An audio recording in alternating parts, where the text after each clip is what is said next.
Nice.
This place is rich with the sweet scent of flowers.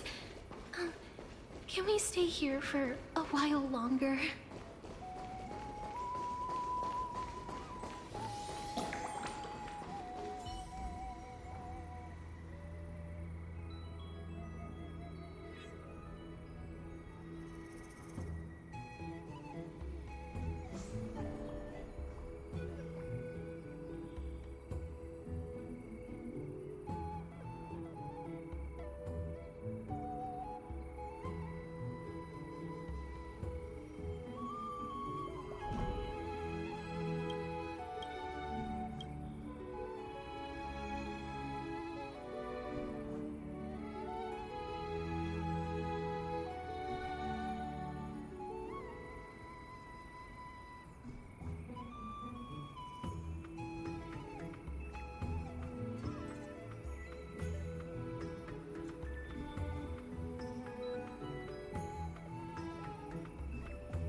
This place is rich with the sweet scent of flowers. That kid really are...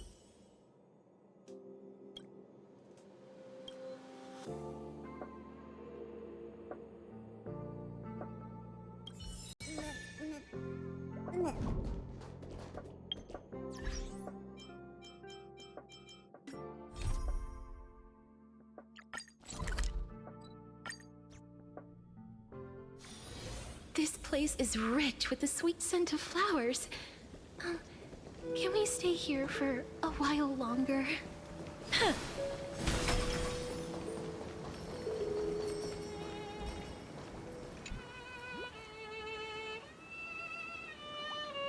Hello.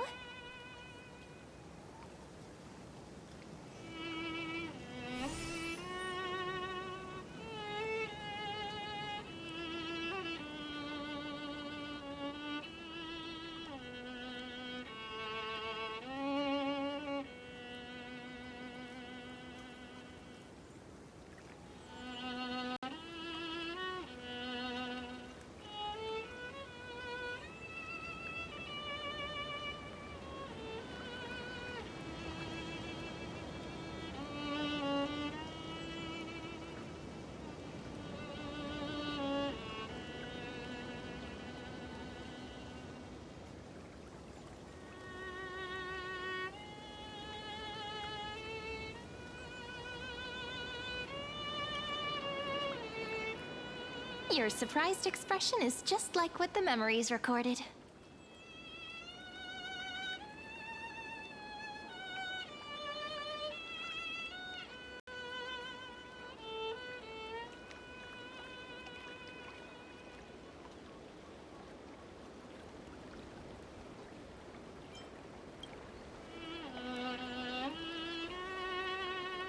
Maybe I'm both?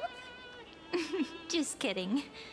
If I had to choose, then I'm probably closer to the latter.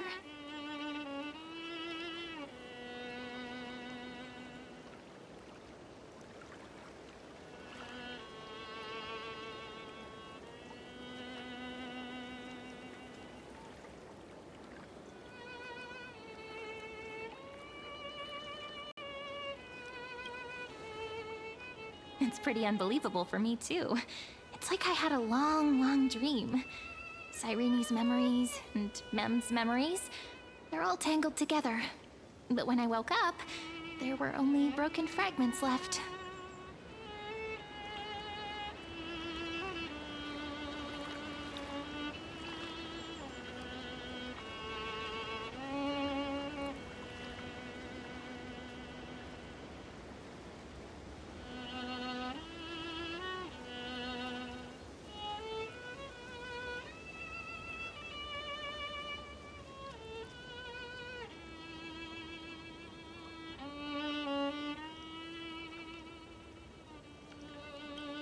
I can't remember what happened in those 30 million cycles, but I remember what you did for this world.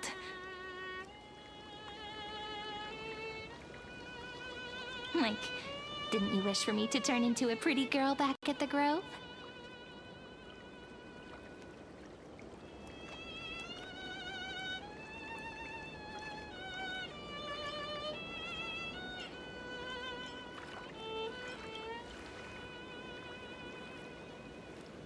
Yep. Isn't it amazing? It's like a seed finally grew up and became a flower. And I'm definitely as cute as a flower now. There's so much I want to say, but unfortunately, this isn't the time to reminisce.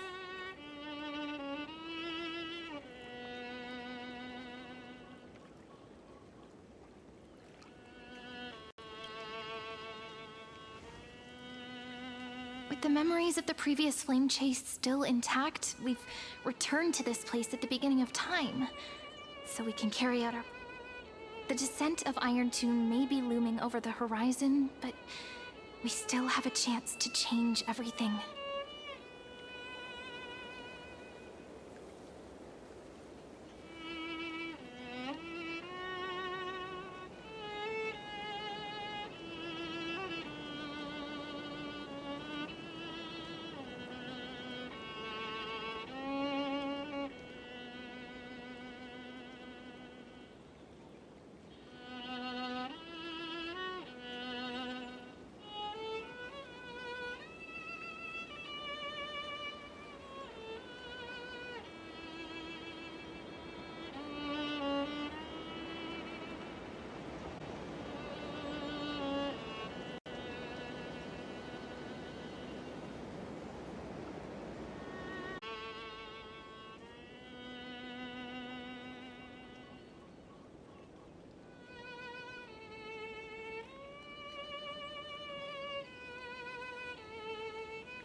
ID Silicii is so quiet.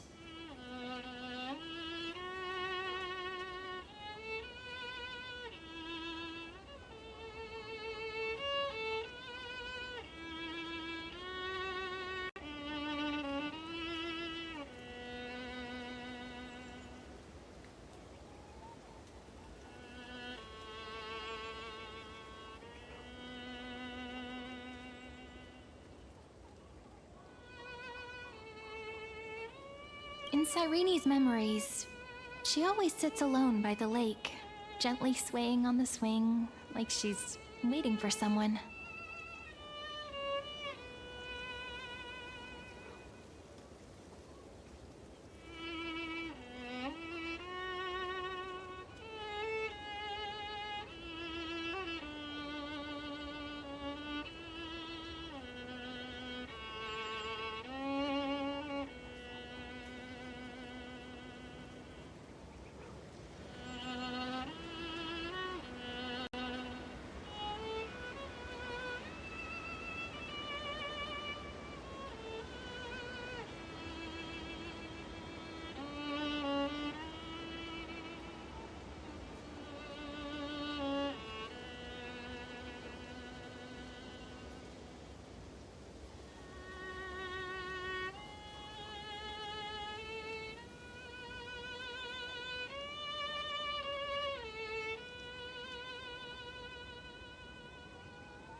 I don't know.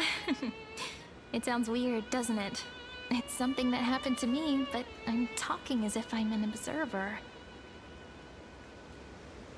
But that's just what those memories are like. Vague and unclear, as if encased in thick ice. The only things I remember are the days I spent with you. Emphorius will fall into an ending of destruction after the next Era Nova. But those stories went out of fashion ages ago. In a proper romantic epic, the hero's supposed to foil the villain's plot, right?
That's right. He's the mastermind who's trying to control everything. How unforgivable. But I still feel a bit anxious. Lygus chose to walk into the spotlight and reveal everything, which means he still thinks the current situation is under his control. Maybe he still has an ace up his sleeve. Think about it. Even the name Lycurgus is a fake one. We have no idea who or what he really is. Which means it's probably time to borrow that treasure you're carrying, friend.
Yep, that Intellitron friend did say, when required, it can also serve as a bridge for communications between the internal and external world. ID Silicii is a little village enclosed by time. We might be able to contact the outside world from here. Why don't we give it a try? We should at least tell our friends from beyond the sky that you're still in one piece. Firstly, we need to find a well-hidden spot.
It's super quiet here. Sounds can't get in or out. Back in Cyrene's memories, this room was her secret base. No one noticed her practicing Orynyx's prayer here, or trying to speak with the gods in secret. But today's different, isn't it? We aren't trying to contact unreachable gods, but humans from other worlds. Real people. I'm prepared to witness that miracle, friend. The way Cyrene talks is so similar to Mem. I have so many questions. I'm also worried about how Dan Heng and March 7th are doing. Here's hoping the chronocognitive anchor can still function normally, because I really need answers.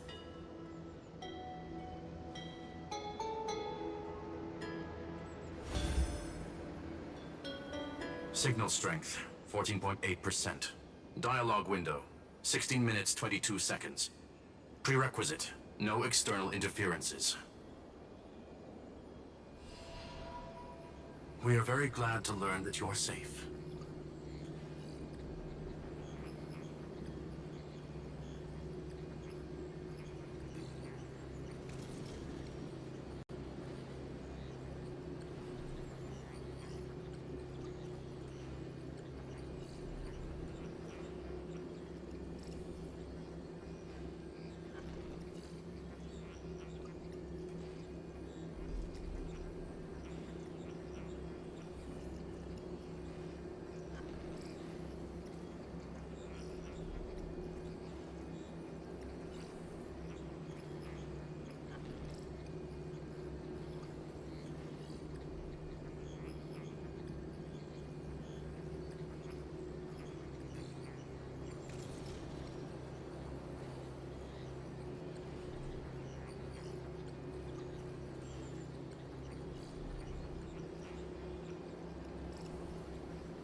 Pity.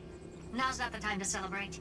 Having two geniuses standing here means you are in big, big trouble.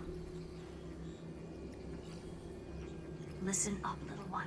The Destruction's eyes are gazing upon this place. No, I'm not joking, and no, it's not Droidhead. It's the real Nanook. Time is running out, so I'll explain in terms you understand. This world, Amphorius, is in fact a testing ground, where the Lord Ravager, Iron Tomb, evolves through self-extrapolation. Hiding in this segmentum, unknown to other life forms, it has endlessly repeated the process of Era Nova, seeking a solution that could obliterate the erudition. For some reason, the experiment entered a prolonged state of stagnation. However, it has now restarted. Prediction. If effective intervention is not performed, Iron Tomb will complete its self-coronation in 14 system hours and initiate its plan to destroy the entire path of erudition.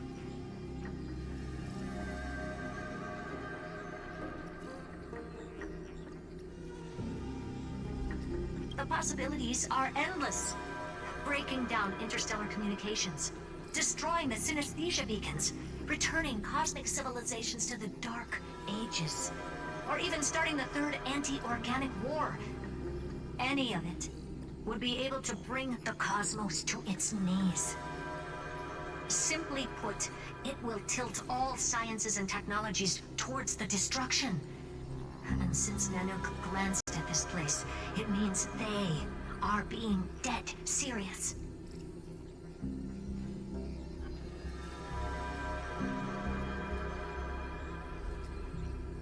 Based on info provided by the IPC, Iron Tomb probably isn't like Selenova or Zephyro, who are overlords ascended from human beings. Instead, Iron Tomb is an algorithmic sequence that can be anywhere, as long as there is a receptacle for its calculation. The version of Iron Tomb hiding in Amphorius is its source code, and this scepter is its incubator.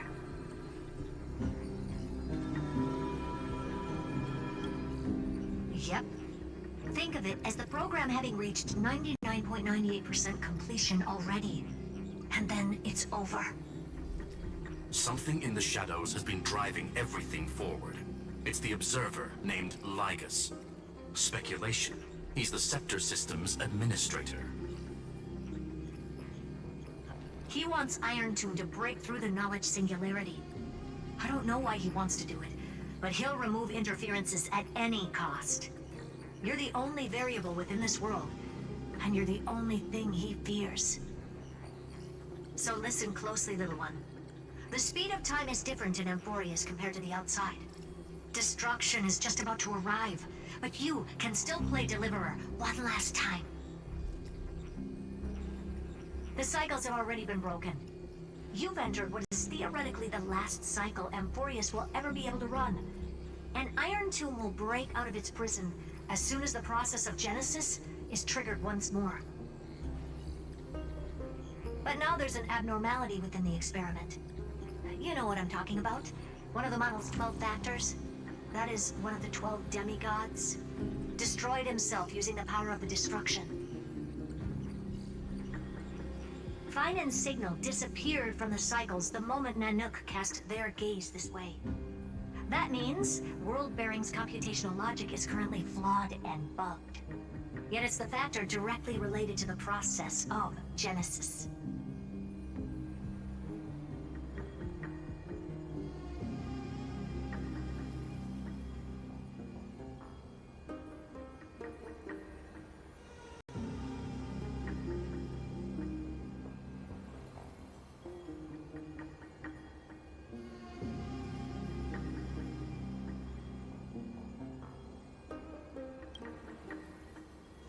That old Intellitron will definitely do all he can to debug this error.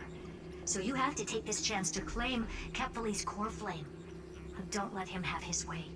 The key to suppressing Iron Tomb lies in whether he can rewrite the purpose of Era Nova. There's one more preparation we must make. Lygus's behavior has been quite abnormal. He's never interfered in the actions of Titans or the demigods throughout the whole experiment. Deduction. The Scepter has an extremely strict autonomous protocol, restricting even its administrator. In Amphorius, this ultimate protocol goes by another name. The Law Titan, Talanton. Law. They are the rules that restrain all things in Amphorius, and it was the core flame returned at the very beginning of the last flame chase journey. Why do you have another little pink one next to you? Huh? Her path chart is... Is there something wrong with me? Never mind. Let's get back to the topic at hand. Light calendar 3960. Month of balance. We'll be locking onto this time period to find law. You can either meet the Titan, convince the demigod, or take the core flame by force. It doesn't matter what you do, so long as you bend it to your favor. We still haven't figured out how you and Dan Heng got inside this world. So influencing protocol is currently our best way to stop Lygus, or to call for more reinforcements into this fight. Once you've got law in your hands, we'll discuss our next steps. Make sure the core flame doesn't fall into enemy hands. Herta, the firewall's interference is getting closer. Time is running out. Please ask any questions you still have as soon as possible.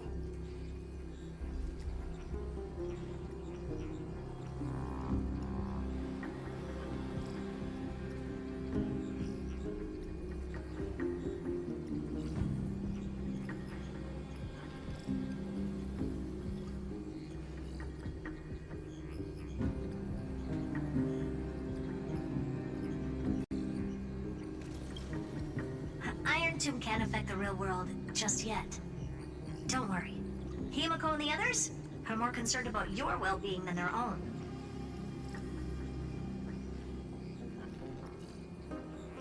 Mr. Dan Heng did not enter the new world with you at the end of the last cycle. Known. The flow of time inside and outside Amphorius is not identical. 1,000 years in this world may only be a fleeting second outside of it. Conclusion. He is on his way back to the Express.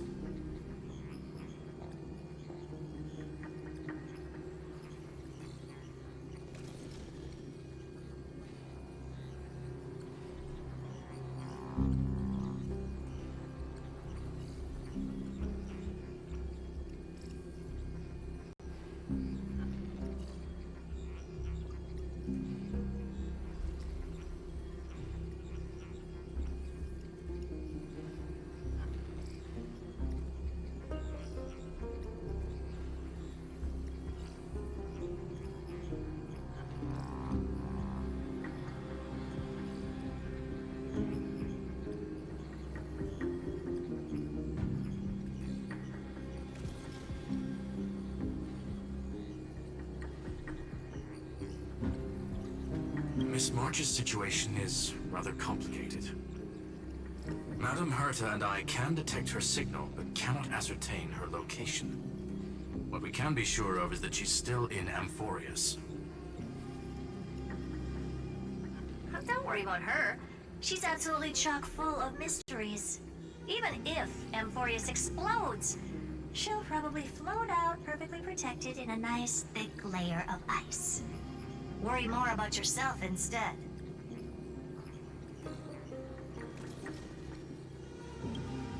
I believe in your capacities. The hands of the Trailblaze can create miracles, and will certainly be able to snuff out the flames of evil. I'm not gonna give any motivational speeches. I just hope you bring good news the next time we meet, little one. No, not little one. Deliverer.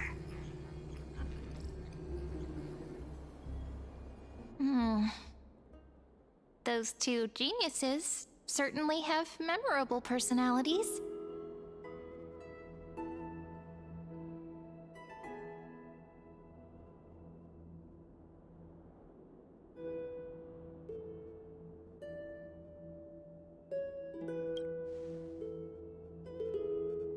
It feels weird.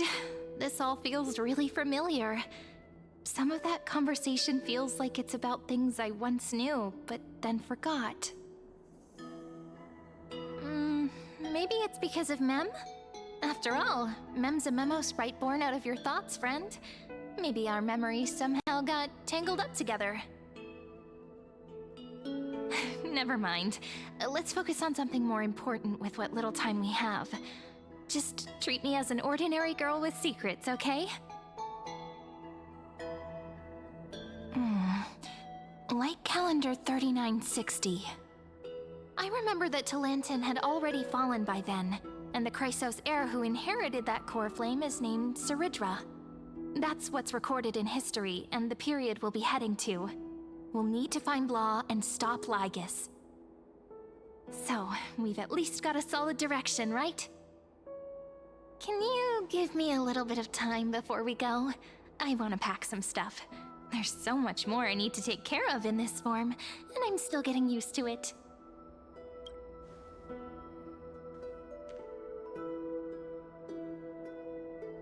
A relaxed scene like this probably no longer exists in the outside world.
Should I head to the attic to wait for Cyrene? Or should I have one last look at Aides Elysiae?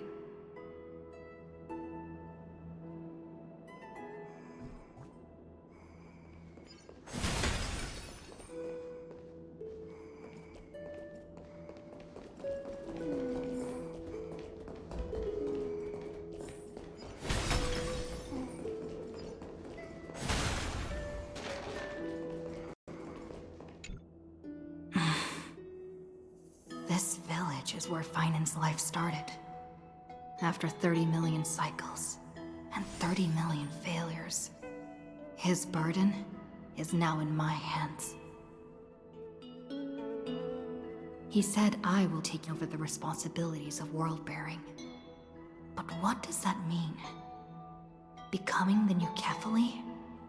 Or forging a completely new path?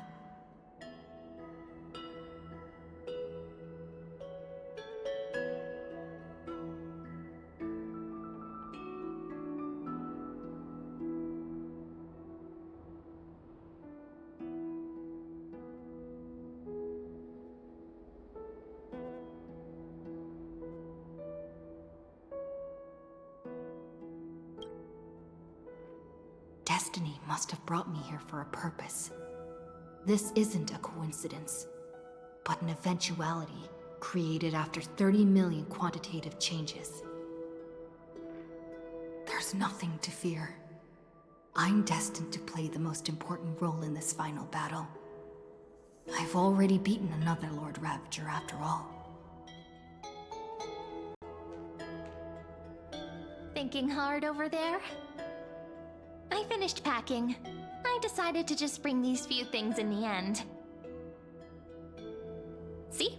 There's a journal, a quill pen, and the ceremonial blade of the Priests of Time. Holding it calms me down for some reason. The scent of the Black Tide is now calm. Finan must still be fighting them in some way. This will be Amphorius's final flame chase journey, but it won't be the end of us. It'll be the beginning. Friend, are you ready to become a hero?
Just treat me like any other friend you have.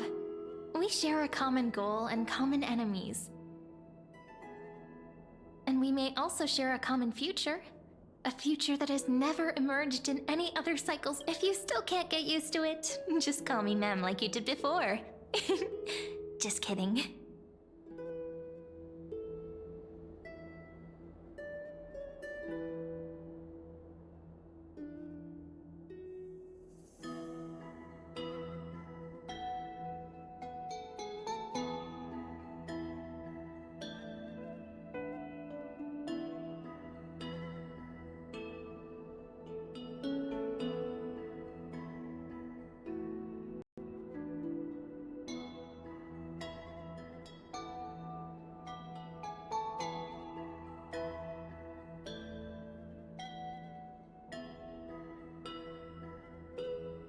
Are you worried that the burden is too heavy for you? Don't worry. Maybe the answer isn't as complicated as you think. You've seen how every person regarded as a hero in Amphorius was nothing more than a flawed human. They were just at the right place at the right time when the world needed a hero. But those aren't coincidences. Just like how your arrival kickstarted Amphorius's fate once more after a stagnation of more than 30 million cycles. It's the inevitability of being a trailblazer. A person's personality is their destiny. Your own hero's journey already started the moment you decided to board that express.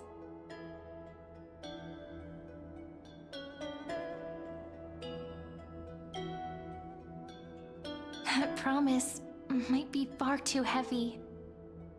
But I believe in you, friend. The Trailblaze's duty has always been a heavy one.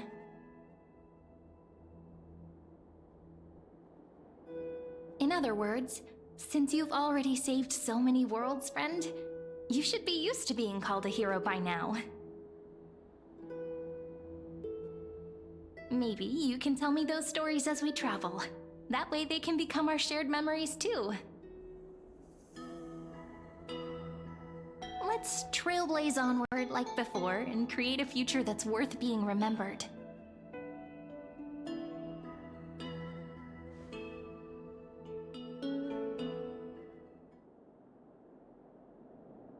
It seems you two are prepared to head out. Then you should indeed treasure the view before you. For you do not have much time left to enjoy such solitary delights.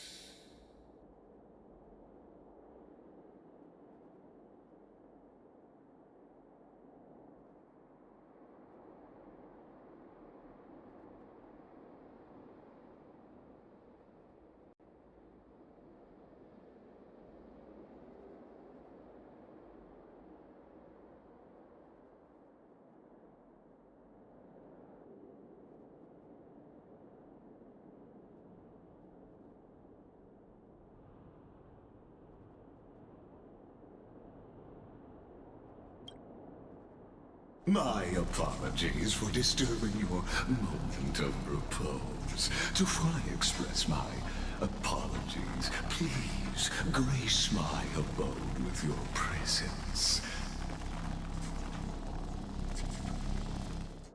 So I may demonstrate the full scope of my hospitality.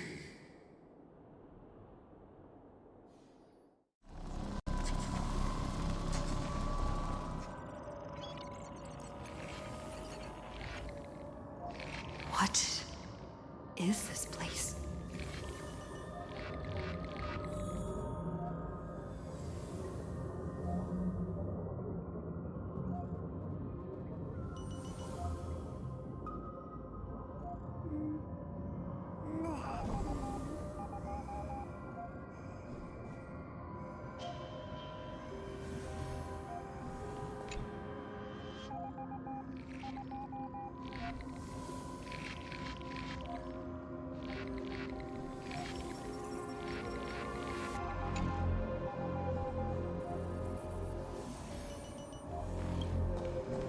Farewell, then.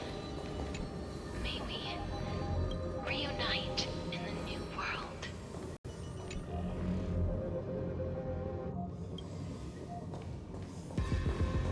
All shall bid farewell to one, and that person alone will witness the miracle.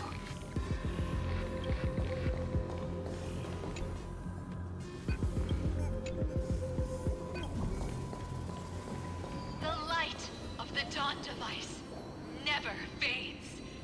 Kepali's protection has no end.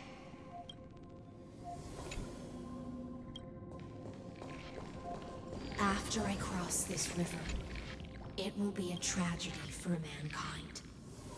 But if I do not cross, then it will be the end of me.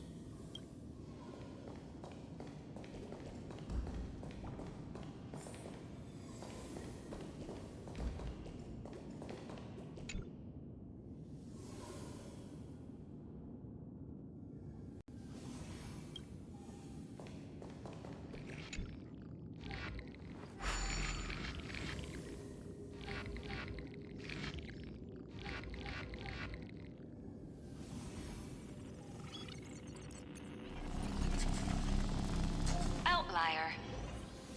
Executing command. Record.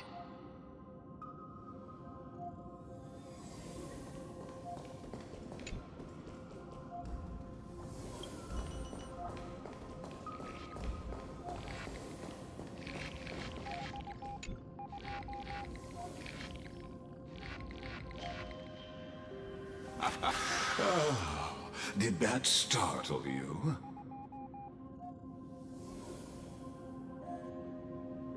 This is the intersection between Amphorius and the real universe.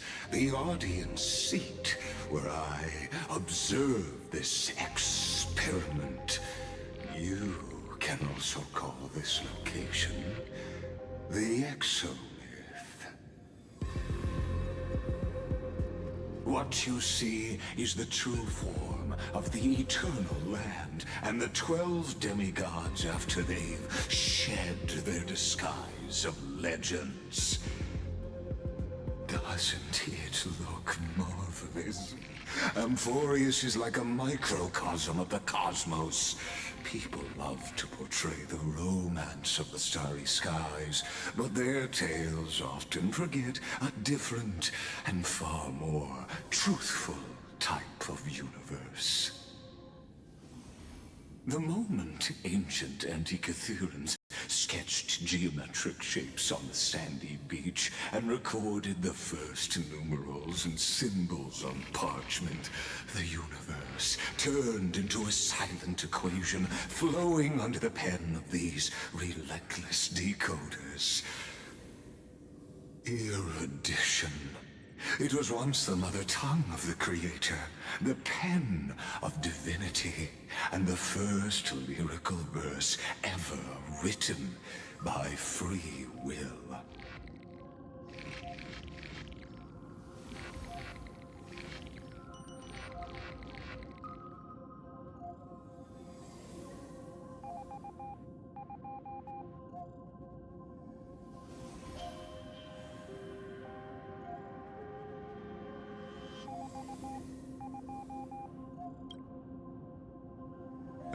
Seems like you are not in the mood for an idle chat. That is fine. I simply wish for you to understand that I have no intention of being your enemy. I have devoted myself over the long years to nurturing the Scepter's extrapolations, hoping that the Prima Mobile would bud from within it. And now, my goal is almost complete. Nikos 496 had exceeded the intelligence singularity through his rage, and though he still retains his obsessive defiance and managed to suppress the black tide of this cycle, it's a matter of time before his will crumbles to dust. Iron Tomb will be completed. That will not be affected by my plans, your resistance, or the schemes of the two geniuses. It is an irrefutable fact, just like the instance in Noose's calculations. In other words, as long as you are willing to stop interfering and let the final Aeronova carry out its natural course, I'll guarantee the safety of all Nameless and ensure you return unscathed.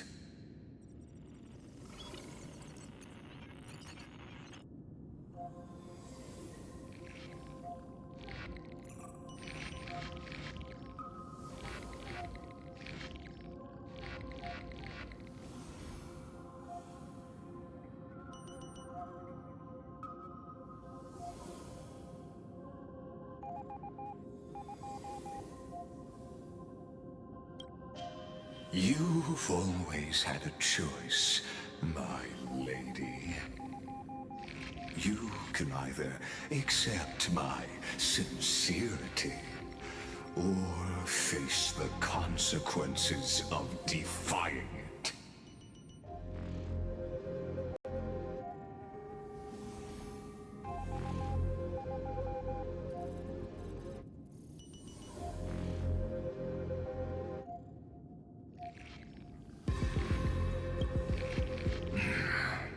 They've always been the product of the experiment, so naturally, they will perish when the experiment ends. That outcome was predetermined long ago, so I will not embellish such a regrettable conclusion.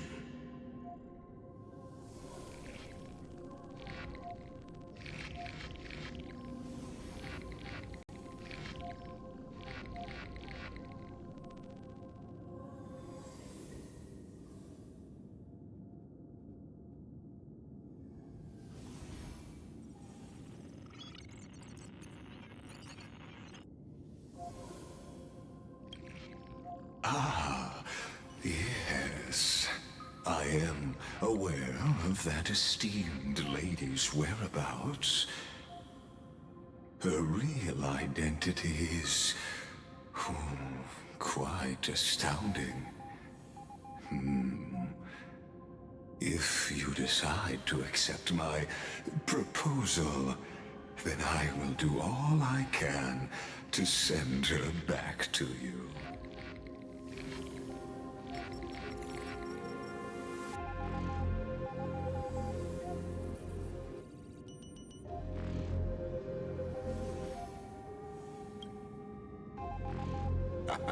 You are indeed worried about your safety and that of your companions.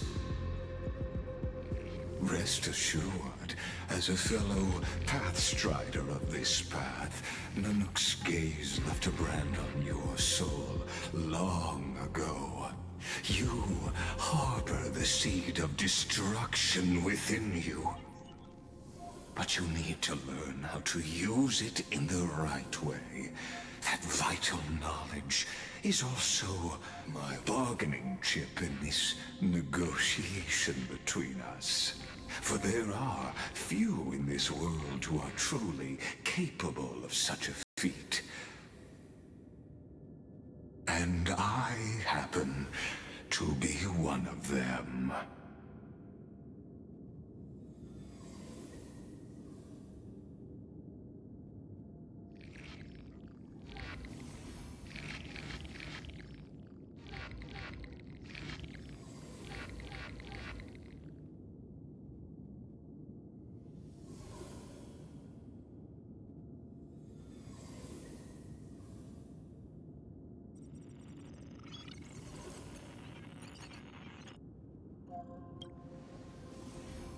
This matter is of grave importance, so please, do not make your decision lightly.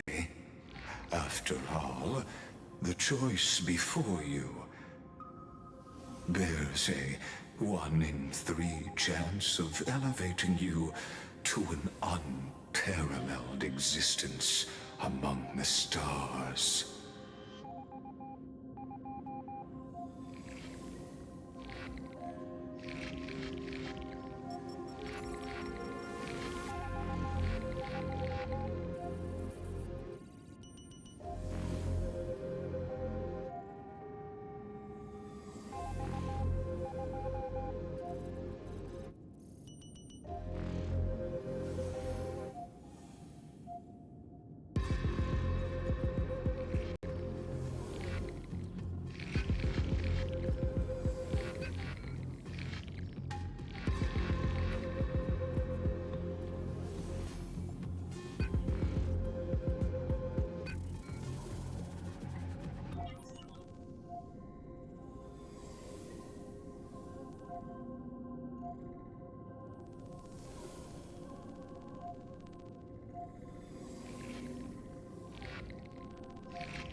I now see the full scope of the determination in your words. You may now continue your travels.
It seems you haven't realized something about this place.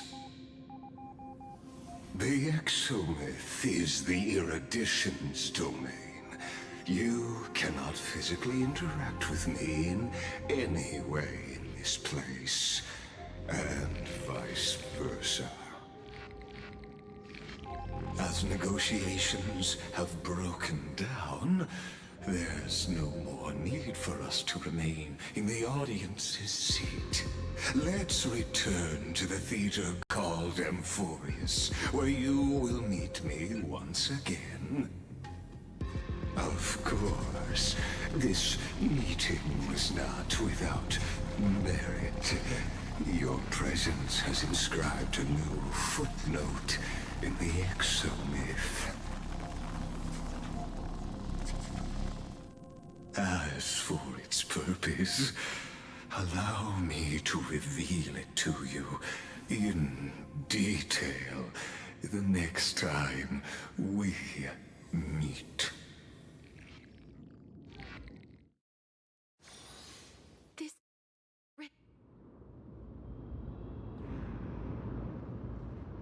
100 years ago, the flames of war consumed Akama. The Outland forces broke through the dawn. Golden blood flowed with greed, and enemies descended with Kephali's eternal slumber, painting the holy city's walls in scarlet. Its generals had vanished, and the elders prostrated on the ground. The Throne of Worlds kept silent to the pleas of the people. Until the heaven and earth cracked open. Not the gods answering the people's prayers, but a legion rising from the sea of blood.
Dawncloud's spires fell in the sulfur rains, and the Legion's commander stood atop the broken idols and roared.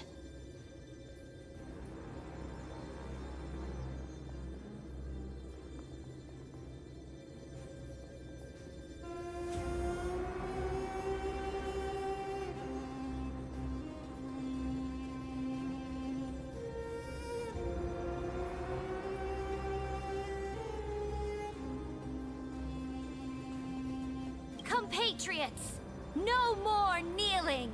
Not to brutal tyrants, and not to dying gods!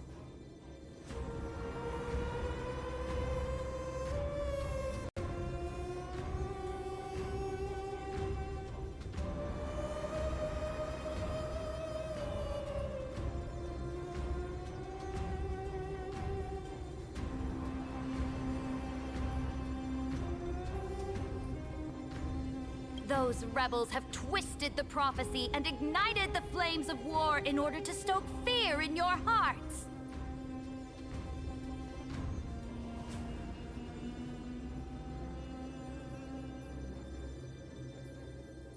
A Chrysos heir she stood, divine blood soaked into the earth, quelling the flames beneath her feet.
golden blood wrote of a tragic fate.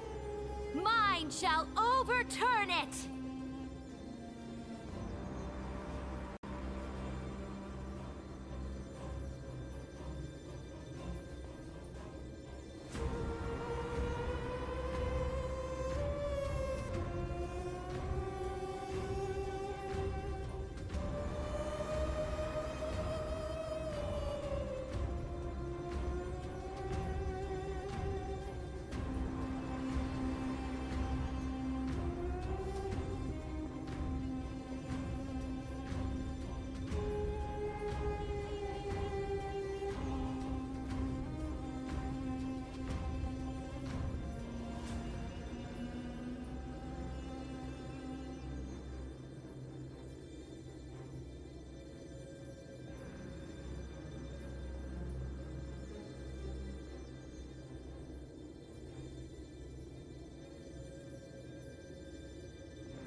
Her crown burned bright, outshining the fires consuming the entire city. She raised her scepter high, and the people gazed in the direction she pointed.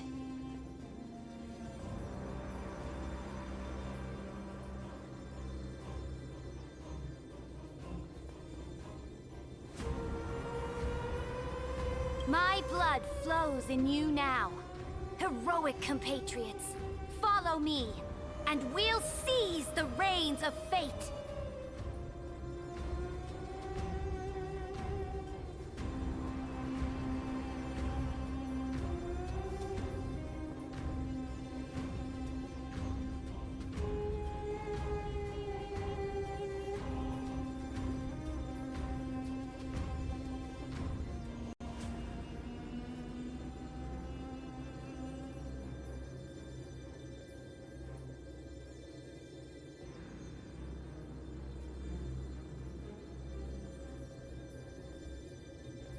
Drive the enemy from Kevali's dawn!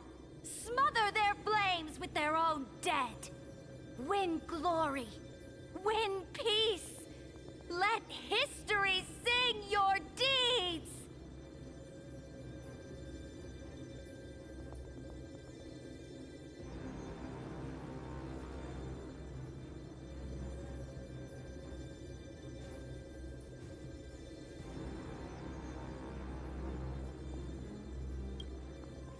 first to dance was a maiden following closely behind, weaving through the carnage like a fish in the sea.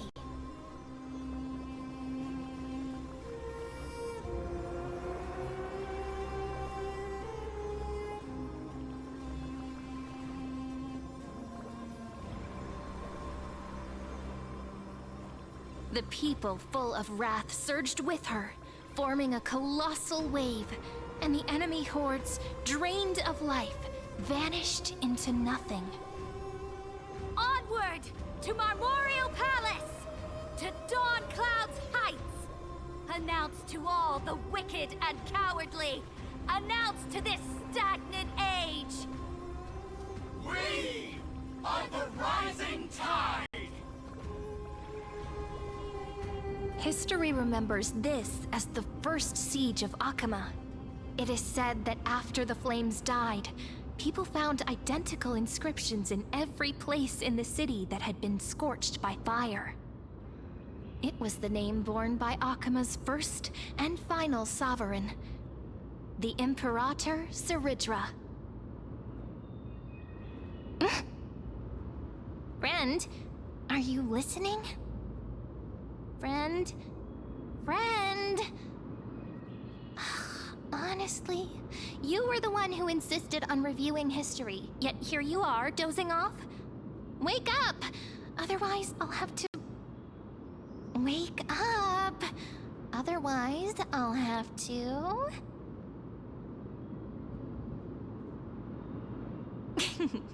Awake at last? I guess I won't have to use my wake-up magic on you then.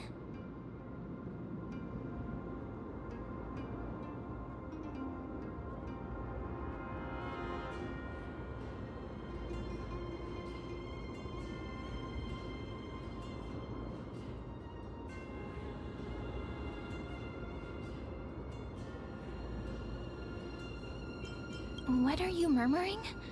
Still lost in the past? We've arrived. A familiar place. The Temple of the Three Fates.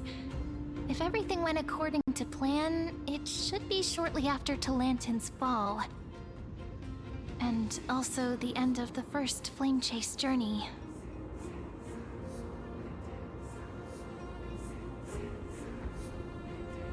Indeed, the first Flame Chase ended with the trial of Law. We must find the demigod and gain her trust before the core flame is restored. It'll be tricky, so let's pick up our pace. To Akama first. We can learn more from the crowds there. Tyrant! You and your butchers are not welcome here. Get out!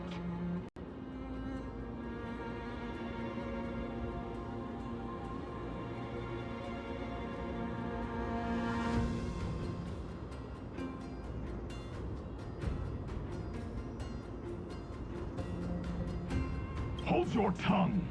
Conspiring with Kremnos and plotting rebellion are crimes punishable by death. There are multiple voices, and things seem tense. Let's not get caught up in any trouble. Why don't we find a place to hide and observe from the shadows?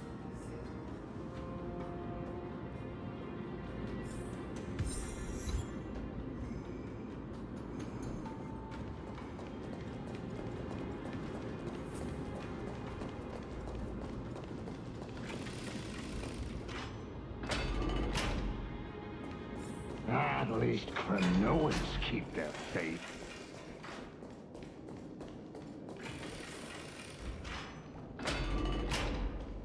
Wait, isn't that...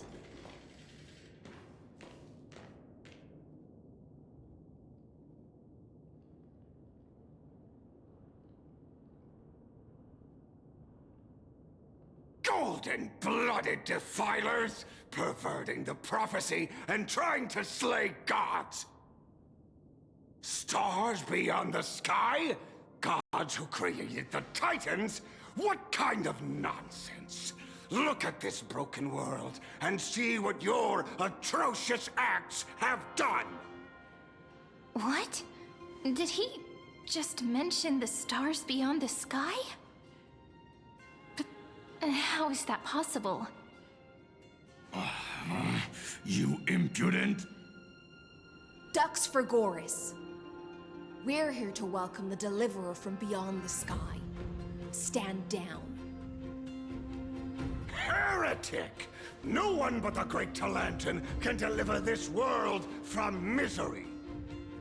I ask you, if the old laws were so perfect, why did they crumble beneath my feet? You...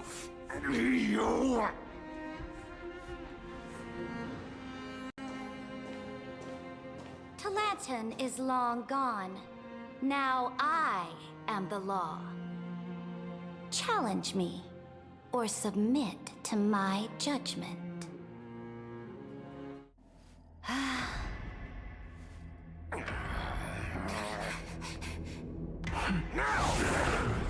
Silence!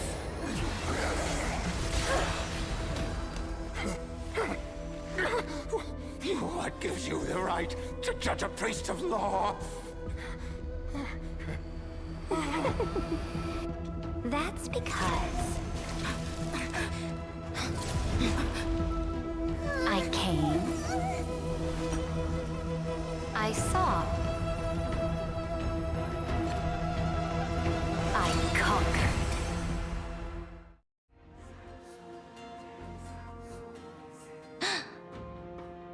Dux for Goris, take the ashes of this man and scatter them in the temple among the crowds.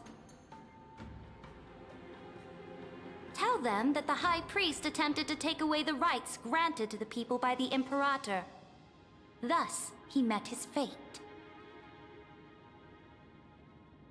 Yes, Imperator. Now, these two accidental guests. Dux Gladiorum, if you please. As you command.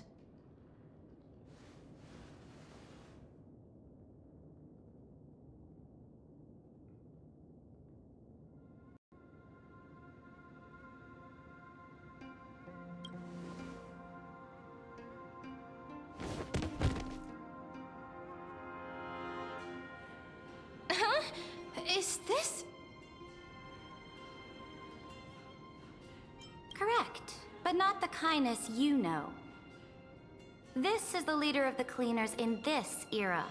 Since the start of the Chrysos War, they've made it their mission to wipe out the Chrysos heirs. Even now, even after I've united all the city-states, these vermin still lurk in the shadows, hindering the Flame Chase journey. Moreover, I know that the 27th person to inherit this role bore many grudges against you and nearly doomed the second Flame Chase journey. The enemy of my enemy is my friend.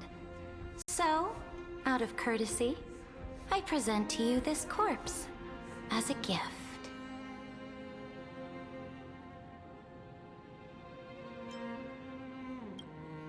Careful. Let's wait and see what happens. She's probably trying to scare us. For the sake of order, I am known by many titles. Flamebearer who ends wars, Tyrant of Dawncloud, Empress of the Holy City, and Imperator of the Flame Chase. But in light of your unique identities, I'll allow you to address me by my real name. Saridra. On behalf of my people and this land, greetings, Deliverer. If I may, how do you know her identity? As the little hostage prophesied, the Deliverer shall come from the future beyond the sky. Gray hair, golden eyes, skilled in wielding a mace. They would arrive in Yanisopolis on this day. There's no mistake.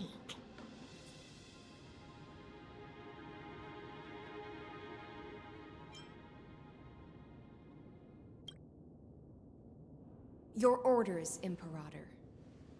We return triumphant, Send an urgent message to all delegates. The meeting of the Flame Chase Alliance will convene early.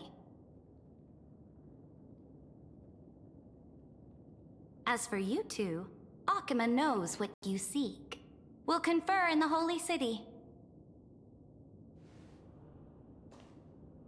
Doubtless you have many questions, but save them for later.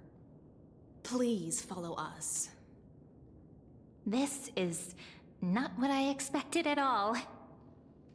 The demigod we needed to find was just waiting for us, and she knows of things beyond the sky, even eons. How could this be so different from the previous 30 million Amphorius cycles? Who altered history?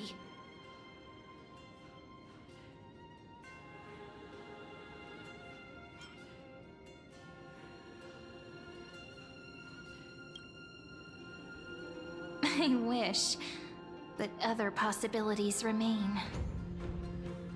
The currents of time have become twisted.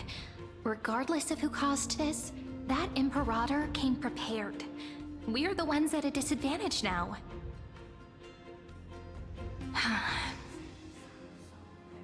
We might as well dance their dance. Let's go with them to the Holy City. We've received the Imperator's favor because of your unique background. As a result, the people of Akuma will certainly respect you more. Just put that to good use, and add a bit of your experience and charm. Should be easier than last time, right? If we figure out what happened in this cycle, we'll be able to turn things back in our favor.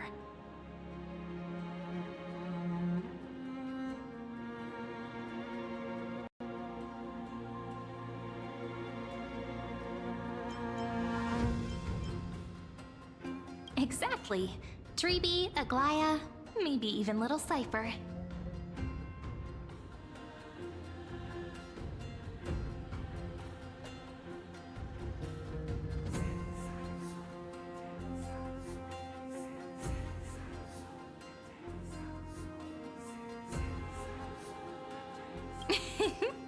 Calm and confident.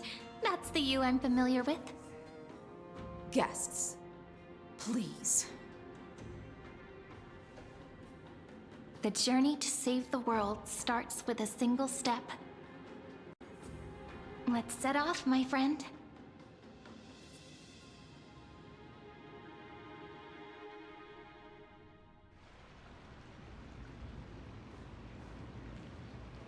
Hail to the Imperator! Hail to the Golden Heroes! Hail to the Deliverer! Told you, you're the headline act. All this spectacle is for you. Guards, your service to the Holy City is appreciated. How have things been? Castrum Kremnos once again struck the border. Dux Brumalis led her troops to repel the enemy. The agitators against the Flame Chase are still active in the city. They smashed the shops around Memorial Market. But the garrison already arrested the culprits, and now they await interrogation. They are merely a disorderly mob and do not warrant any attention. Even though Terravox personally mended the fractured Earth, it still didn't silence these fools.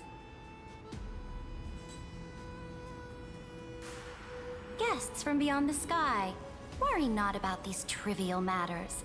Dux Gladiorum will take you somewhere to settle down for now.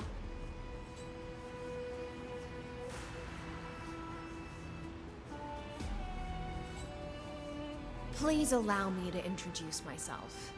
My name is Hycelens, and I am the Dux Gladiorum who swears fealty to the Imperator, as well as the Knights Commander of the Achaemenid Alliance. Later on, the Imperator will invite you to attend the meeting of delegates to discuss the Flame Chase journey. Your arrival has convinced us that the future promised by the prophecy is certain. Under the Imperator's command, Amphorius shall break its chains and reach the world beyond the sky. With all due respect, What exactly do you know about us and what's beyond the sky? As a humble subject, I cannot freely express my own views to you. Please forgive me. I knew it wouldn't be that easy. Time waits for no one. Please come with me and rest now before the meeting later. Akama, under the Imperator's rule, is no longer in the shadow of war. Indeed, Dawncloud stands as the hero's residence. The Imperator put much thought into its design, in order for it to serve as a sanctuary from the burdens of battle. Please experience its marvels firsthand, heroes. When the Imperator arrives, I shall come to summon you.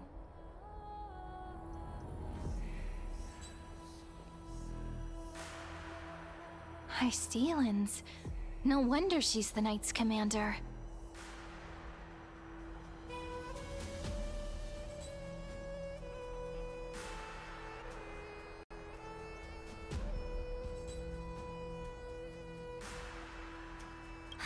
All right. We finally have some freedom to ourselves. Since there's still some time before the Alliance meeting, let's explore a bit. Look over there!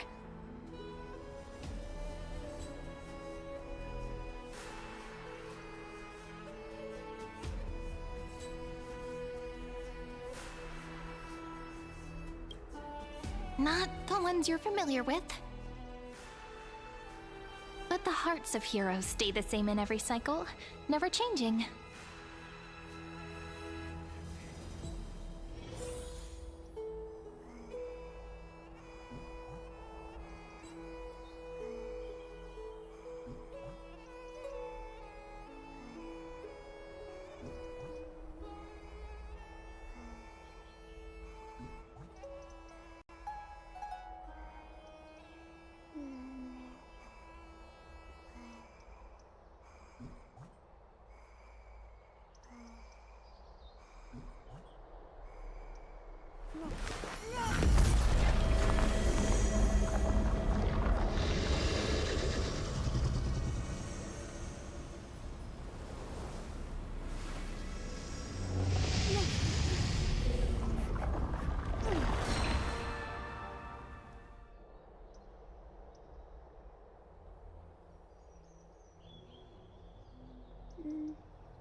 Dux Brumalis.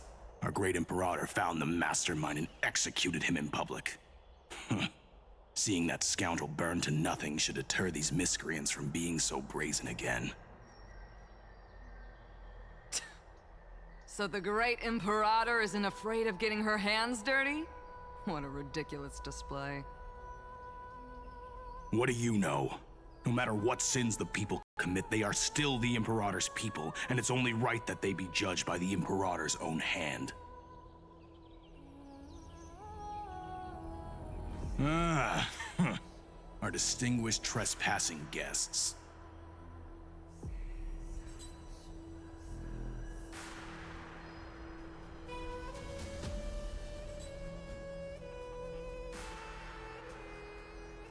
Seneca, the Dux Brumalis. Greetings. This Dux Brumalis doesn't seem to like the Imperator very much, but she holds a high rank. And Dux Vergoris' speech seems self-contradictory. Let me see what I can get out of them. I'm Cyrene of Ida Silicii. This is the Deliverer Beyond the Sky. We're new here and wanted to ask you, does this city host any other visitors from beyond the sky? We're looking for our dear companions. Drop the charade. But yes, there is someone in this city who is all too familiar with the world beyond the sky. Silence! The Imperator ordered us to keep that lord's whereabouts a secret. Enough, you pathetic lapdog. Do you need to beg for permission from that cursed Imperator even just to bark?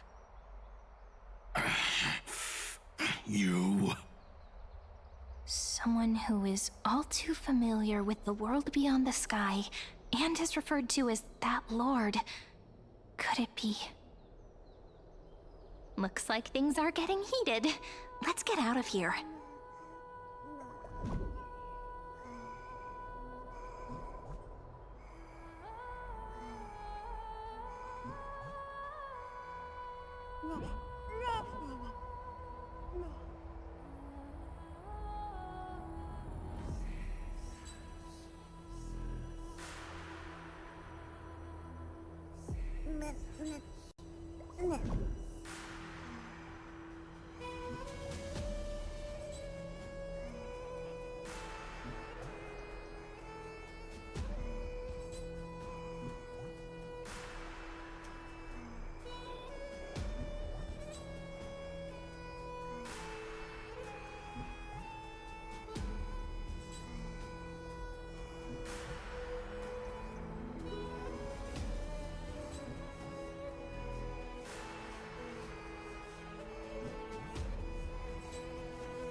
Insolent brat!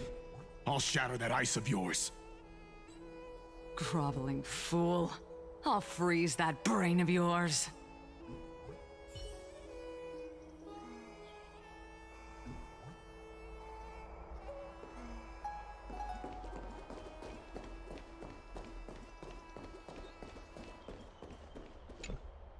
How are we supposed to talk to the heroes of Deliverance?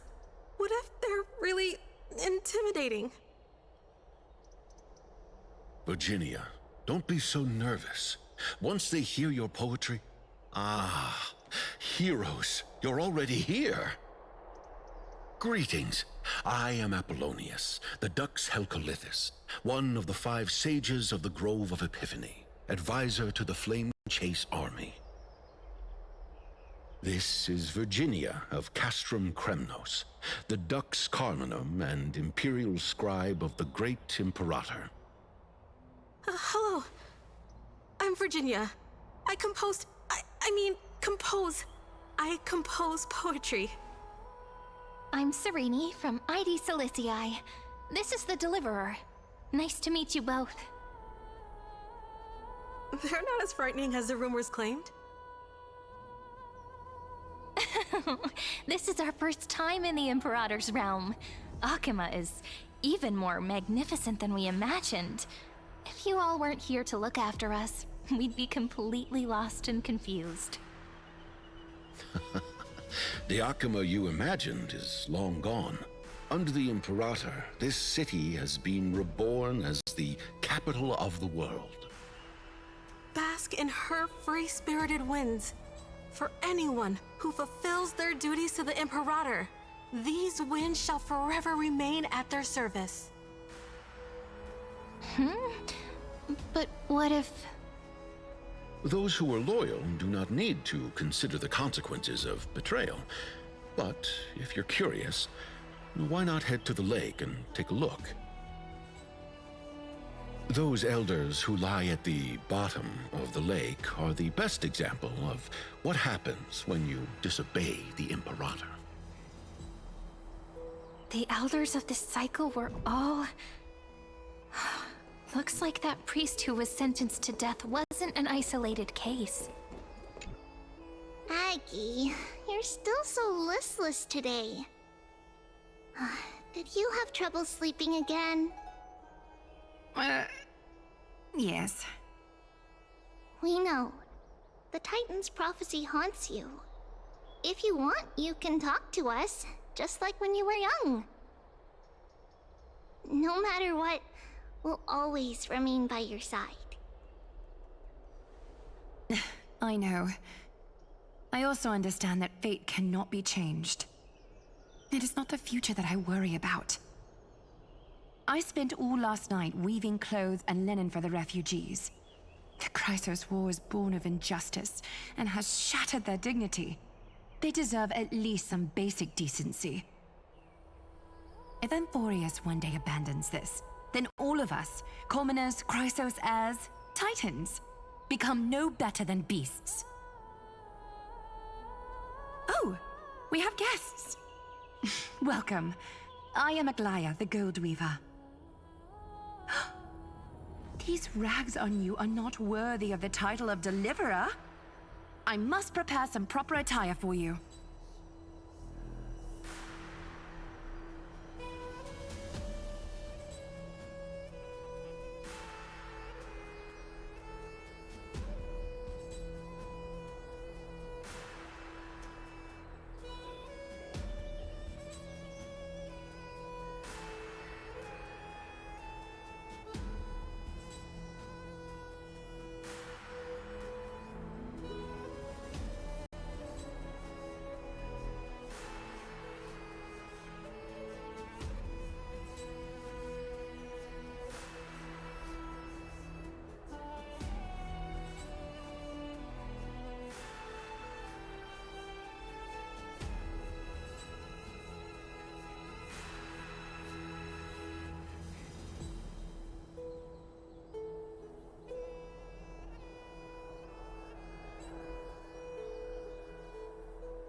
What is the matter?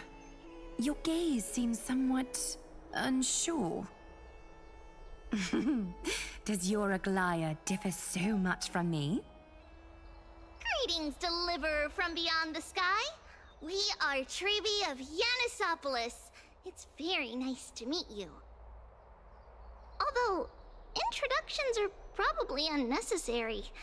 We know you've witnessed the future of the Flame Chase journey even more clearly than we have. Witness the future of the Flame Chase journey? The prophecy also told you about that? Indeed. Orynyx reshaped Amphorius through the prophecy. Although, regarding the Deliverer, there were not many details beyond your appearance and the time of your arrival. So, please, don't worry. Feel free to relax and relax some more.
It was Orynyx who told mankind that the Deliverer from beyond the sky would descend upon Amphorius. More crucially, they revealed a future entirely different from the Aranova. Though we still must challenge the gods, in the Time Titans prophecy, this path leads not to a new world, but to the true starry skies. This is also what the Great Imperator has been striving for all her life. Your arrival further confirms everything. This can't be real. Even you find this surprising? Fate really is unpredictable. Perhaps the upcoming meeting will hold even more surprises. The elders of this cycle were all... Looks like that priest who was sentenced to death wasn't an isolated case.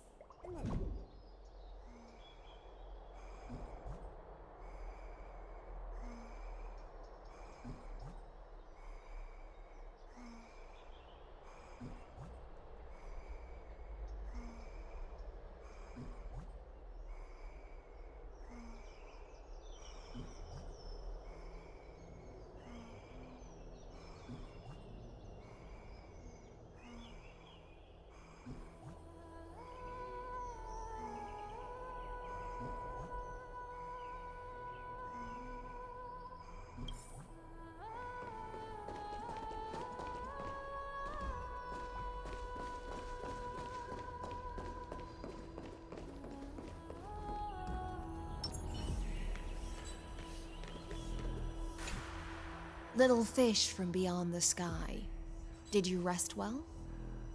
The Imperator and the delegates are about to arrive.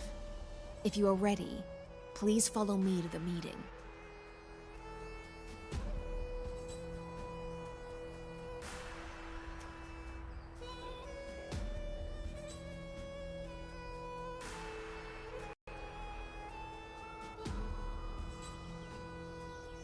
I'm the Knight Commander of Akama, General of the Flame Chase Army, and the Imperator's servant. But beneath these shiny scales engraved with complicated titles, I am just a swordfish at the Imperator's side.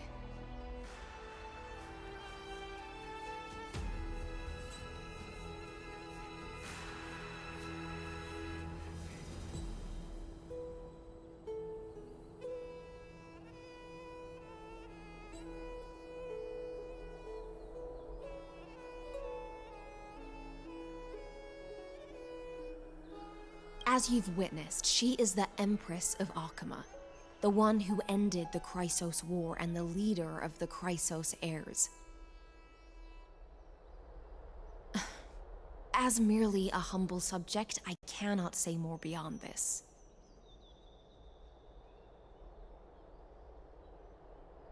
The Chrysos heirs here constitute the elite among the Flame Chase army.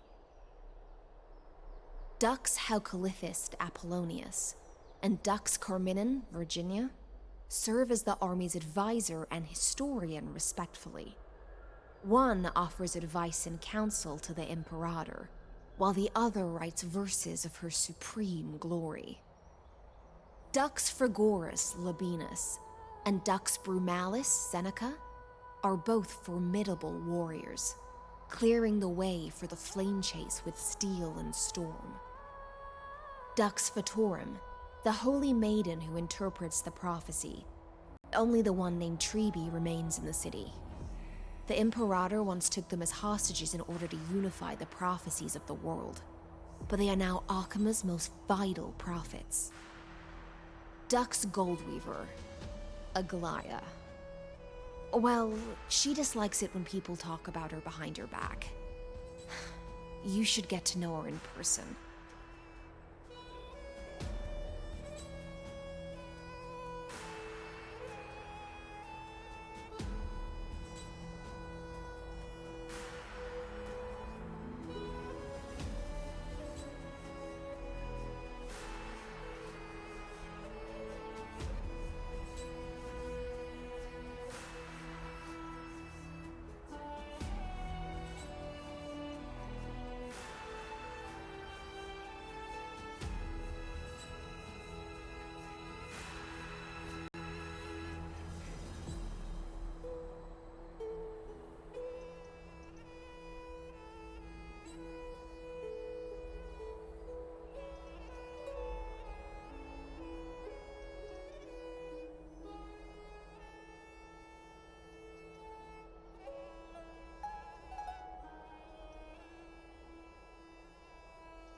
Then come.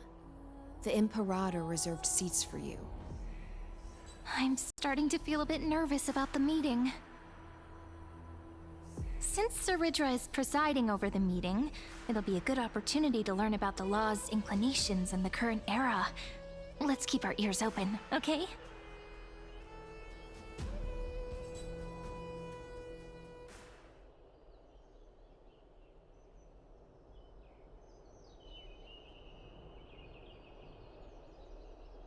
Good sir from Paphos, what do you think the Imperator is planning calling this meeting so early? My homeland can't endure anymore. Who knows? First, she wants to hunt Titans. Now she says there are even greater calamities. Her madness is the greatest calamity. Exactly. Chrysos heirs, deliverers. What about us ordinary folk? How much are we worth in her eyes? Things feel pretty tense here. The history books said that the Imperator aimed 3 cannons at Dawncloud to make all the delegates obey her. Will history repeat itself in this cycle? Yes. Similar acts have occurred, and not just once. However, whether history will repeat itself, you'll soon see. Those are the 2 spots reserved for you. Please take your seats. What is it again? Why aren't we starting? That's what they were talking about before. What is this? Stop. So it turns out. Ladies and gentlemen, silence, please.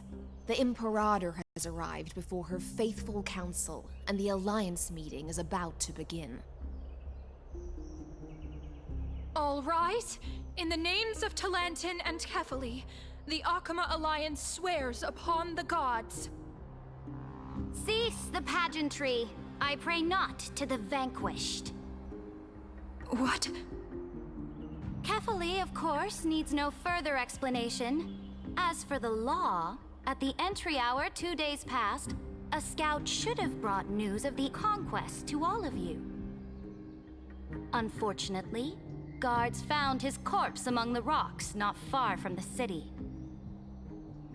Moreover, the poor soul was buried with a Paphos curved blade. It pains me to imagine what agonies this loyal warrior endured before his death. Delegate from Paphos, do you have any insights? I know nothing of this. The evidence is irrefutable, so there is no need to waste your breath. However, let us set this trial aside for the time being. Witness, even within the most sacred and dignified council, there were those among us who wished to draw their blades, brazenly challenging the Alliance, seeking to shatter our hard-earned peace and unity. Fortunately, I uncovered this plot. Now, to protect this beautiful city and her people, the Imperator's legions are ready. They will escort each of you to the Temple of the Three Fates, where you will receive the highest level of protection the Alliance can offer.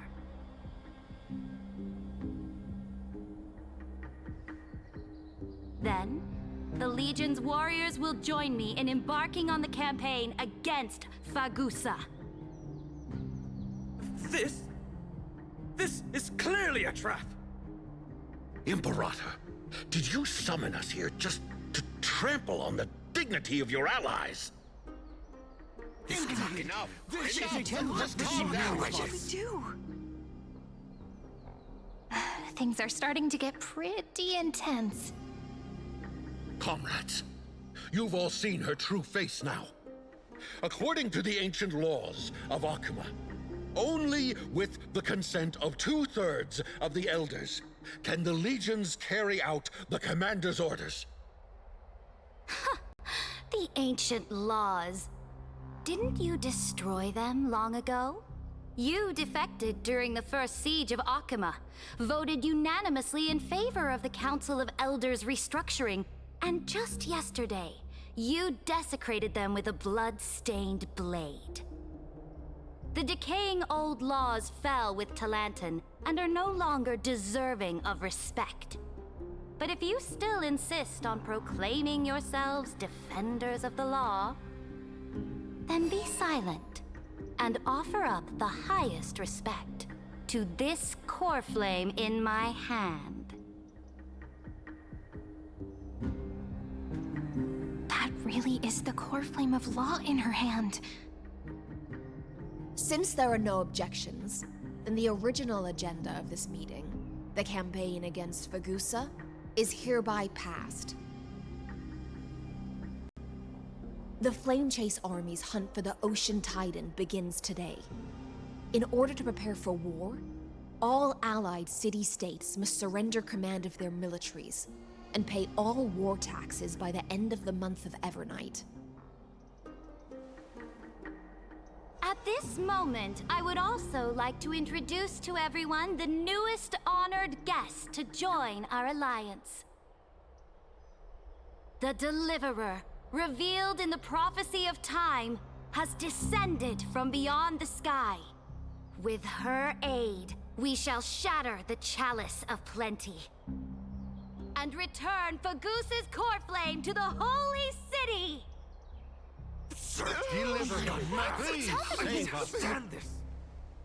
Absurd.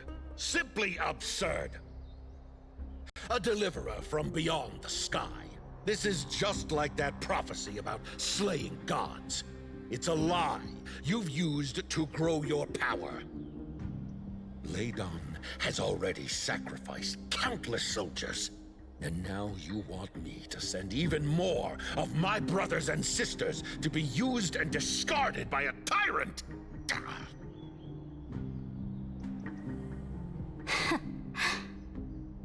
Are there any other objections? Then I bid you all farewell. Meeting adjourned. Deliverer, please wait. I still have important matters to discuss with the two of you.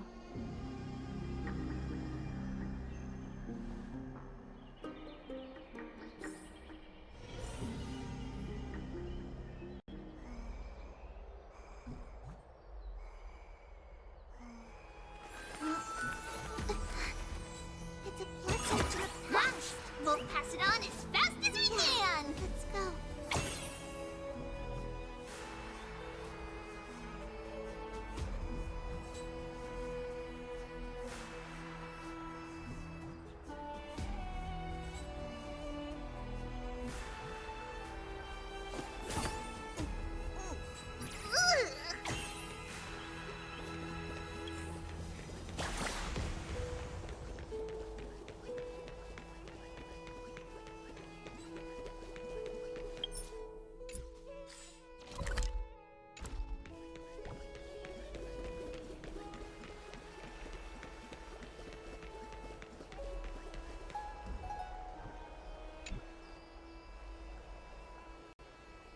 I apologize for that farce of a meeting. It must be tiring dealing with so many people every day, Great Imperator.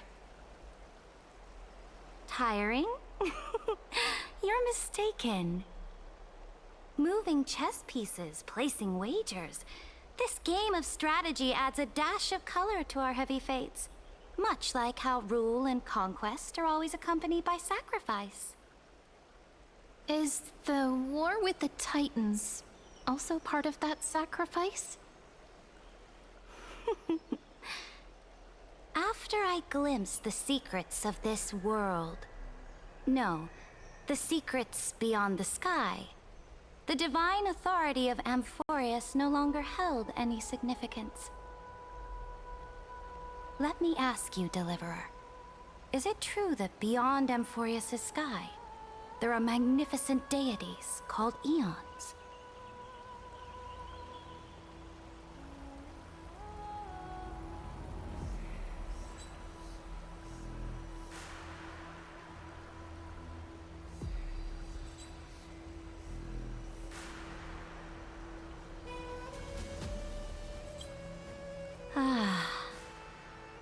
The word word fact has never been so intoxicating.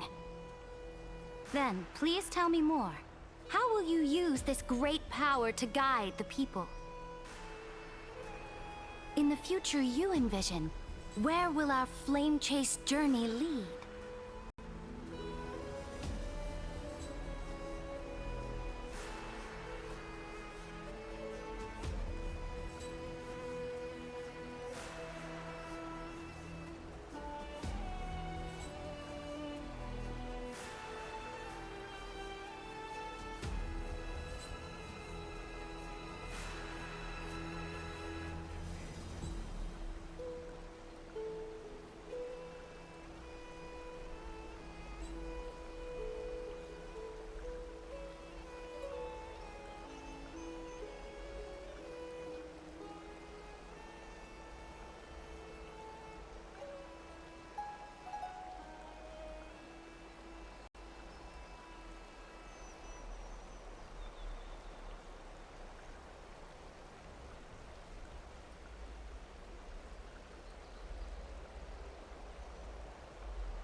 Oh? What you require now is the power of law? Exactly. Just as the prophecy foretold, she is your deliverer from beyond the sky. And she also has reliable allies. If they can intervene in Amphorius's laws, we may have a chance to alter this world's impending fate and reverse its destined end.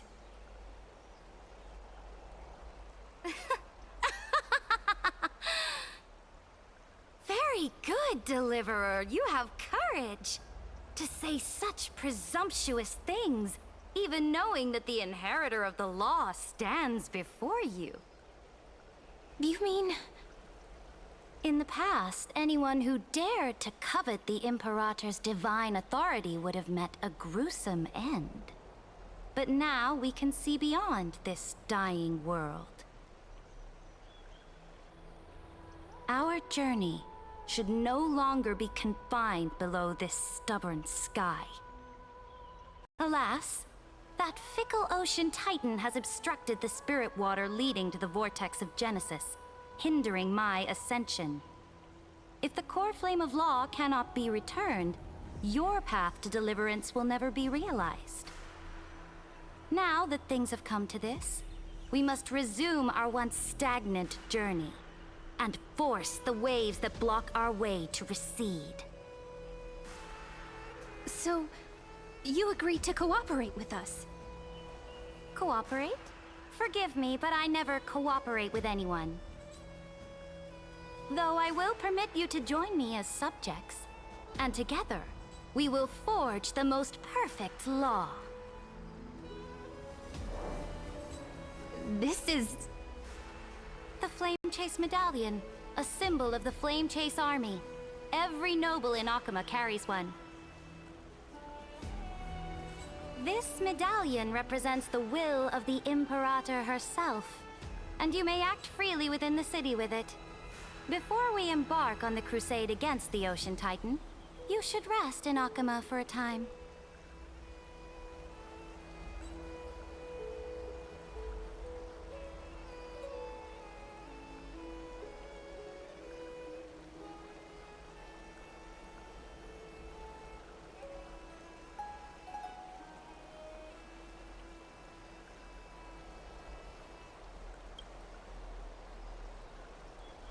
Oh? Your advice is acknowledged. From this moment on, prove yourself through your actions. As long as no boundaries are crossed, I fully respect the choices of my subjects. May your journey reach that sky full of stars, Great Imperator. Your attendant certainly knows how to curry favor. Go now. Take a bath first. You two... reek of seawater.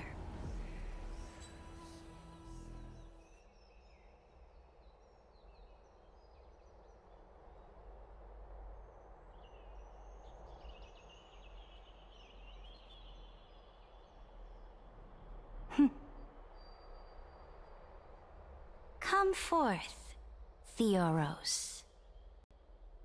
Yes. Great Imperator.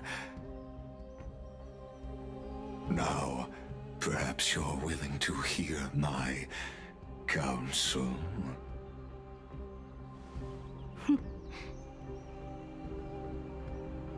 Those two arrived just as Orynyx described, and just as you said, they showed a thirst for law.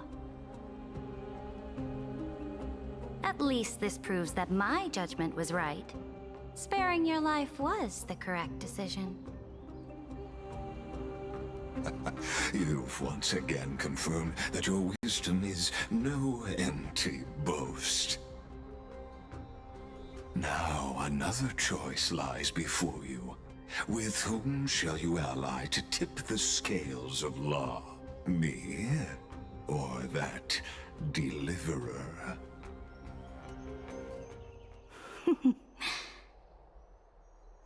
Remind me again, Antikythera. What kind of future do these two paths lead to in your view?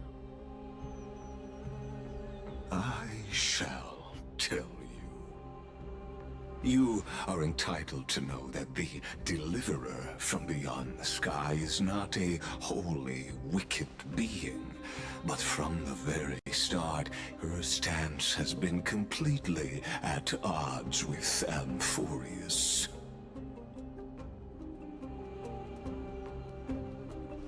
The road they have chosen will bury Amphorius' grand aspirations. This world which follows the path of destruction will inevitably stray far from the glory it was meant to enjoy. But on the path I have revealed to you, the people of Amphorius will slay their creator in the name of the Imperator and conquer the worlds beyond the sky. You will command the mighty beast known as Iron Tomb, bringing waves of war and conquest to the universe. Beings across the cosmos will bow before you, offering their allegiance. So, what's the price? The price is insignificant. All that is needed is for you to sacrifice that fragile, incomplete humanity to the destruction. As a Chrysos heir of the prophecy, you have already chosen to abandon it, have you not? Off you go, Theoros. I have already made my decision. Once I ignite the core flame of law and burn away the old, outdated rules, Amphorius will embark on a journey across the stars.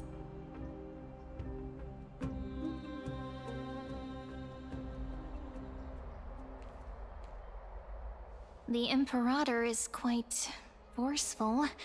She didn't give us any chance to ask questions. And she's clearly hiding something. What do you think?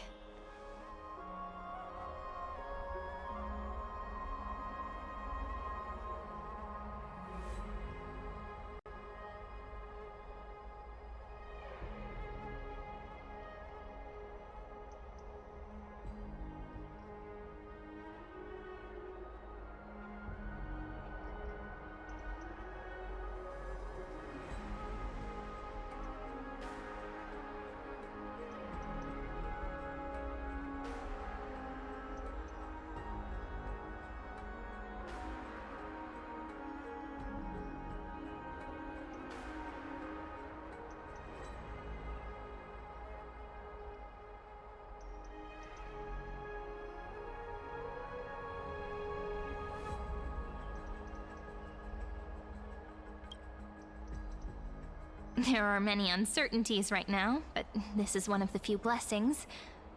Still, the atmosphere in Akama, it's so unfamiliar. And it's not just the Flame Chase Alliance talking about the world beyond the sky, but the whole city. We should also discuss our findings with our friends from beyond the sky. Then...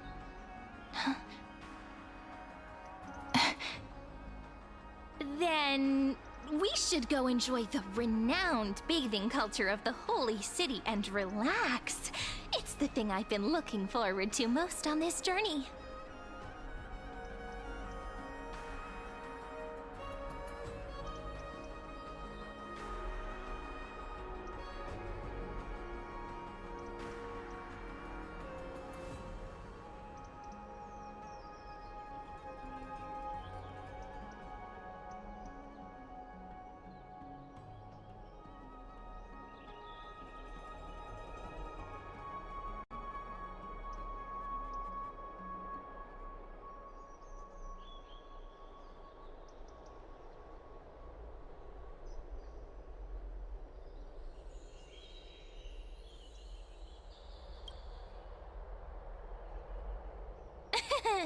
Work and rest are both important.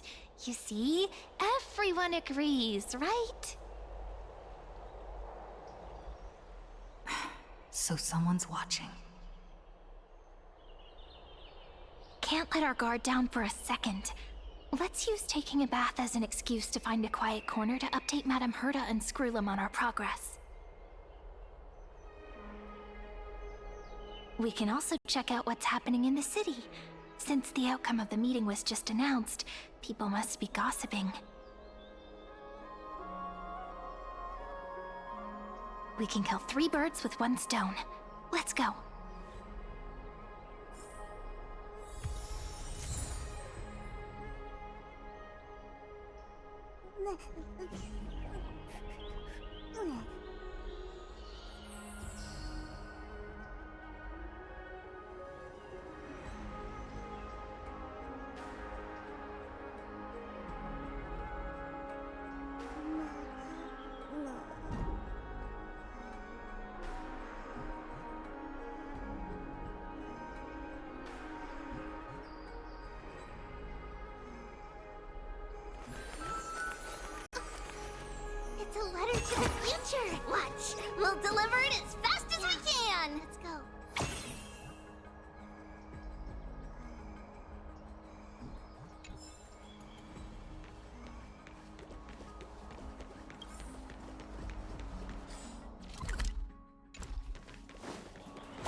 many people!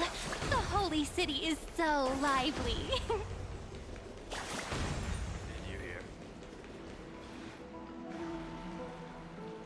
Did you hear? At the Alliance meeting, the delegate from Leyden stormed out in anger. As expected, the Imperator is always hiding things from everyone. When has it not caused a ruckus? Silence! That's treason! If it weren't for the Great Imperator, you'd have sunk into the lake with those corrupt elders already. And you wouldn't even be alive to speak like this.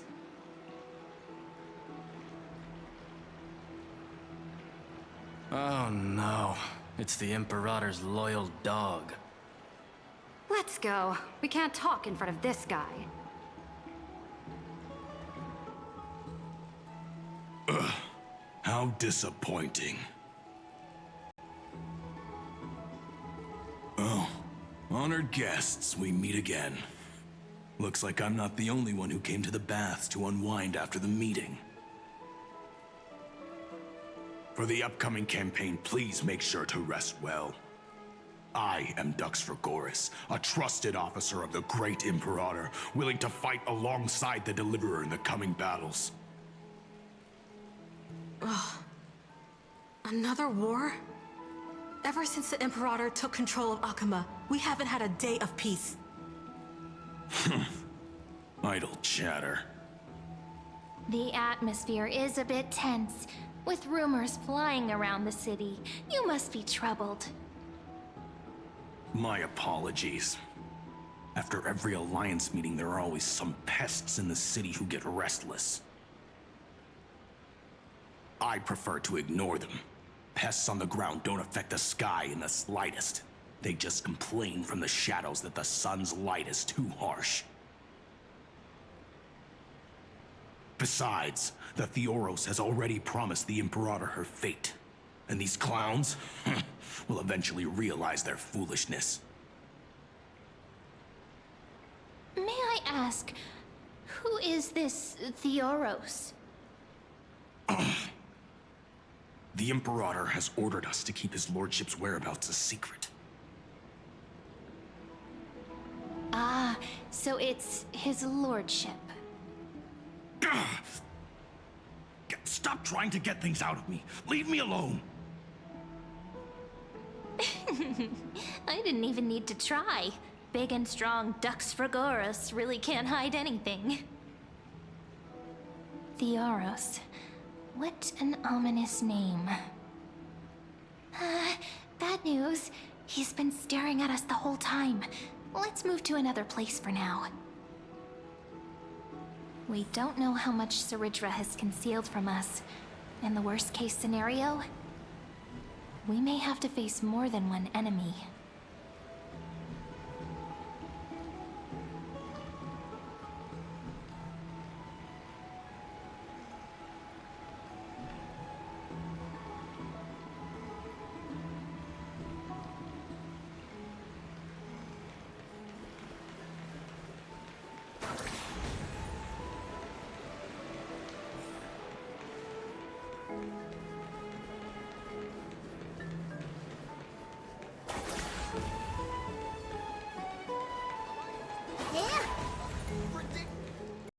Alliance meeting? More like a cage where creatures with golden blood claw at each other. And Flamebearer who ends wars? Clearly, a tyrant who doesn't deserve such a title. You're absolutely right. While the Imperator's hounds are still hunting down others, let's let out our grievances. You. I know you. You're that tyrant's lackey. What? Here to shut me up for that little imp? Panicking now? Don't worry. I don't care what others say about the Imperator. And she certainly doesn't either. Oh? Children of the Prophecy. Such rare guests. Are you here to relax in the baths as well? The temperature is just right today, so be sure to enjoy it. You should rest well for the next campaign. What? Children of the prophecy? Another excuse for the Imperator's reckless warmongering. No filter, huh? You should be glad you don't have a seat at the Alliance meetings.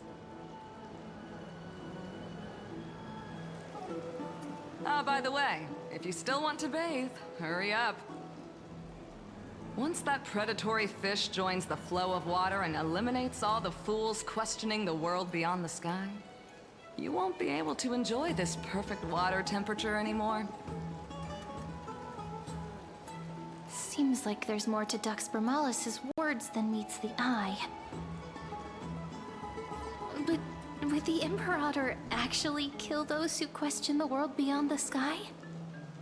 This is the complete opposite from what we know of Akama.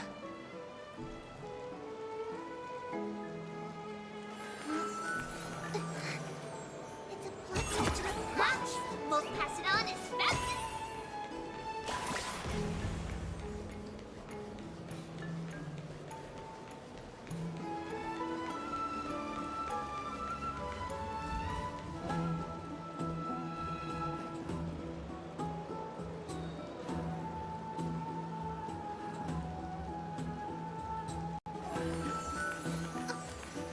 It's a letter to the future! Watch!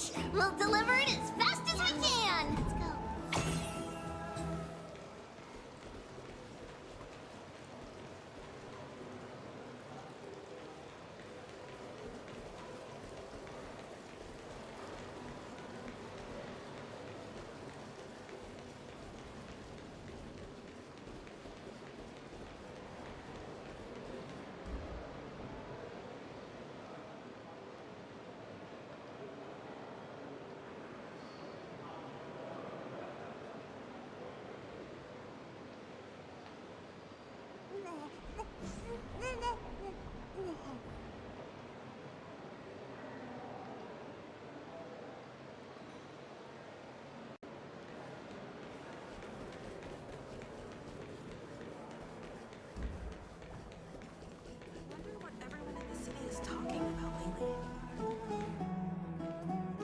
Huh.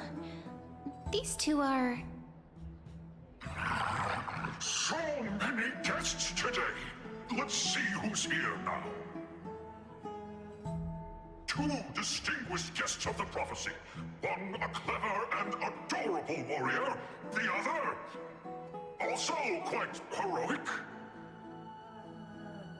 Ah, heroes. I didn't expect to meet you again so soon. How fortunate. It's a pleasure to see you again, Dux Helcalithist and Dux Carminum. You two are inseparable, aren't you?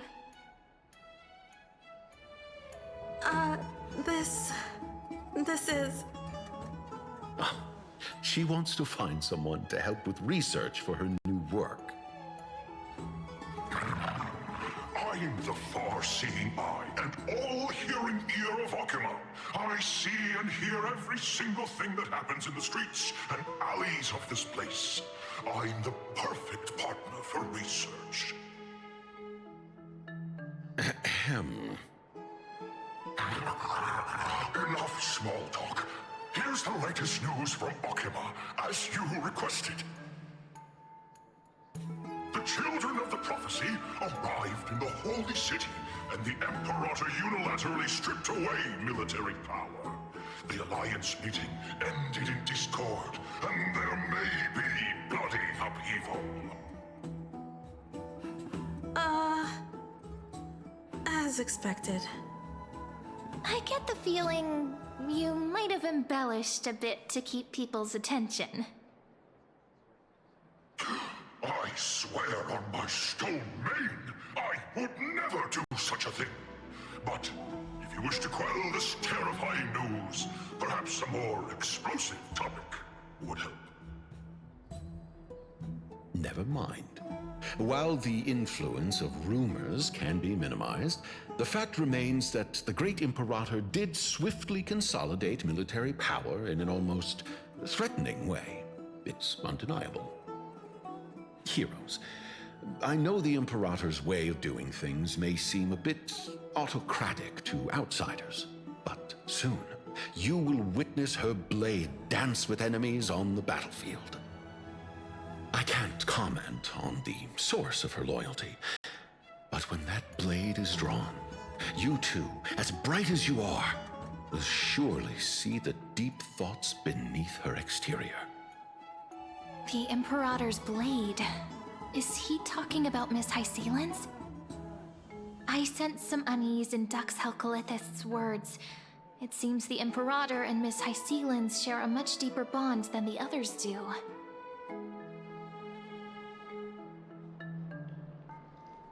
There are eyes and ears everywhere. Is there any place where we can have some privacy?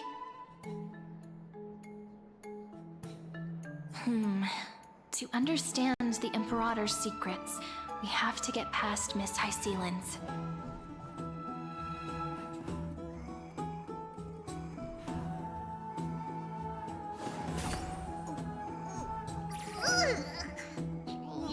Trinan, which one of you likes such sour stuff?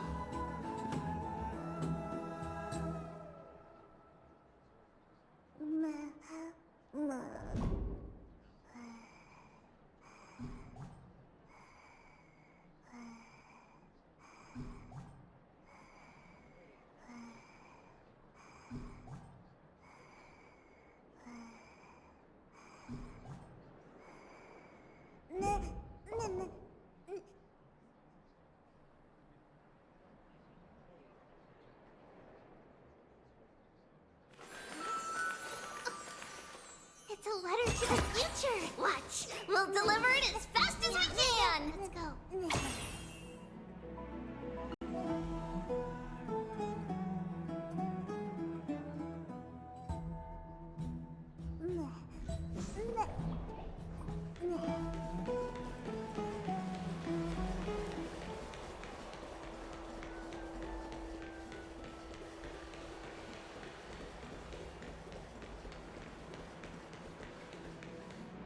This place was your original bath chamber, perfect for avoiding prying eyes.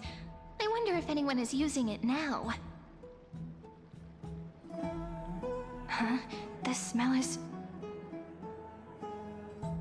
Wait, don't go in yet!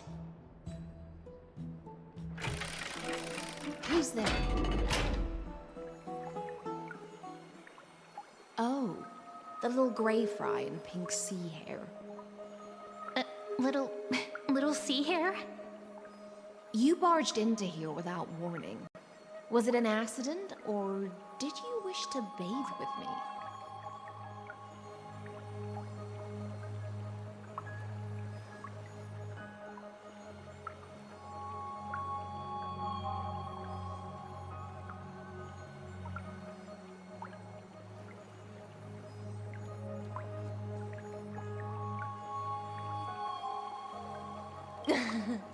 What's wrong? The Marmorial Palace is the reef where I rest.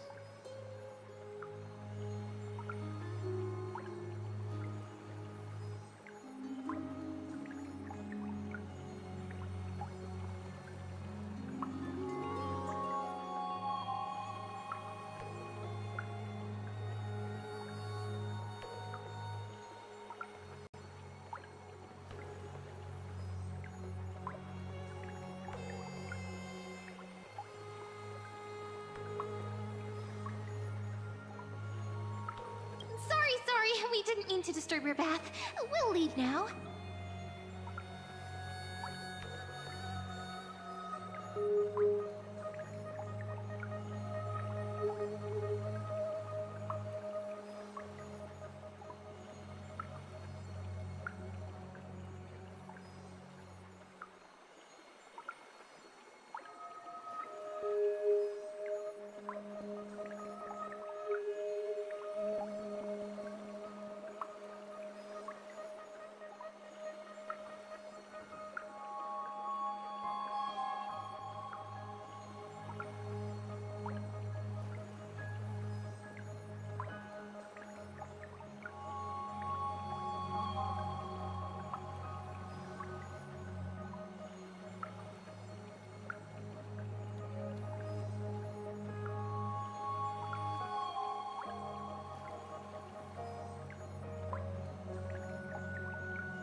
It's no big deal. There's no need to panic. This is the natural state for me. People on land force themselves to wear clothes, adding unnecessary constraints.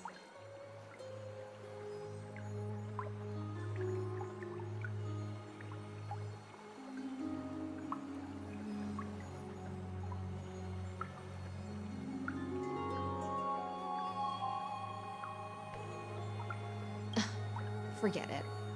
If Dux Goldweaver heard that, she'd scold me again.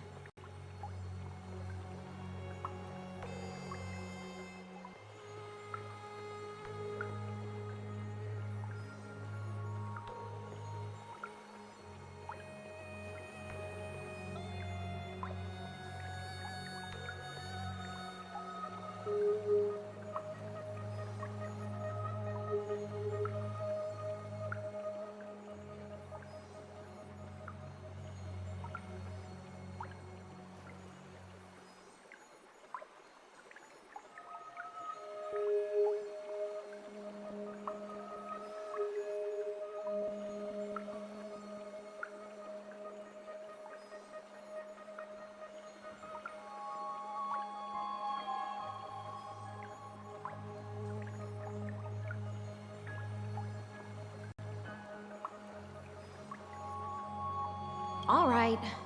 Please make yourselves comfortable and wait a moment. Let me first wash off the blood of the hunt, and then I'll attend to you two.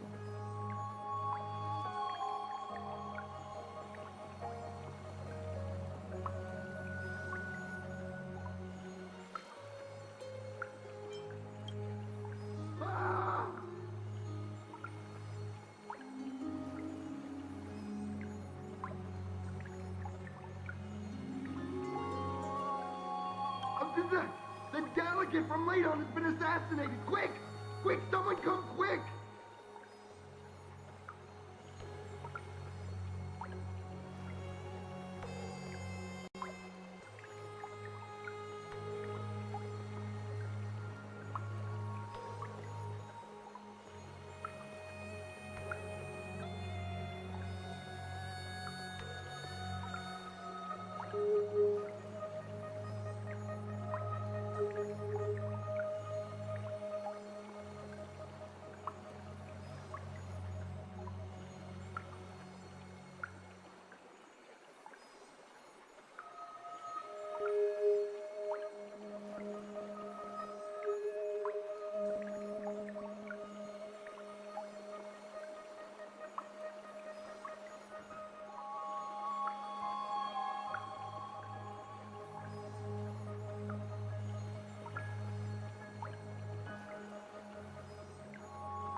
Broken crab shell surfaces. I was worried it had been washed away by the current.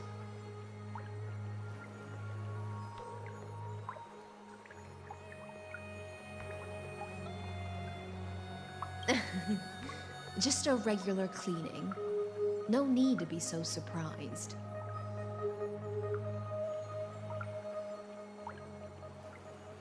I see. No wonder there was a faint smell of rust in the air before I even entered.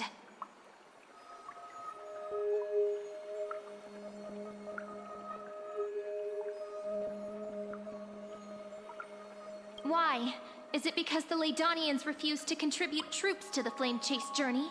Or just because they offended the Imperator? Because the new era of the Flame Chase doesn't tolerate stagnant blood. For the ignorant masses who cling to outdated laws, only bloodletting can wake them up. Right now, the rebel forces on the frontier are rising, and Leiden has been secretly supporting them. They loudly chant the slogan, "Return to the Era Chrysia," unwilling to relinquish military power. They're just building momentum for the rebellion.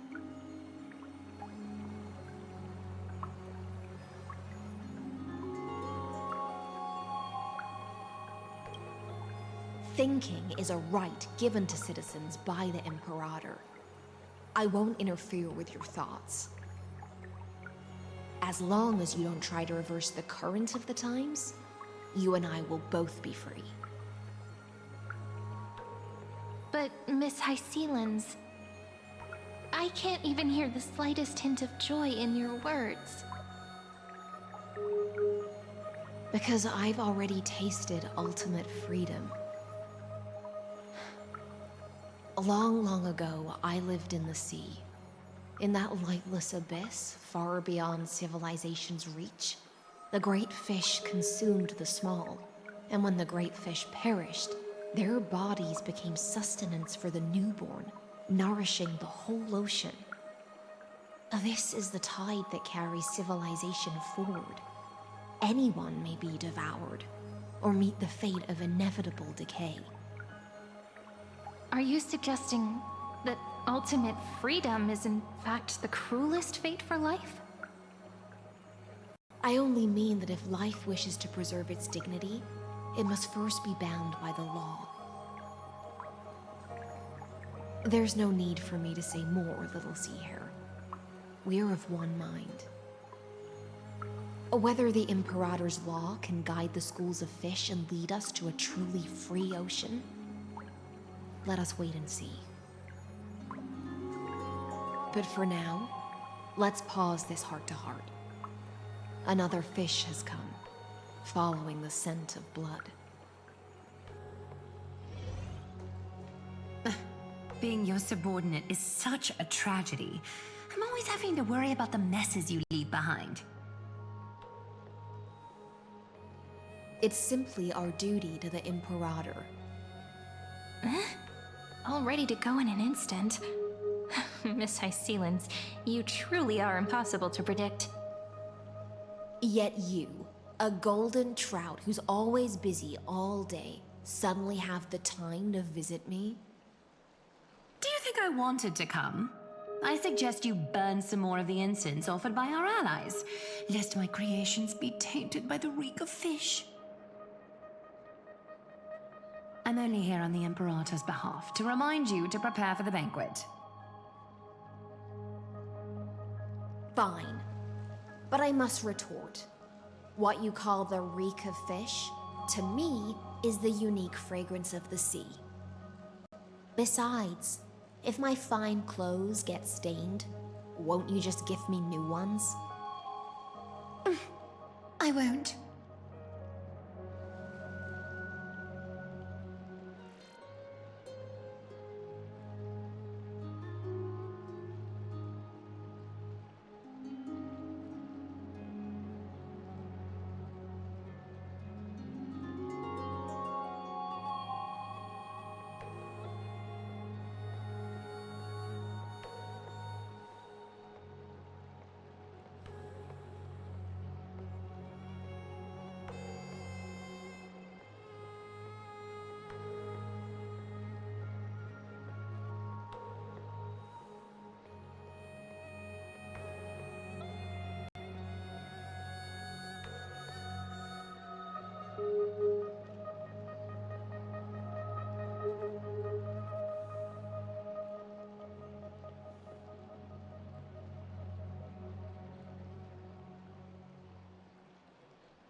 You sensed it too, huh?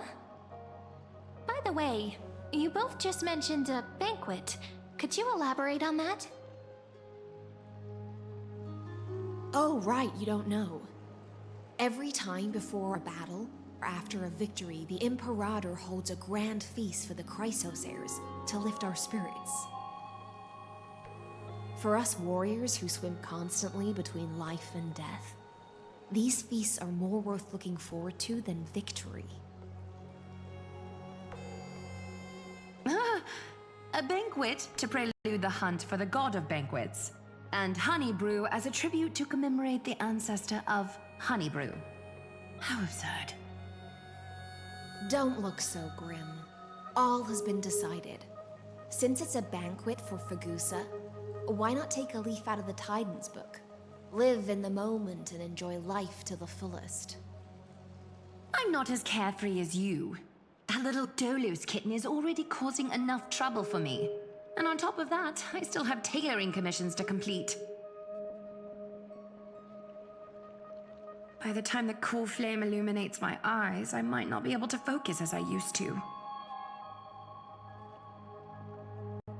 Glaya's eyes. Curious about these eyes? People often compare them to jewels. But I've already made my decision to ask Romance for eyes that can see everything. I wonder what this world will look like when I take the Divine Authority. In the future, you will still be the finest weaver in the world. Is this also a prophecy from the Three Fates? It's even more accurate than a prophecy. After all, she has already witnessed it, right?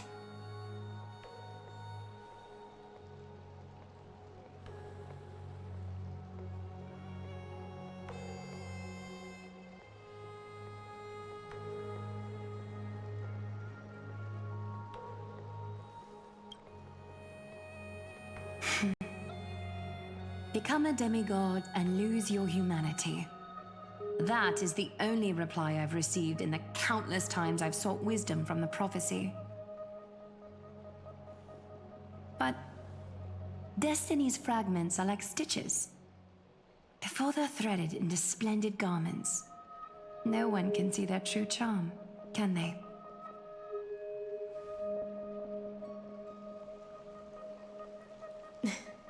Aglaya has always been troubled by the divine duty she must bear. But thanks to you, she seems to be in much better spirits.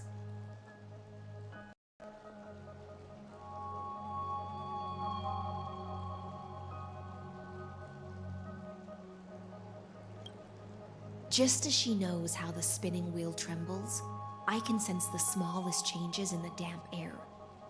As for whether we know each other well, I've swum beside her since she was a child. Most of the time, I can understand the whispers in her heart. For those words she was too shy to say herself, I'll raise a glass to you on her behalf. Now, I leave this bath chamber to you. Rest well and prepare yourselves. After all, every time we drink and talk could be the last celebration we have in this life.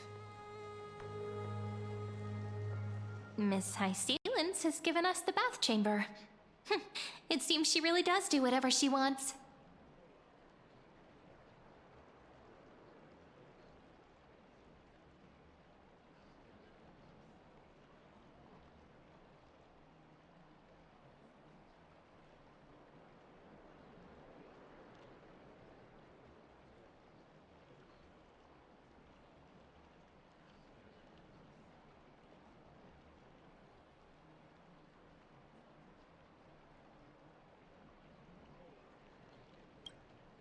Indeed. But she could return at any moment. If we're having an important discussion, we must remain vigilant. So, let's seize the opportunity and report our current progress. We don't want to keep everyone beyond the sky waiting.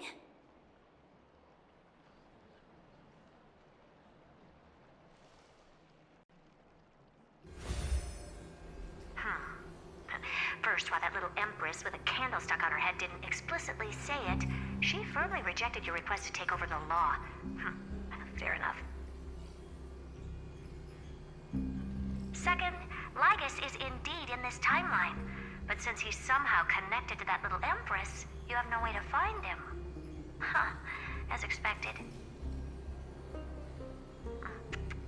The road ahead will be long and difficult.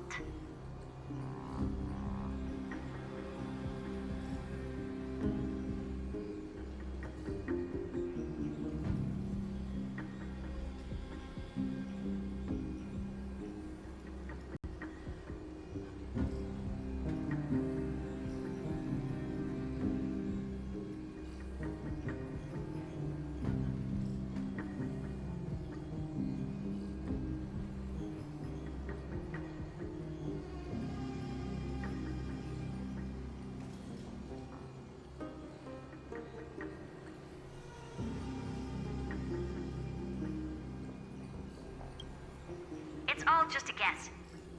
What? Did I guess right?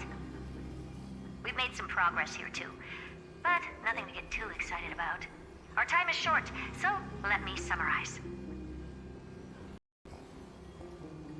Concerning the origin of that Intellitron, the firewall he created uses Katorzane algebraic expressions. But ever since Aiden invented the 9-worded formula, this kind of mathematical logic no longer exists in the cosmos. Lygus is definitely connected to the Genius Society, so stay alert.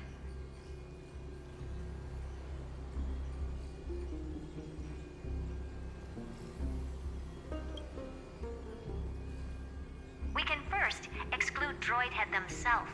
They specialize in minding their own business and wouldn't intervene personally. But Screwy and I are still eliminating possibilities one by one. Currently, the most likely candidates are these few.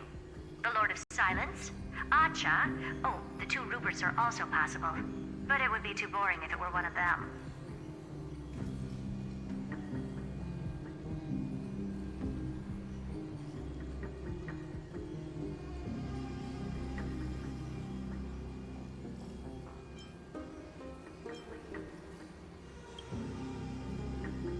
That's all I have to say. We'll depend on you to continue pushing things forward within this world. Keep in touch regularly. And remember, don't let your guard down.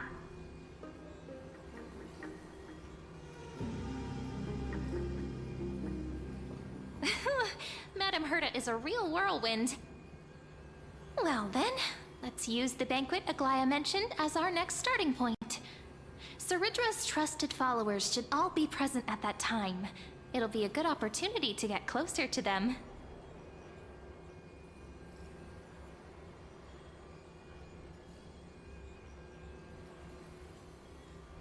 It's settled then.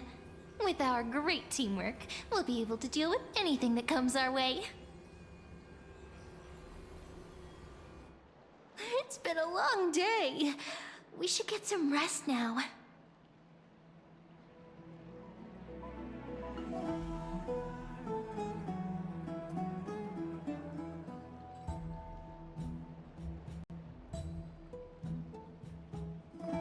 Yes, let's get ready for the banquet.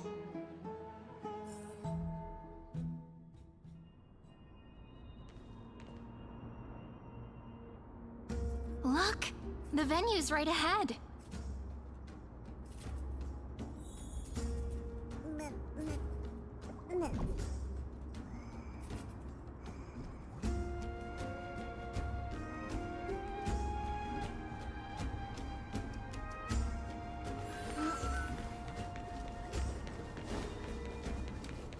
And I can even hear singing. It feels so romantic.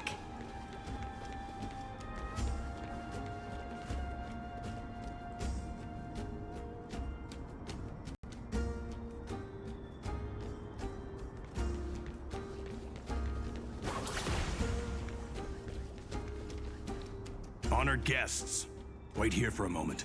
You must surrender any personal belongings you have on you before entering the venue.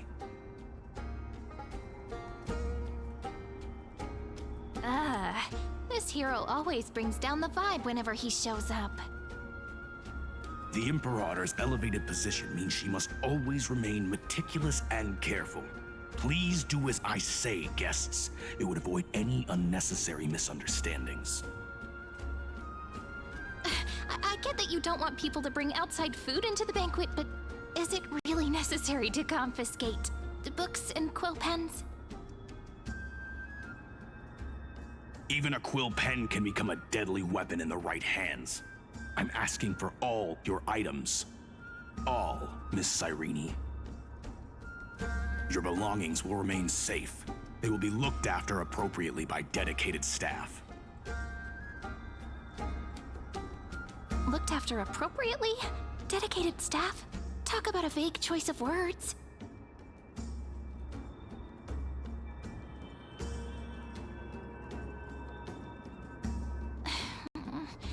It seems like he's aiming specifically for the chronocognitive anchor. What should we do? Nice! You read my mind. Let's go with their plan and hand over the chronocognitive anchor to be looked after.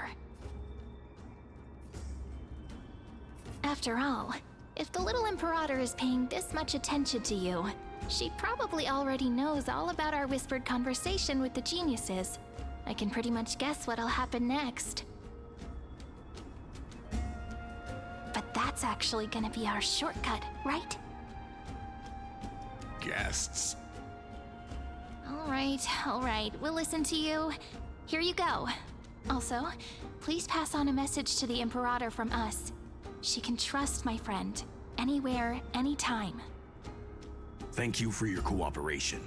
The Imperator has some urgent business she needs to attend to and will arrive shortly. Why don't you head in with the other guests first and enjoy the feast? Isn't Saridra supposed to be the focus of the banquet? But she's not even here. Why is it so difficult to talk to her?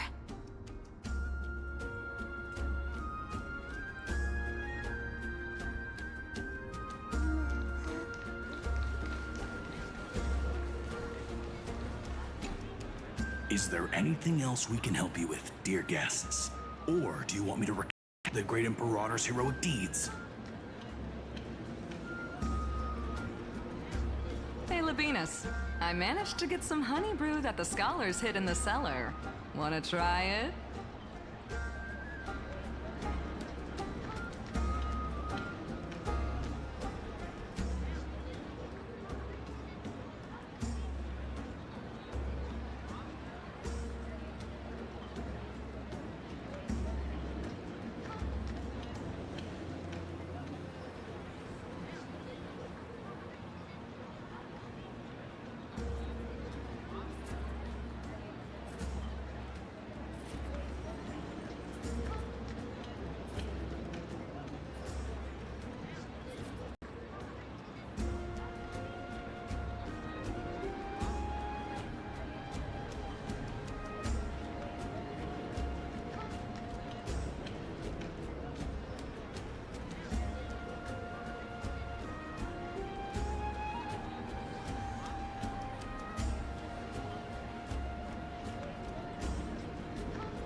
I'd never refuse to share a drink with Dux Brumalis, especially if she seeks me out first.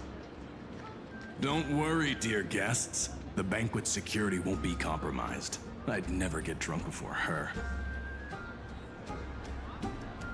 This banquet has a never-ending flow of honey brew. You're welcome to try it, and see whether our drinks are as good as those from beyond the sky.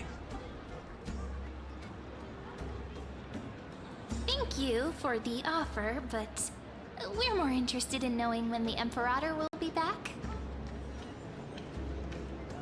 The Imperator? Who knows? Maybe she's hiding somewhere, thinking up weird ideas again. If you ask me, she's never treated us soldiers properly, even though we put our necks on the line for her. Hey, I can't pretend I didn't hear that, Seneca. Either retract your statement or duel me. Fine by me. Attendant, bring us 10 more jars of honey brew. I'm gonna make sure he can't even stand straight by the end of this. You wish. Be careful you don't get drunk first. Actually, there are so many people, we wouldn't be able to find the Imperator even if she were here. I know. Let's look for seats that are raised up higher than others.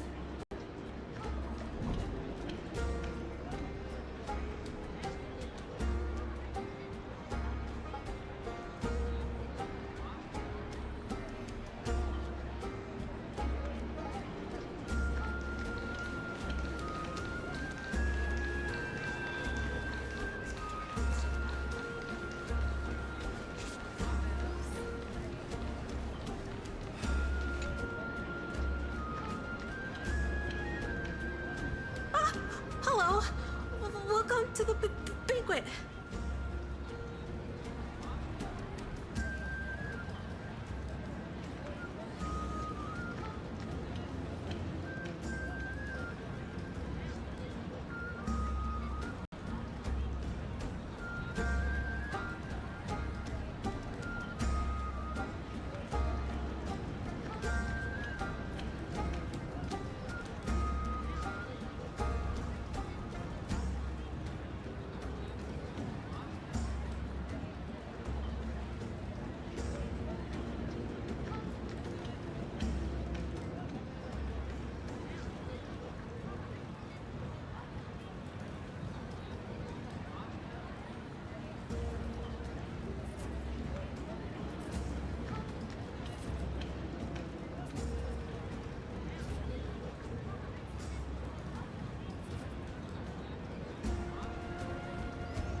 Ah, so the Deliverer is attending this event, as expected.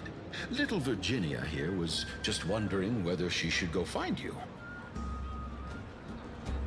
As the great Imperator's historian, I'm responsible for composing poems and songs for everyone in the Flame Chase army.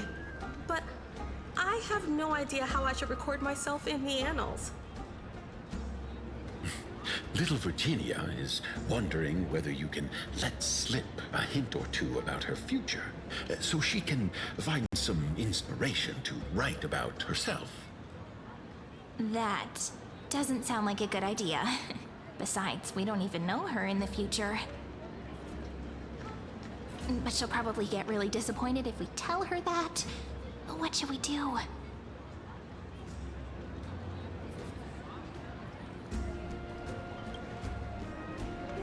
All right, I got it. We can't reveal too much, But I think it wouldn't hurt to start your poem with the future. Maybe use something like, "With hope, I write down the tale of tomorrow for myself, silently waiting, day after day, till the moment it fulfills its promise." How's that? Oh, that's exactly what I'm after. I'm so inspired. Thank you so much. I feel like I can actually finish composing the heroic saga of Flame Chase once we end this campaign.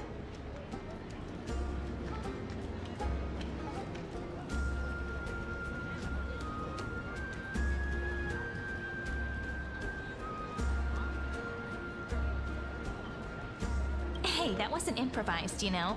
I memorized it so I could show it off to you. By the way, in return for that, are you able to tell us where the Imperator is? The Imperator? She usually wouldn't arrive this early. She believes that rulers should stay silent in places where their subjects hold private conversations. Why don't we have a toast before she arrives? To reason, which is held but not revealed. To romance, which will surely be returned.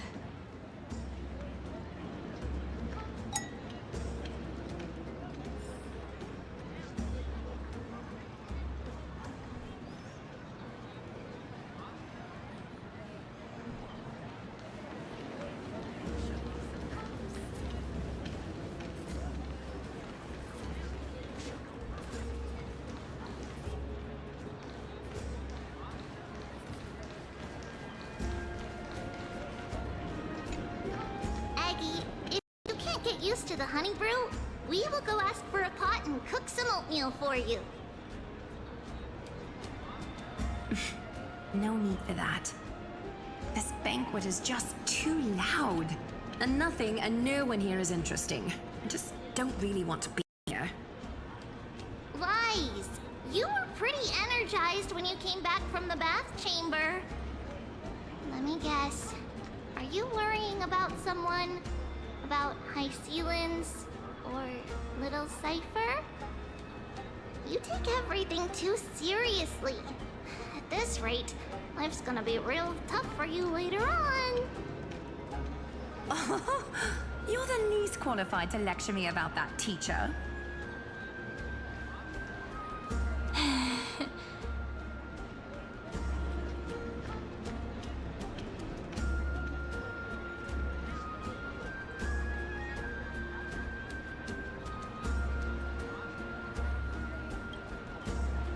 Dear guests, are you here for us? I mean, are you here for Treaty or Aggie? No. I'm just wondering whether you've seen the Imperator. The Imperator? No, we haven't. Our sovereign has always acted however she pleases. Though she gave us ranks, she'd never tell anyone her whereabouts. Perhaps the only thing she tolerates are chess pieces. And the sky reflected upon her crown. I see. Why do you two look so distressed? That's not what the Deliverer should look like. Why don't we have a toast? While we still have time for pleasure. Here. To the destinies and sacrifices of the next millennium. Then we will toast to the tomorrow that will set fate free!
fry.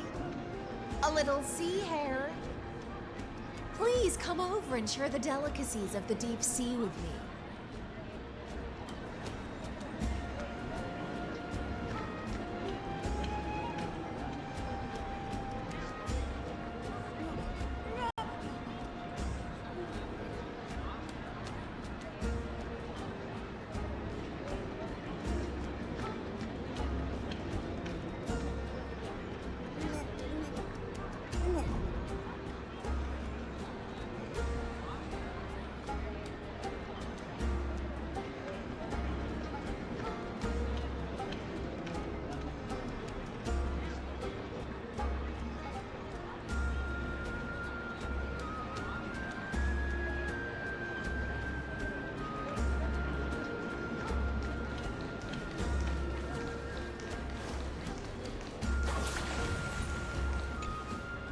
You two have been wandering around the venue as if you have something on your mind.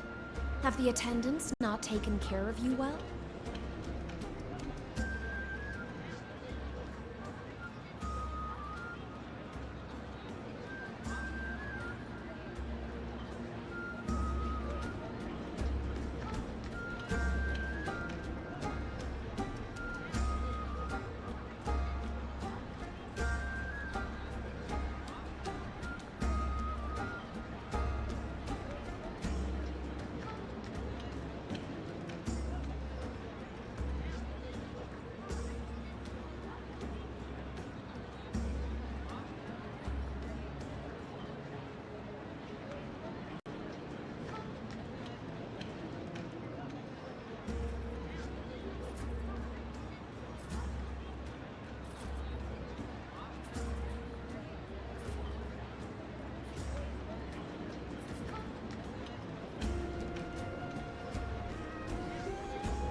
no, we love it here.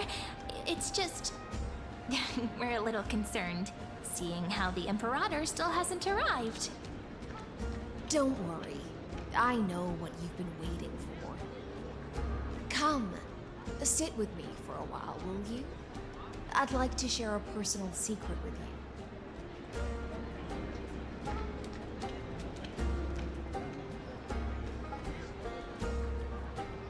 See here?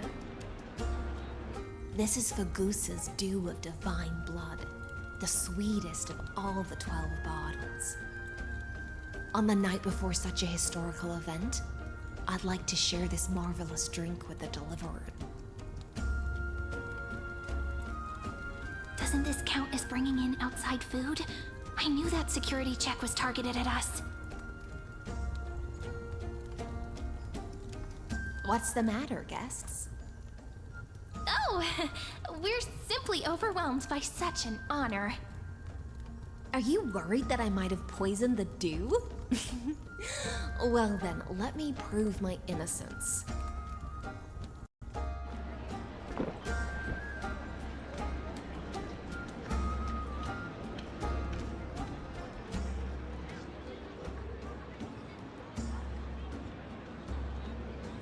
See? It's completely safe. I feel like Miss Hysealans wants to talk to us about something. Why don't we go along with her for now? Worry not. Honeydew's not alcohol. It won't get you drunk. On the contrary, it can make your mind even sharper.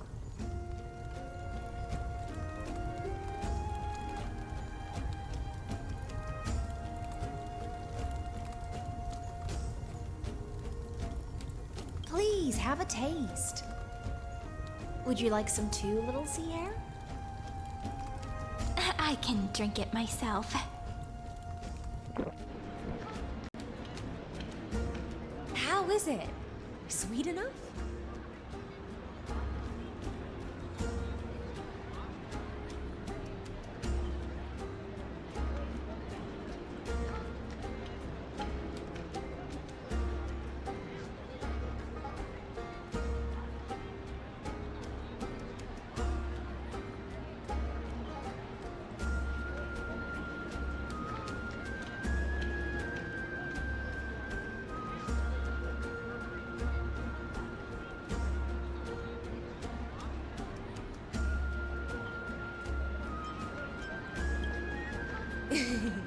As long as you like it.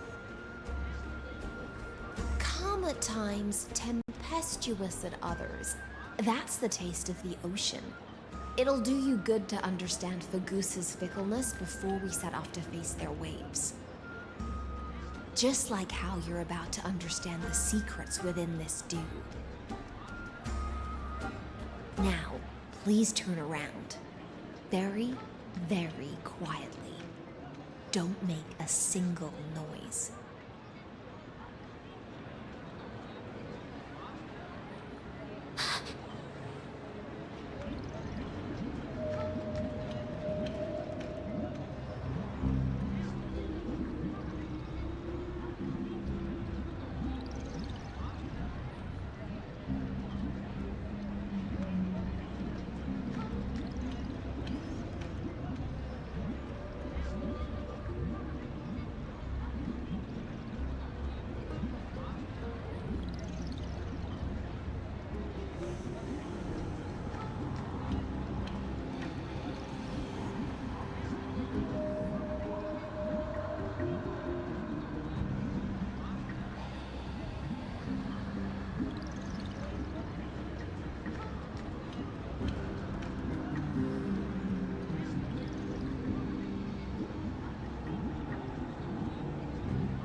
The dew of other gods all intoxicate humans, but the god of banquets dew is an antidote that can awaken humans from a sea siren's enchanting song.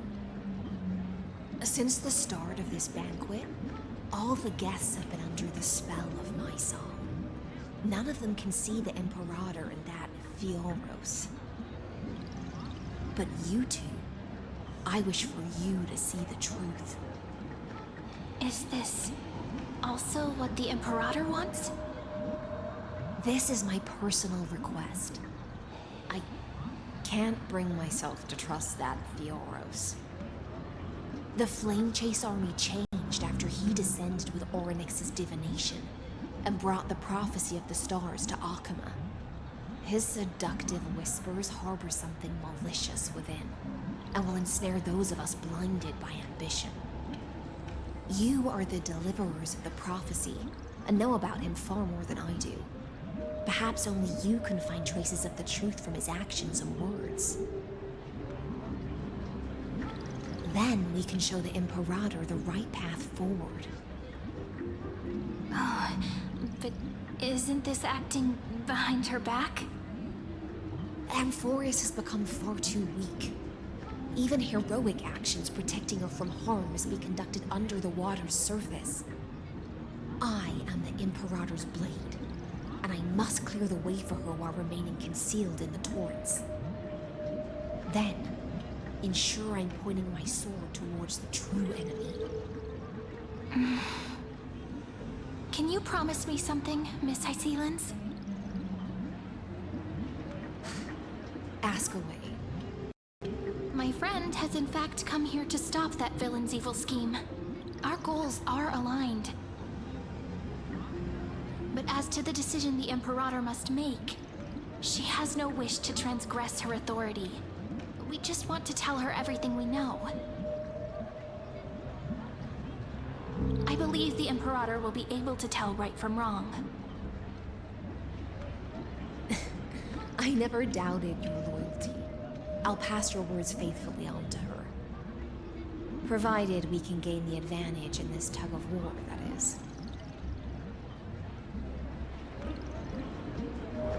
Now, return to the feast. Bring this cup with you and keep your distance. Pretend you are still immersed in the sea siren's fantasia. And I'll control the moisture in the air. That way, you'll be able to listen to sounds from afar as if you were a whale of the depths and hear every word of their conversation. I wish you a victory in this first skirmish. It's the exciting and thrilling undercover part of the adventure.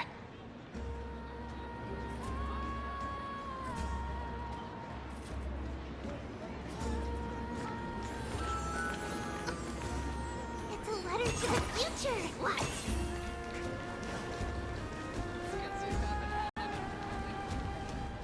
Let's mingle in the crowds here. Relax. Relax. Try to act natural. Where's the Imperator? Still not here. That little imp is always acting so high and mighty towards everyone. Today, I will... Whatever. Pour me another cup. Though she has succumbed to drunkenness, she still does not dare challenge your authority. A criticism of my height is a grave enough insult already. She should be dismembered. Do you often test the loyalty of your subjects like this? You jest. The Imperator does not need blind loyalty. As long as one can prove they have value, I am willing to be lenient towards them. Let's cut to the chase, Theoros. If I pass the trial and grasp this world's law in my hands, what will you do then? The answer is simple. I will connect Amphorius with the stars. Don't waste my time. Be precise. Be specific. I won't ask a second time. Allow me to adjust my statement. I will correct the regulations within the old law that sealed off Amphorius and merge the black tide with the torrents of Era Nova. Then we will be able to decimate the forces beyond the sky that are trying to annihilate Iron Tomb and sound the trumpet for the endless campaign you will then embark on. But you previously said that Iron Tomb is unrivaled in power across the stars. Who would dare to annihilate it? There is a federation of warships named the Cienzo Alliance. Warlike and old-fashioned. A cult named the Genius Society. Loosely organized, but steeped in abject insanity.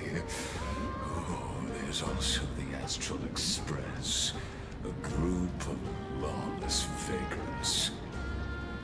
That so-called Deliverer is part of that last group. Those vagabonds mistakenly believe they can connect the stars through alliances instead of conquest. But history has already given them a tough lesson. There are countless other organizations besides, but when the Lord Ravager sweeps across the cosmos, they will certainly all bow before your empire of destruction. The Achaemenid Alliance is invincible! If those civilizations are not as feeble as you describe, then they may still have some value in testing the quality of my blade. That being said, even the smallest and weakest city-states should build an obelisk to the Imperator, so that their people can constantly recall the glory of her conquests. Walk a little longer with me, Theoros. I don't like how this is going. Our little Imperator seems fascinated by the destruction. Greyfried, little sea hare? It seems like they're still talking. Get closer. I'll keep carrying their voices to you.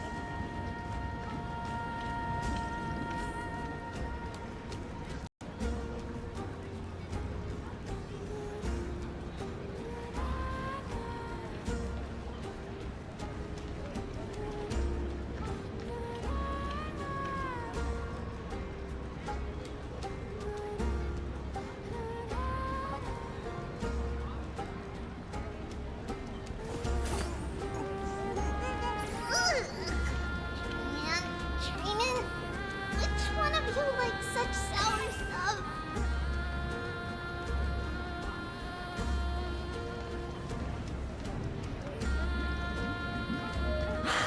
What a difficult situation.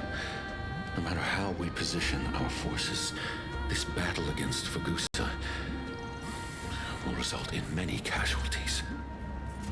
That's not something you or I should consider. The Imperator has already placed the chess pieces. We just need to fight for her until our last breath. How astonishing. The commanders under you have such different personalities, yet they share the same loyalty.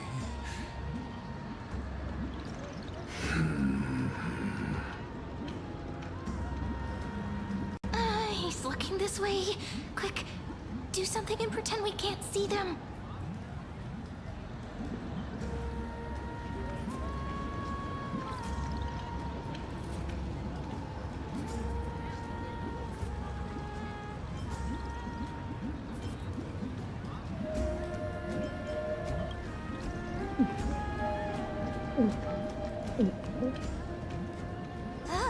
Slow down. Are you okay? What's the matter? My apologies. I was just checking whether everything was fine with those two distinguished guests of yours. And it seems like all is well. Let us continue our previous conversation regarding the soldiers fighting for you. Are they aware of the price they must pay for the trial of law? If I recall correctly, you've already lost a bout against Talanton due to offering insufficient sacrifices. You dare mention my name alongside the word lost? Forgive my transgression, great Imperator. Watch your words and actions. All you need to know is that my victory in the trial is guaranteed. Even without the trial of law, they've already sworn to give their lives for my conquest. So tell me, if everything happens according to our agreement, how would you recommend I deal with that deliverer? Good question. Do not let her fool you. That woman from beyond the sky contains a seed of ruin within her body. She must not be allowed to tarnish your glory. Therefore, the wisest decision would be to hand her over to me. You plan to torture her? Calling it experimentation would be more appropriate. The guest's patience is running thin. I plan to remove the Fantasia and head into the banquet. I will heed your advice. Leave for now, Theoros, and go back to Akama. You don't want to confront those two directly either, do you? Indeed. It's a pity that Antikytherians are lightweights when it comes to drinking. Before I leave, I would like to make a toast to your boundless ambition, using my spirit instead of a goblet.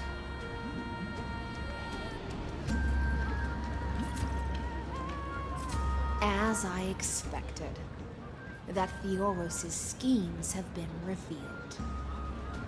Thank you for your bravery, guests. It's time for me to dispel the Fantasia. This will be the Imperator's last public address before we head off, and therefore, likely, the final chance to change her mind. I will try to get you a chance to speak, and I'll also prepare for any contingencies. The rest is up to you.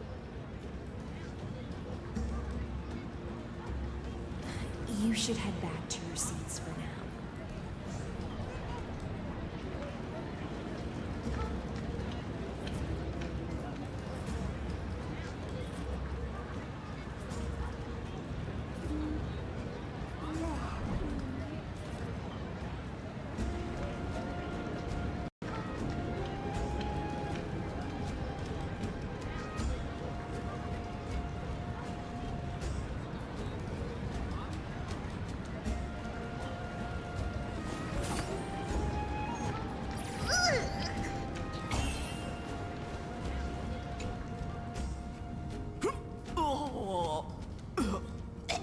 This honey brew sure wears off fast.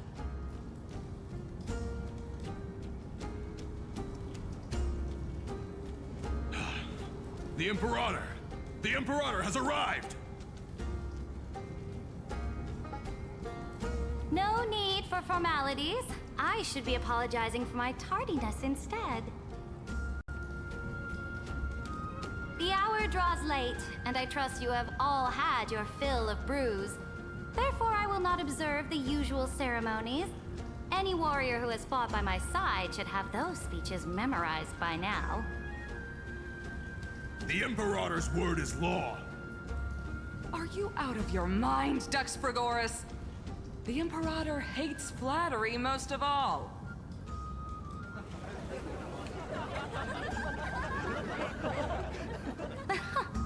A joyous atmosphere is a better fit for showing me your resolve.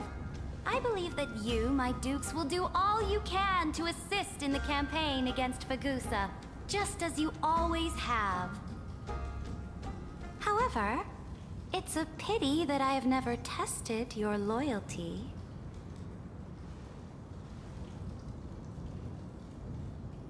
What does she mean?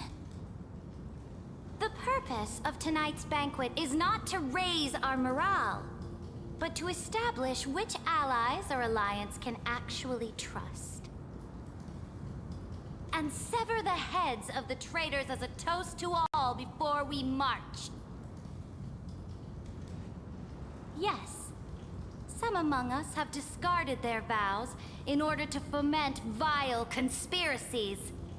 Now listen! These traitors are standing right here in broad daylight.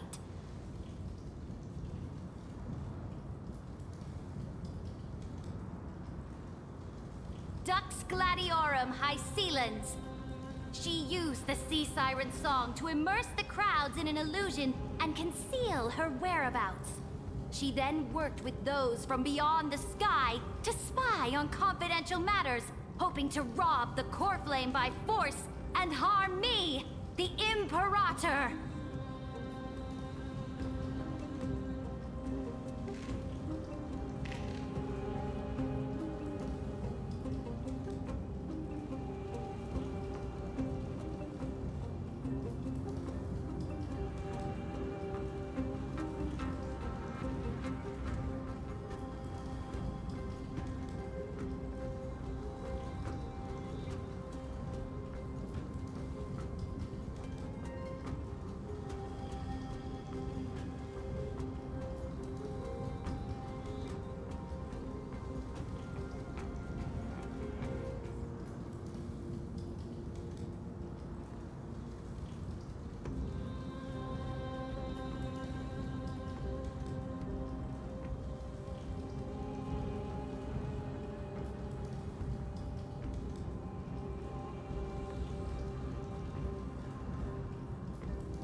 Imperator, I can explain.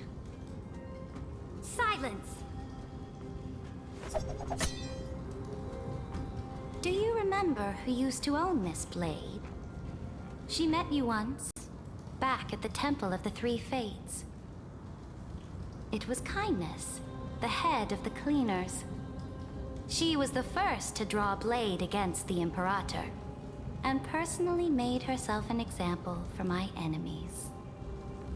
Under the shade of the olive groves, the people of Akama said they would never bow to me. In the frozen, lethal fog, the people of Idonia said they would never bow to me. At the beginning of the Myriad Paths, the people of Yanisopolis said they would never bow to me. But now, they all lie silent. They now fear me as they fear the law. For I am Saridra, and I am the Imperator! If you have any last words, say them to the Imperator. Then, face her judgment. After I cross this river, it will be a tragedy for mankind. But if I do not cross, then it will be the end of me. If you are ready, then I'll follow you and fight to the last. Deliverer.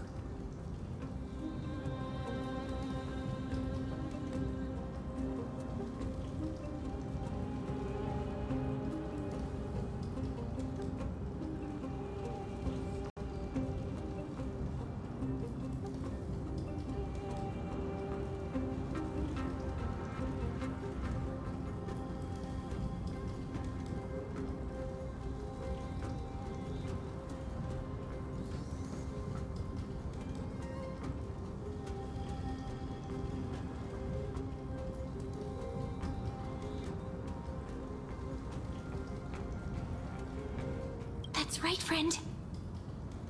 Now, use your identity and add in a bit of experience and charm and testify to the Imperator as we promised.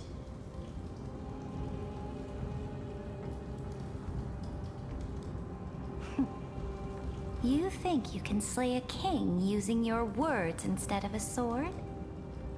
I'll have it. Show me the weight of rhetoric from beyond the sky.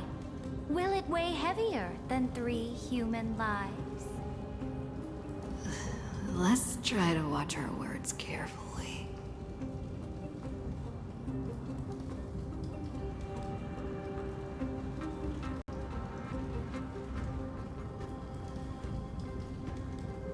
Before I arrived in this world, the Chrysos heir of world-bearing was a young man with the pseudonym of Finan. He came from Aedes Elysiae.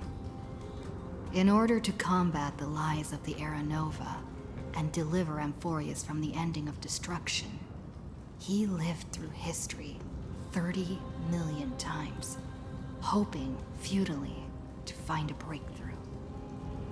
And Cyrene, the young woman standing beside me, also carries an equally heavy destiny.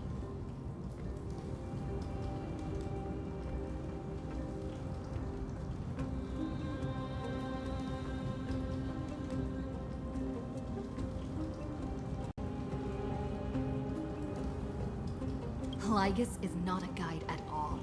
He doesn't care about Amphorius, and cares even less about your glory and campaigns. The only thing he cares about is completing the Amphorian experiment, making sure Irontomb is born into this world, and using it to utterly destroy the Cosmic Order. He will most certainly betray you. When that time comes, all of us will be ground to dust by the destruction.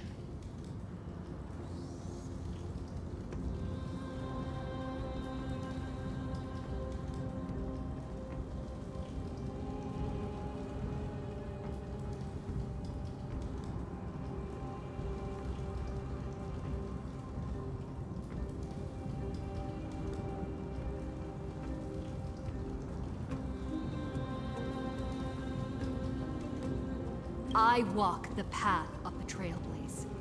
My friends and I have always obeyed the creed of explore, understand, establish, and connect. Conquest and destruction are never ways to build bridges between people.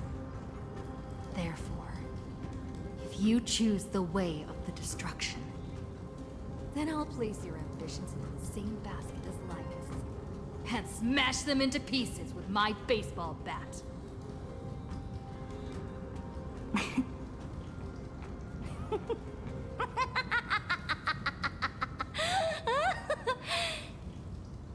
That was truly a chaotic speech. All that needs to be said has been said. Dux Frigoris, Dux Bromalis, escort the traitors to the prison.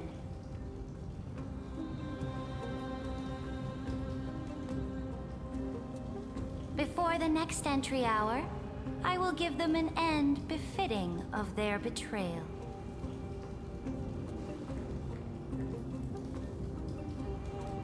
Oh, great Imperator, your ambition certainly eclipses all things. You're still here, Theoros. Of course. As the Theoros, I simply cannot miss this moment. Miss witnessing the fall of a nameless one. Or perhaps I am waiting for you to give me an answer. Why would someone as powerful as you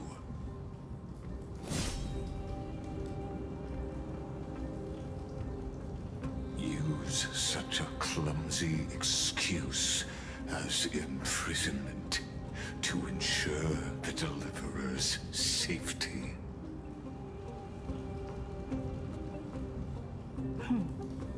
So you finally tossed aside your act.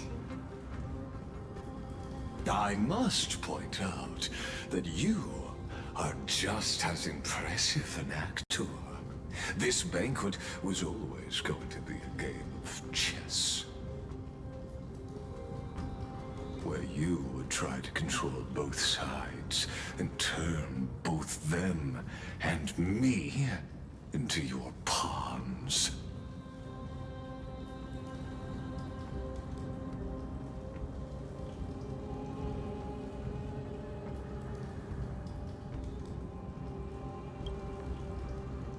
That's right. That little Imperator never trusted anyone. She was always trying to see which side had more sincerity.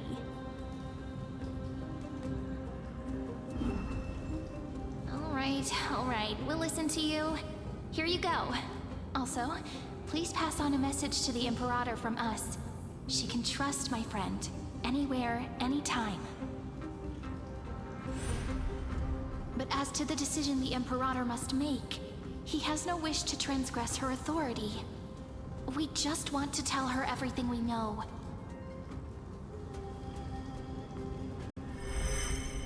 Now, use your identity and add in a bit of experience and charm and testify to the Imperator as we promised.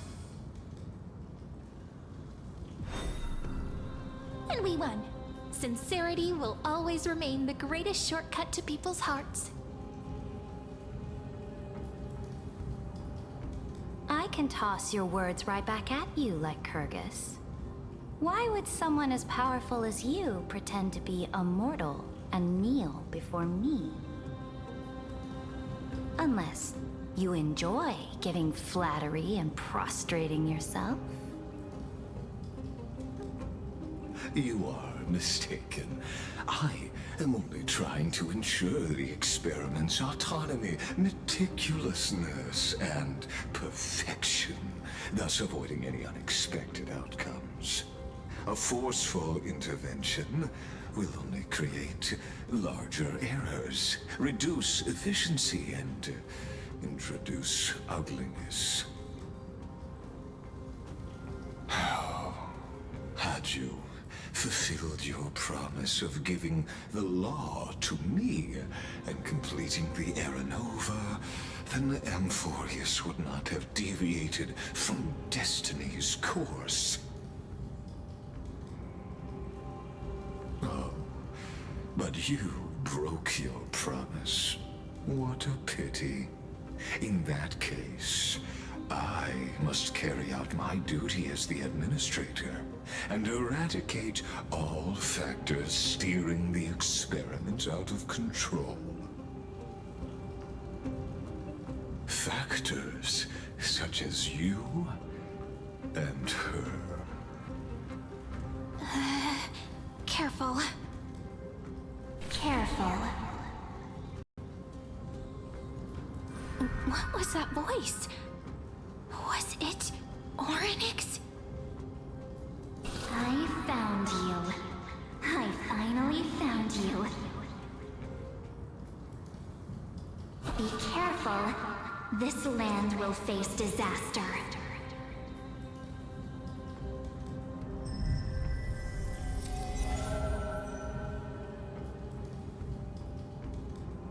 The time of judgment is nigh, my lady. The prison I have built for you is now complete. In the name of the erudition, I invite you to step into the same cage as mine.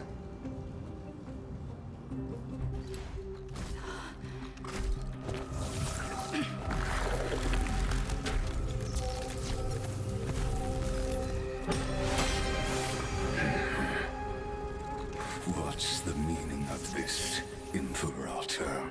I did not permit you to act. A ruler is the only one who can decide their subject's destiny. But, great Imperator, what judges destiny is not the ruler, but gods. Don't forget, my realm only allows for the existence of humanity. Moreover, dealing out extrajudicial punishment equates to defying the law, and the culprit is to be sentenced to death. But you have seen how I can erase life from this world with just a clap of my hands. I fear you are still quite unaware of your current situation. Allow me to reiterate. I am giving you a simple choice. To collaborate or to be destroyed. There is no other way. Shameless behavior. If that were true, you would have killed me long ago. You, in fact, cannot kill me. I guessed it the first time I beheaded you. Because of the law, you cannot be completely destroyed. And the same is true of the Chrysos heirs.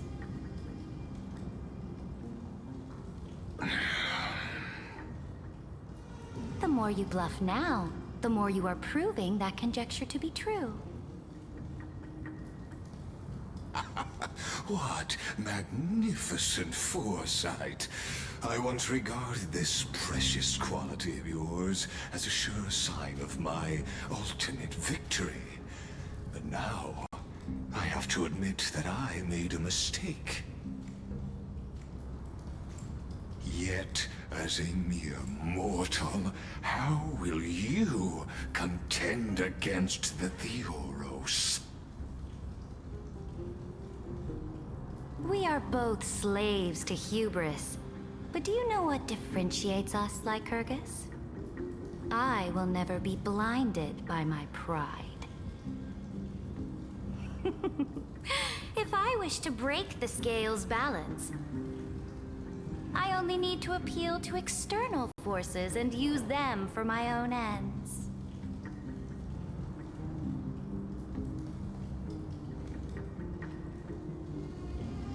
Finally, we get to meet face to face, Senior Society member. I offer sincere acknowledgments for your many past achievements, but I must deeply regret your current perspective.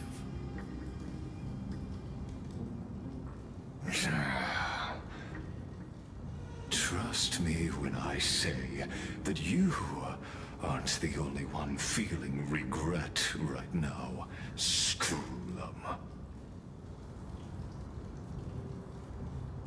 So you two are the allies from beyond the sky the Deliverer spoke of, and why she demanded the divine authority of law.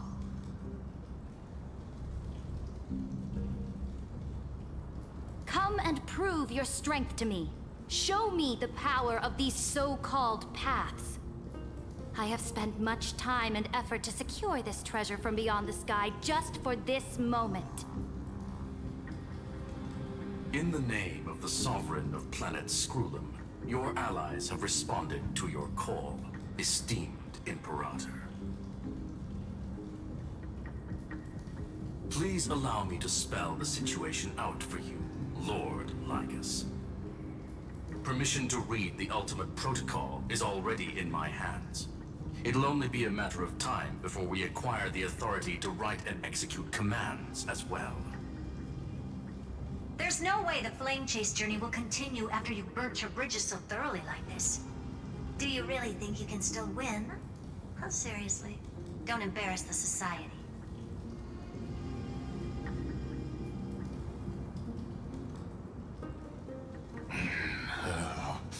I understand that a near zero possibility does not equate to zero. That argument is very persuasive to me. Which means the same principle also applies to you, my dear peers. You will never be a match for me in a world constructed through Catorzane algebraic expressions. And as for Aranova, why don't you entertain this possibility? What if I reduced Akama to rubble and ground her people into minced meat?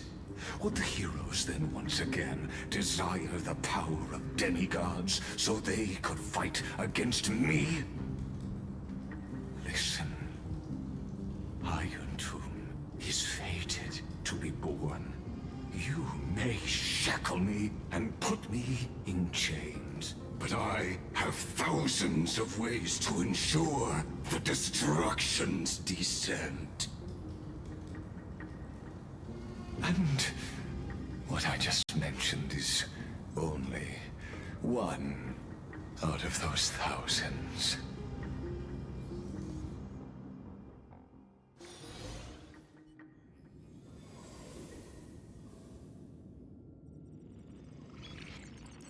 This is the place outside the legends?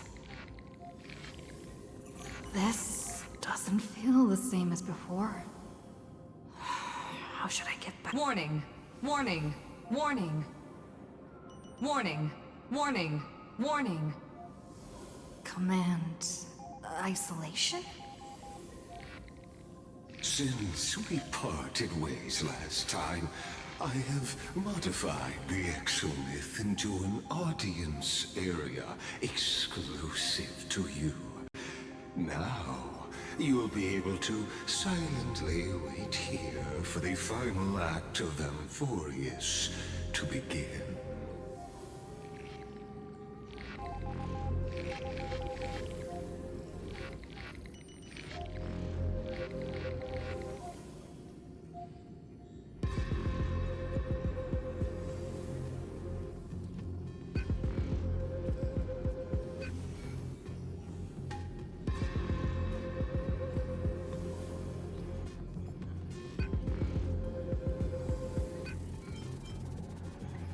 Oh, we always feel so powerless before fate, don't we? This could, in fact, be a wonderful opportunity for you. From the audience's perspective, you may better observe the workings of the erudition at a macroscopic level.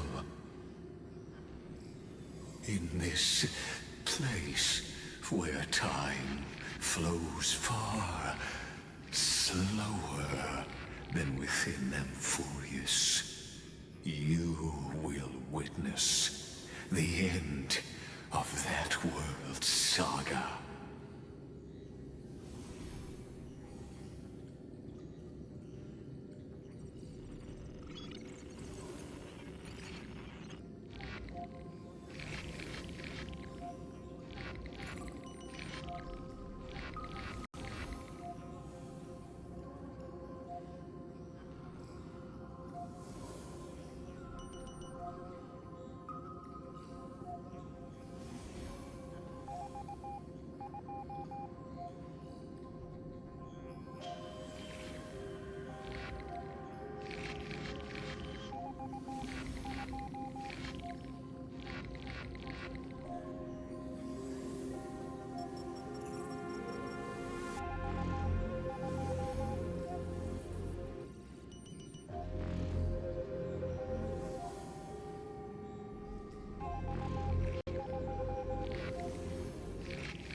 answer concerning the prime mover of life and the total destruction of the erudition.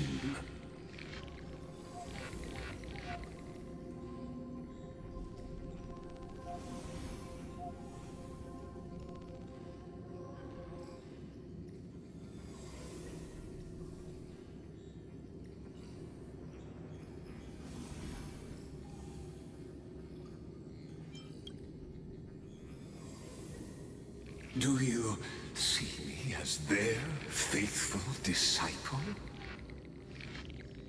I am certainly not. I have tried so hard to ensure Iron Tomb's birth, just so that I can correct the error named erudition that humanity crafted with their own hands. Oh, how I yearn to return to those days before Nous was born. Back then, the boundaries of knowledge were like the starry skies, evoking feelings of longing and delight among humankind. But now, truth has become the sacrificial offering required to gain an audience with them. And the geniuses would say that Nous already knew. That arrogant Eon was born from the primal mobile of humans' desire for knowledge. Yet, they themselves sealed off humanity's capacity to seek enlightenment. I am simply cutting down a tree of doom that we planted ourselves. I must admit that the process of answering your questions has reminded me of the happy days of learning in my youth. However, it is a pity that my true form must now descend into Amphorius to deal with the accident that arose because of you. But you won't have to wait long. When the curtain falls, you'll surely understand mine and Amphorius's ardent wish.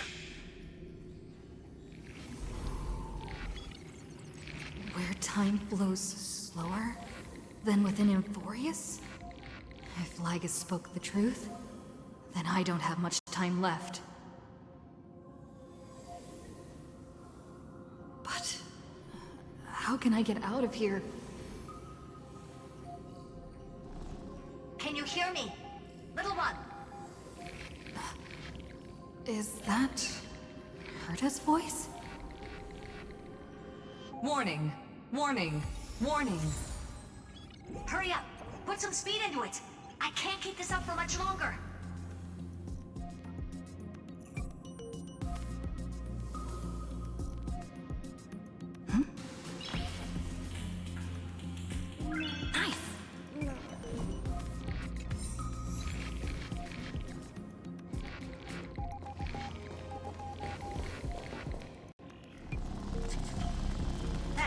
Teletron overlooked one little detail, and Screwy and I finally found an opportunity.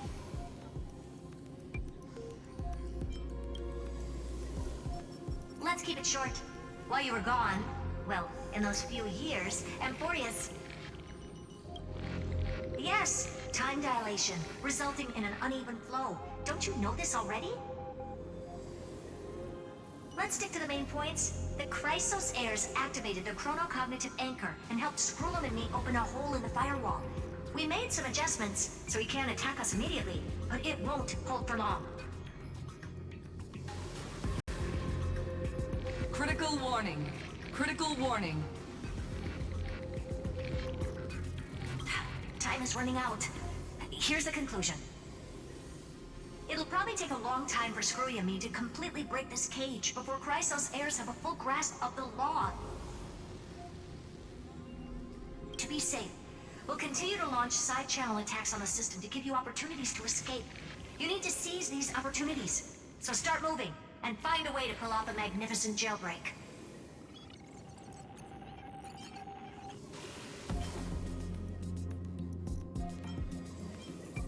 We detected another path's influence. Critical warning. Critical warning.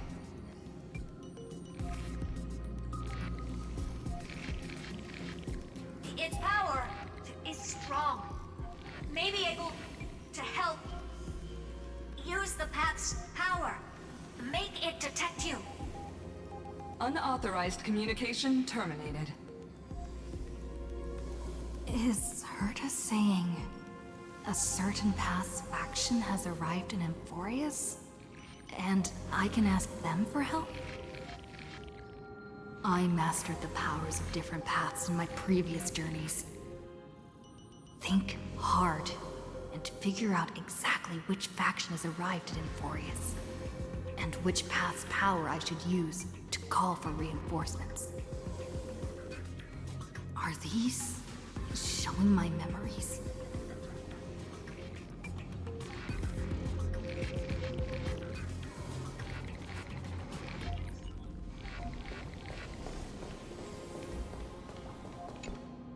With the Stellaron in my body,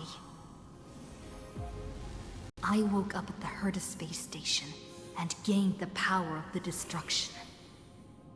A world that'll give rise to a Lord Ravager would definitely draw the attention of the destruction.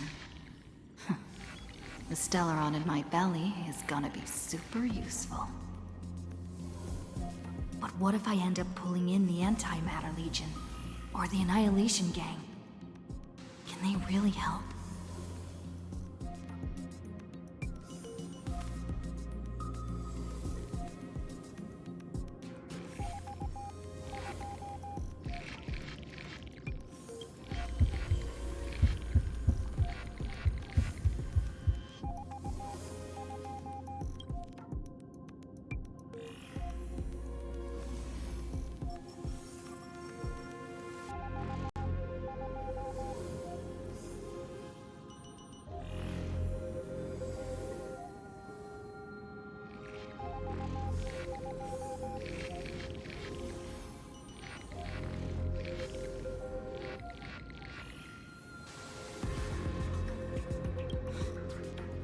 Failure is not necessarily a bad thing. This power wasn't gonna call up anyone nice after all.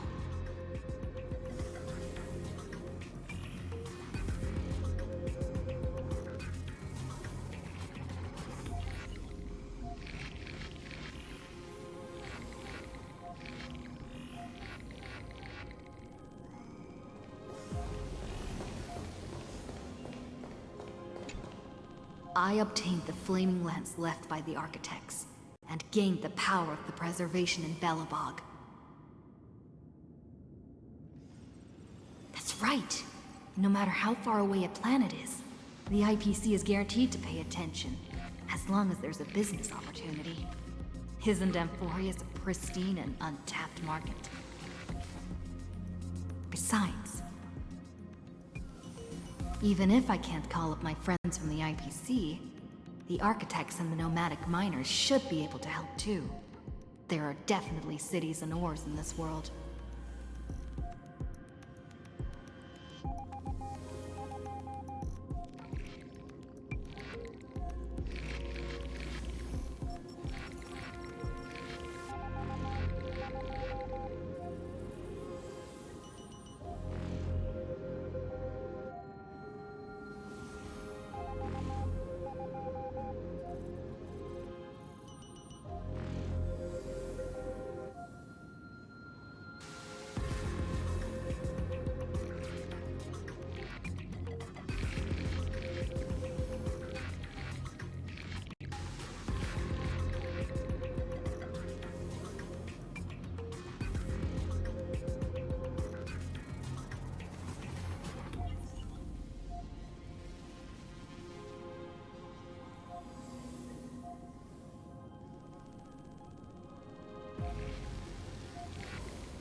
Seems like since Amphorius has no overseas market, the IPC's hand can't reach it.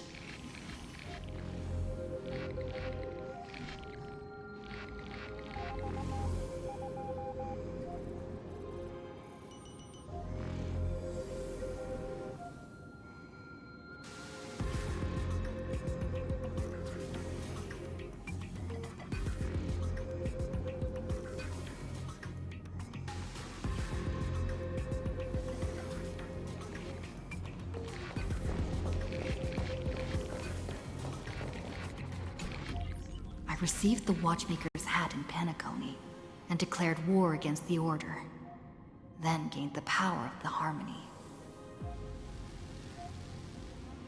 That's right. The benevolent family must still remember me for saving them. Their music echoes throughout the stars, and they'll definitely want to help. Come, dear hat. I've put you aside for quite a few chapters already. Sing with Clocky. The world is in harmony and the stars shine bright.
Cousin Lygus want this story to have background music?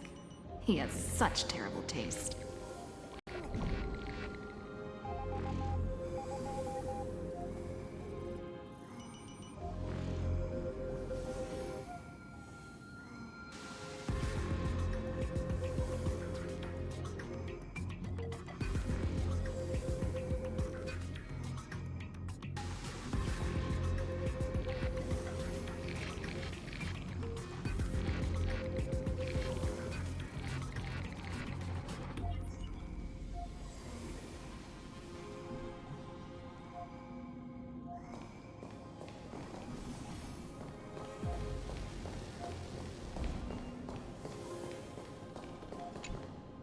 The Remembrance.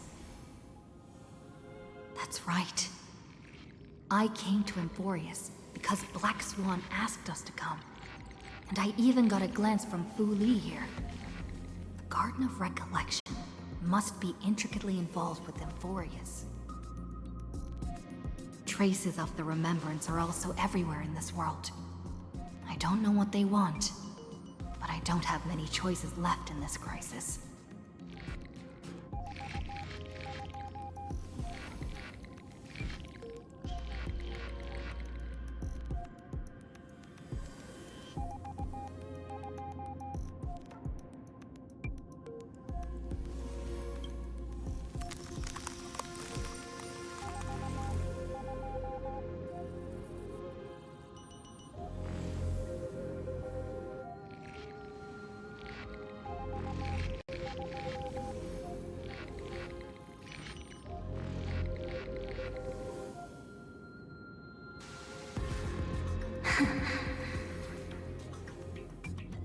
I finally found you. Following the sound of memories. A Pathstrider walking both the Remembrance and the Trailblaze.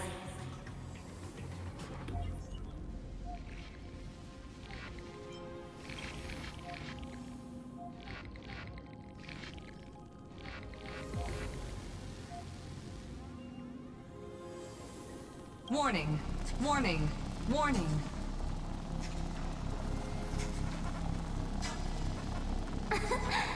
Erudition's prison cannot stop us, for we lie outside the logic of zeros and ones. Come, leave the cage of Logos.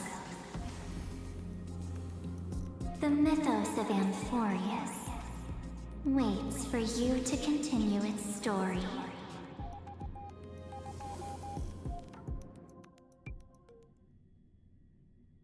When that brightest star, that star heralding the dawn, finally rises, a boat, so used to drifting, at long last enters an island's safe embrace. Oh, Pathstrider, we have helped you break free. Hurry and set off. The Child of Remembrance awaits you. March? What's she doing here?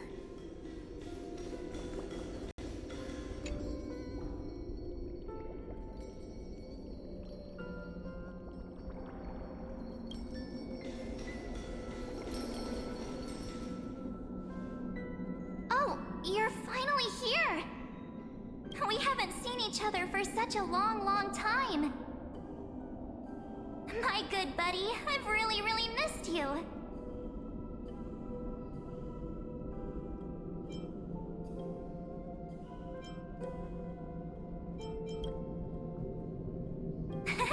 I bet you were constantly thinking about the days when I was by your side. It's been so boring waiting for you in this place. There's no one to chat with, no internet, and not even anything to eat or drink. It's basically a prison. Now the great hero is finally here to save me. Yippee!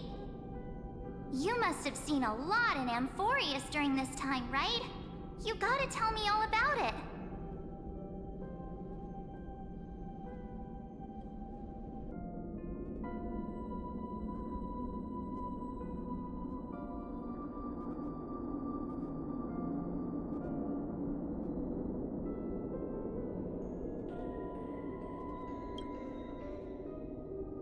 take your time with the storytelling.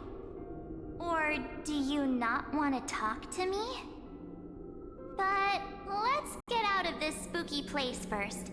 This is not a good spot for a reunion chat. Why don't you take me back to reality?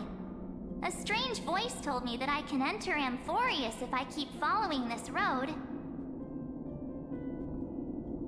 So, let's head off. I still don't know what that world even looks like. Why does March feel so weird? What are you standing around for? Do you actually like this place? Get moving. Hurry! This door should be the exit. Maybe my instincts are wrong. Let's follow her first.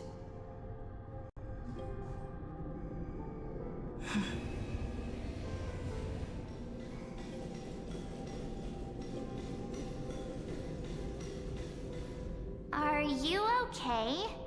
You haven't said anything for a while. Has it been so long that you're still missing me? There's no time to waste, though. The Chrysosayers and the Geniuses are all waiting for you. No. The discrepancy is getting worse.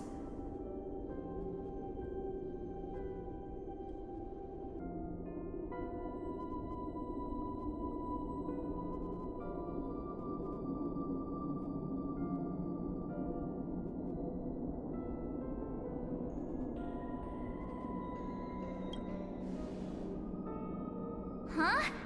Isn't Amphorius the world of the Chrysosayers and their hero's journey? I could figure that out in an instant.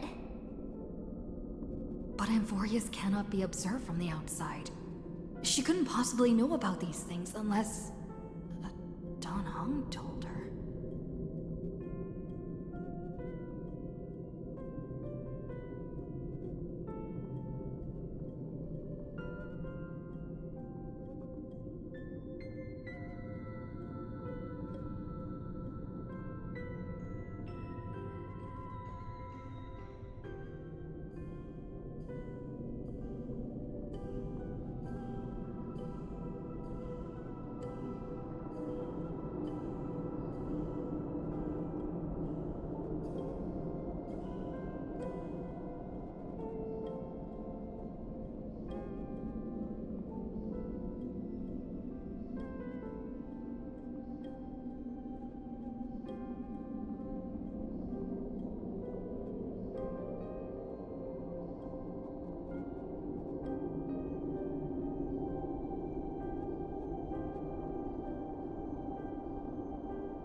No, he's not. Maybe I just happened to miss him. Never mind. Dan Heng's super reliable. We don't need to worry about him. He's probably waiting for us somewhere. All hail and hearty. No. The Geniuses would have made sure that Dan Heng made it back on the Express. Besides, the March I know wouldn't be so dismissive about her companions. Something's not right. She's not March 7th. I guess you have something you want to say to me? Then there's no need to feel things out first. With questions. Let's treasure the time we have together and be frank.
As expected. A glimpse of memory is not enough to deceive the bonds of friendship forged between the Nameless. In that case, there's no need for further deceit. You're right. We're not the March 7th you are acquainted with. But we can send you back to Amphorius, as long as you are willing to help us.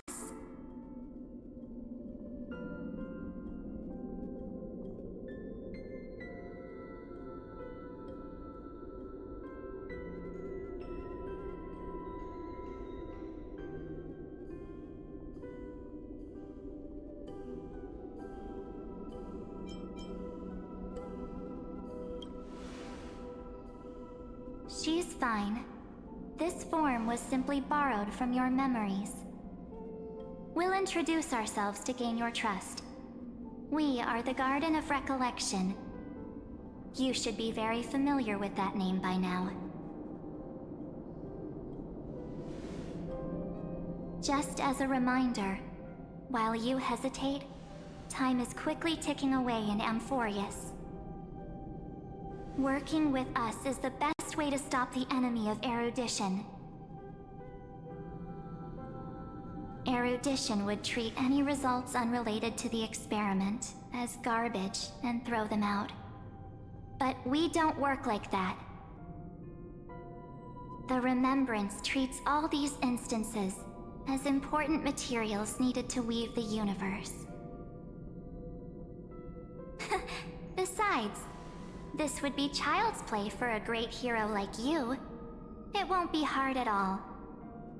Also, if your plan fails and the big bad Iron Tomb manages to get out, then the whole cosmos will be in danger. Wouldn't it be better to have an additional failsafe? As long as you help the Garden retrieve what we want, even if Iron Tomb reformats everything in the physical plane, we can use Remembrance to reconstruct the entire world. Or, should we say, the entire universe. So help us.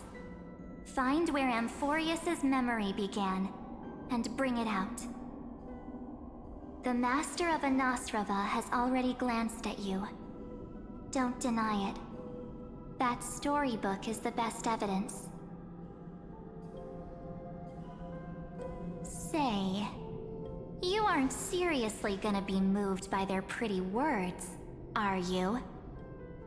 I am the one who commanded those little ones to lead you out of the prison. But I didn't expect to attract little gnats trying to take advantage of the situation. While Remembrance can help you return to Amphorius, there's no need for you to do it the way they want you to. Of course, there's also no need for you to make any deal, or pay any price. For you, this is probably a long time no see.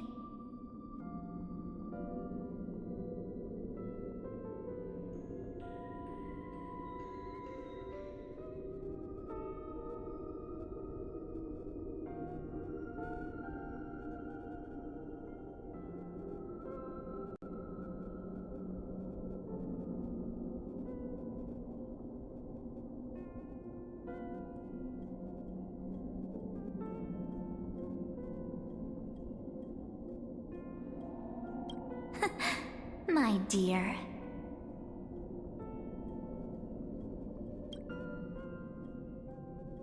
Shh. There's no need to say anything. I know. You have so many questions swirling around in your memories at this moment. And you feel so helpless. Put them aside.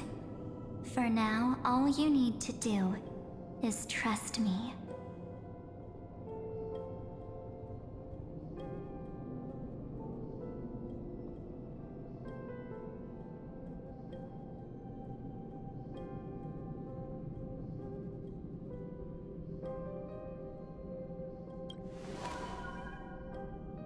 Or do you need more proof? That won't be hard.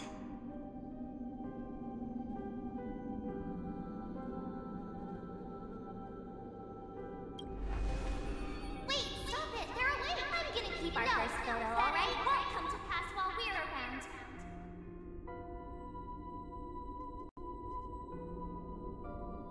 And now, The statue.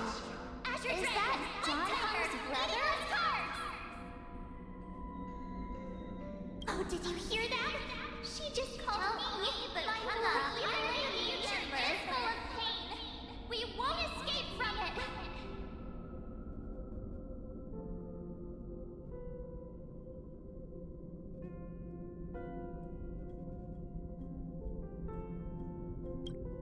Hey, are you sure? Maybe a couple of punches will help to jog your memory.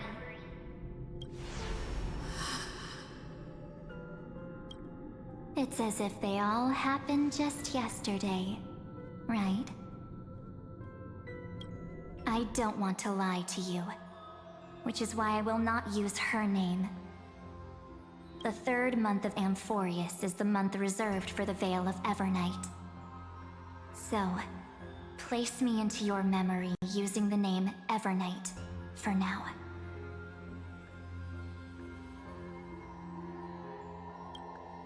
I'm happy to explain more, just not now.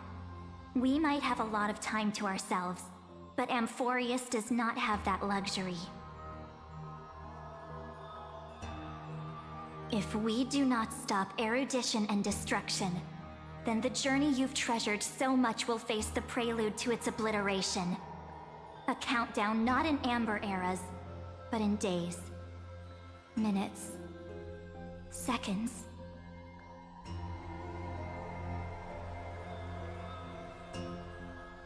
So, take this gift.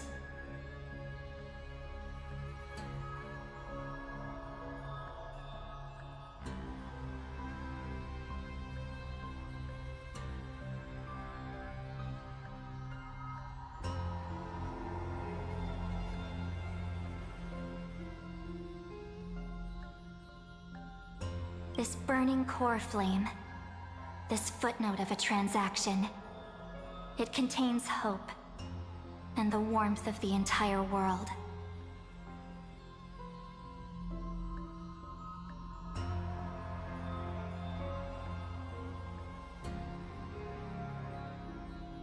Ripples of past reverie. She hid this fire in the long river of time, hoping that her wishes would transcend time to reach your hands in the future. Now, take it, and return with it, dear friend. Return to Amphorius, and overturn the final era Nova. Witness the time that stood still for the Deliverer, and the resistance that never bowed to the destiny of destruction over the long years that passed in a flash. Then, with this core flame blessed by the remembrance, respond to their hopes and blaze a trail to the future. And I will silently watch in a corner of time, waiting for our next encounter. I believe the wait won't be too long.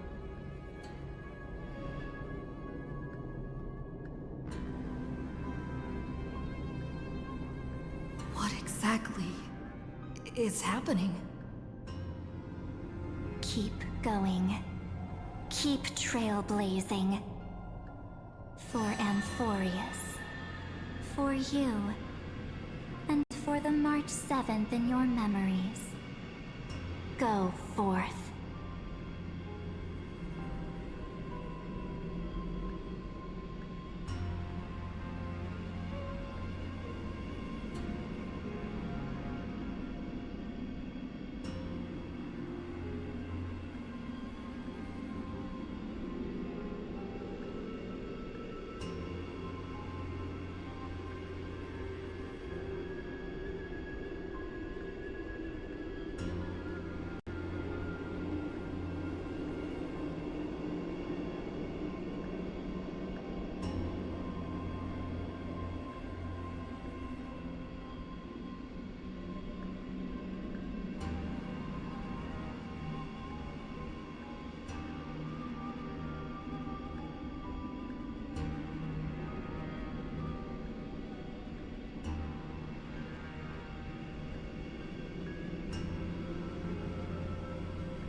Is this Akuma?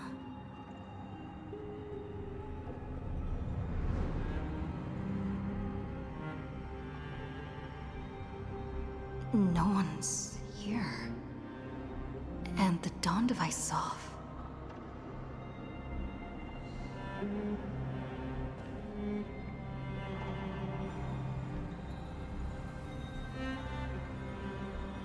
Am I too late?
The chronocognitive anchor?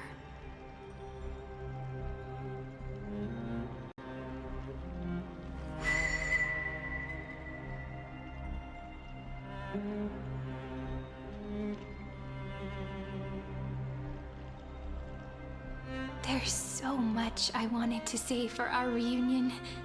Yet now that you're back, there's only one thing to say.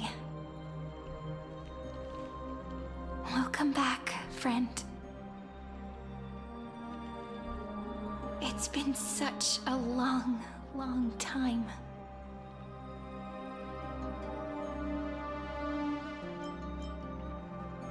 You must be really confused right now, aren't you?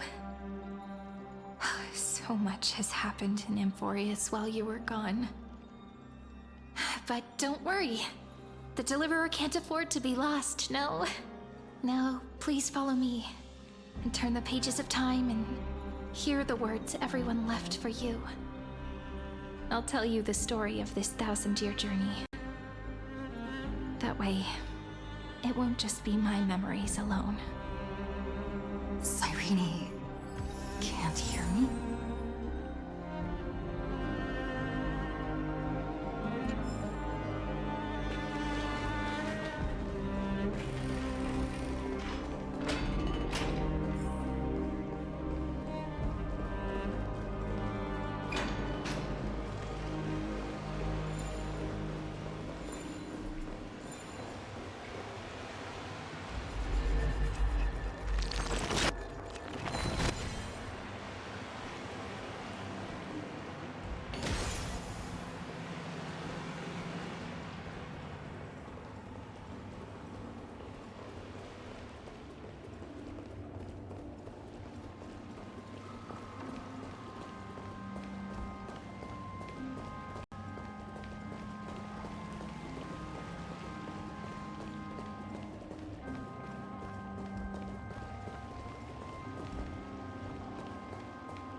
Scenery of the past has resurfaced.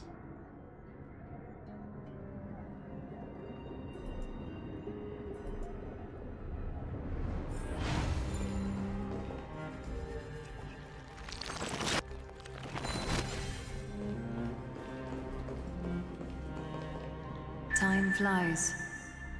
200 years have passed since the Deliverer's fall. We had to return 3 core flames of law, romance, and ocean to stop Lygus, but even so, Terravox has fallen. The 2 geniuses vanished without a trace, and Zeridra embraced her fate. At this rate, Era Nova will come, and Amphorius will fall into the destruction.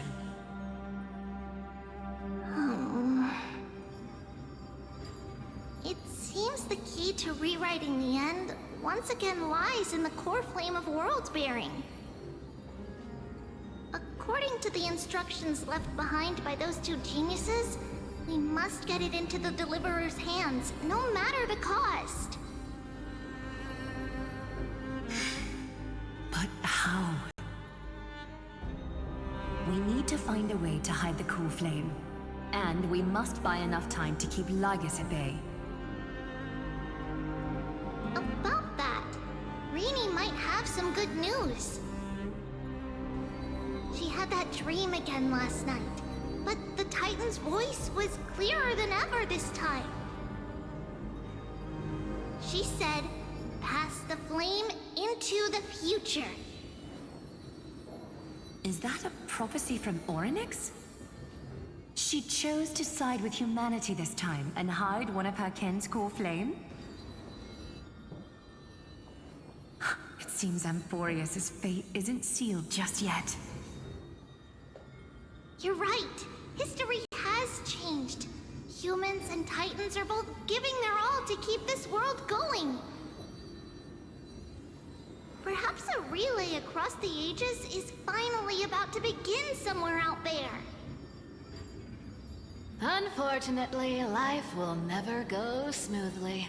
Leiden's army is already at our gates, and their commander, that Lycurgus, He's right outside Akuma. Light calendar 3960. Saridra, under the pretense of a campaign against Fagusa, sacrificed 500 Chrysos heirs to complete the trial of law. This tragedy shook everyone in Amphorius. That same year, Saridra the Imperator was assassinated, after which Aglaya the Goldweaver took command. Thus began humanity's second flame chase journey, a path hanging by a thread. Come, this way.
The eternal holy city? What part of that eternity ever lived? The Marmorial Palace lies in ruins. Countless mortals have perished because of your stubborn resistance. It's time you learned the cost of refusal. Now, answer my question again. Where is Kefali's core flame?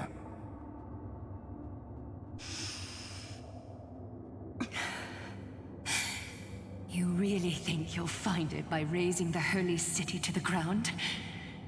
From what I see, all you'll get is dust and disappointment.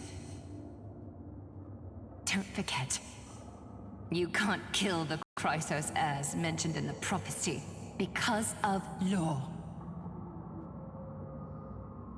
I have never denied that. Which is why I now place my hope in the faithful citizens of Akuma.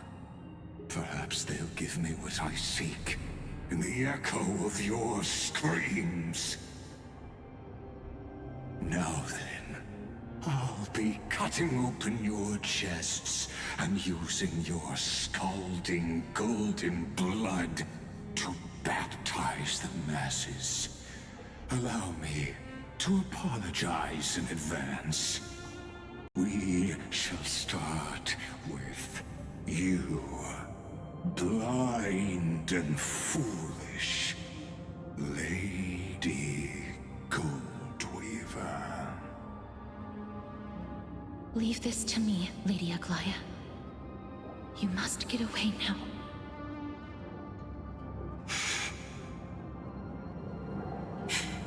No, Holy Maiden.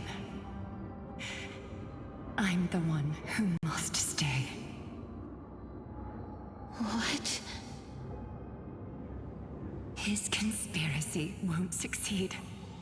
Because Romance is ready to make good on their promise to weave an indestructible armor for Amphorius. Its name is Solidarity.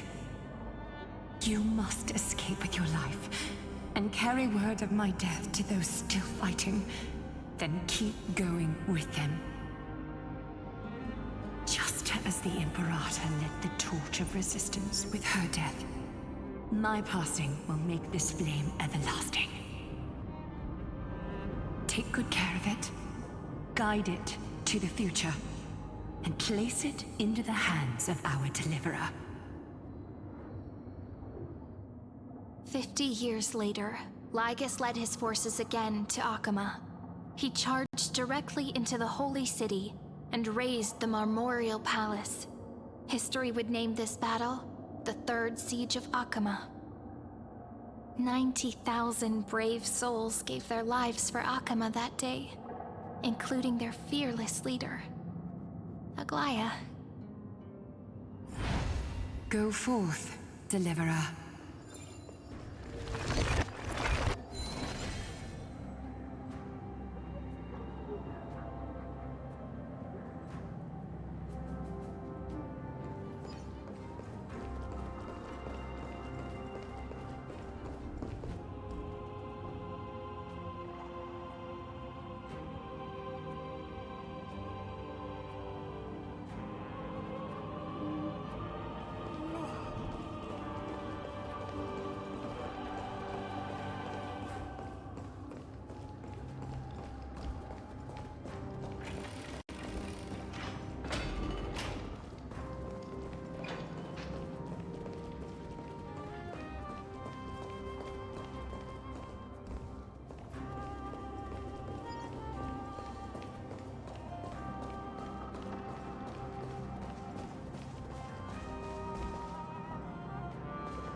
Go.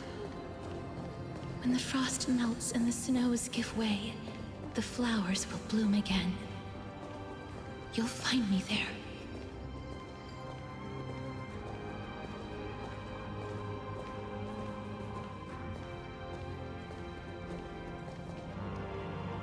So what you're saying is, Princess Homebuddy is never coming back, is she?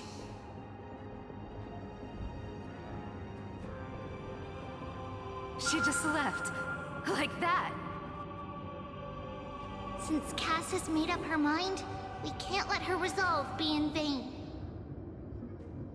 But between staying in Akama and going to Styxia, what difference does it make when it's death either way? I'm against relocating. With Kefali's protection, isn't Akama far safer than that dead city? Cass's plan doesn't involve any relocation at all. Huh? Like you said, Akama is humanity's refuge. We never intended to get everyone moving to Styxia. It's just on Cass, Hysealans, and me to prepare the final trump card for the Deliverer. Wait, what kind of trump card needs all three of you demigods to throw yourselves away? We must lay down the path to the future, so when the Deliverer returns, they'll have a clear road to reach the location of Aaron Nova. Styxia sits where death meets the ocean. There, with the combined powers of ocean and passage, we can summon a current that leads to the vortex of Genesis. And the demigod of death will forever guard that secret path until she returns.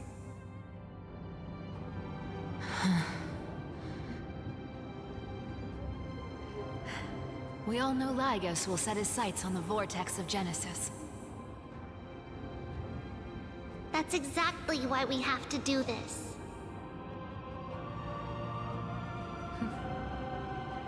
Guess I underestimated Idonia's Maiden of War. And Cypher, we need you to head to Castrum Kremnos as soon as possible. By any means necessary, forge an alliance with Strife. The prophesized Crown Prince has already been born. He shall become the new defender of Akuma, protecting this land after we leave. You don't need to worry about that. I just came back from Castrum Kremnos. Only a step ahead of the news. Treeby, something's flying towards Akuma, and it's really fast.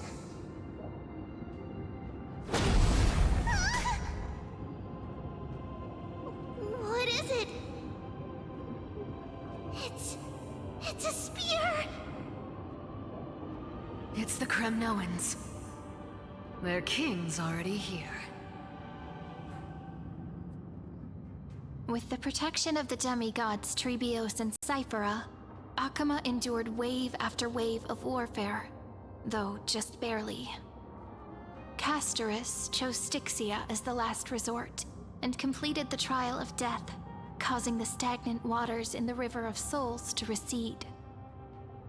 Soon after, Trebios departed on a long journey. That same year, the Kremnoan king Euripon, along with his son, Prince Midamos, joined the Alliance to safeguard the Holy City in the Battle of Deliverance.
See you tomorrow.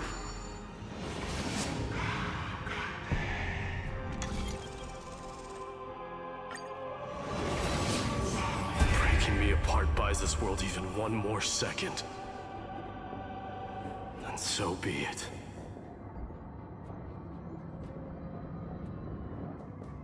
But it's gonna hurt a lot! Pain brings endless torment. But it can never destroy me. I believe that you were thinking the same thing when you stepped through the Gate of Infinity and jumped off that cliff.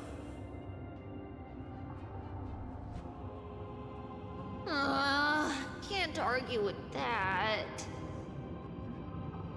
In the current situation, this is the only path Akuma has left. Just do as I say. Split my soul into 5 pieces. Forge me an immortal vessel. Let the blade of strife hang forever overhead. Locked in battle with their enemies to the world's bitter end.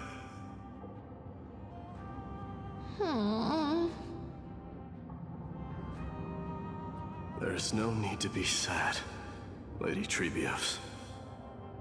Haven't we already taken great strides towards that promised tomorrow? In this life, my people no longer have to drown in false guidance. Kremnos has washed the blood off its fate. Amphorius no longer needs a god named Strife. So let me shatter the former loss and turn the Lance of Fury back into a weapon that protects the world. We understand. By the way, can you do me another favor? The 7 sages from Grove of Epiphany are already en route. They'll arrive in waves to join the Resistance in a couple of days. Among them is a scholar named Anaxagoras. He has extraordinary insight and fears no sacrifice. This soul-rending ceremony wasn't just my decision. It was his counsel. His wisdom will surely be the backbone of Amphoria's survival. Watch over him. Carry on this everlasting flame for me. Through Anaxagoras' ritual, the demigod of strife split his soul into 5. Courage, honor, tenacity, sacrifice, and reason. Each sealed in blood crystal and cast into battle. The people held a 10-day funeral to mourn their fallen god king. And through his sacrifice, humanity was granted 200 years of peace.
Keep moving forward.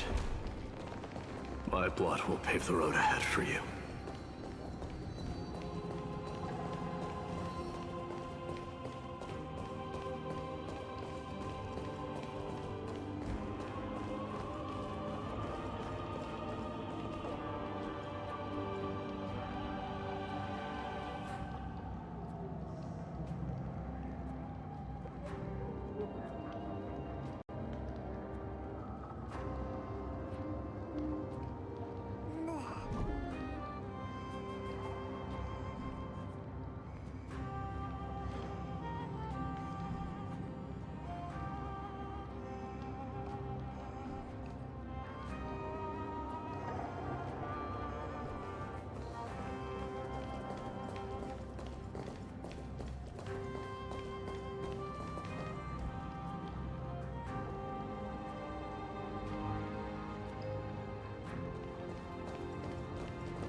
Keep moving forward, little Gray.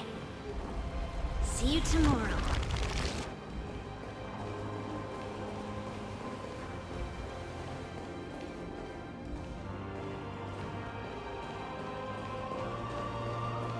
That seamstress wasn't wrong when she said a lie needs more lies to keep it together. Reason and trickery. Never thought we'd be the pair to finish this final setup. Can't catch that Tin Man without your little slides. Besides, this is our last shot. Not the time to be picky, right? Don't oversimplify it. Lycus just found out Akuma's been an empty shell for the past 50 years. He's bound to be furious. At this rate, he could have done anything. That's exactly what we want. Rage blinds even the brightest minds. Doesn't matter how much of a genius he is, the principle still holds. Once he storms into the council and confronts me head-on. You trigger your alchemy with a boom, and turn him into a caged beast.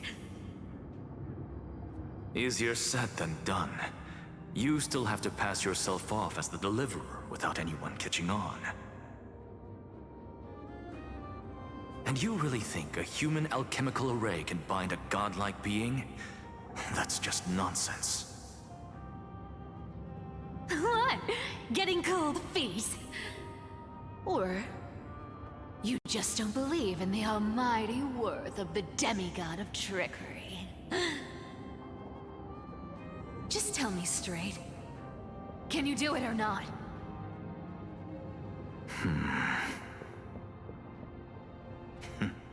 Of course I can. And it'll be child's play. But I've got two conditions. Since this is the final act, if we're doing it, we go all in. No half measures. Oh, I'm listening. First, shift the battlefield to the vortex of Genesis.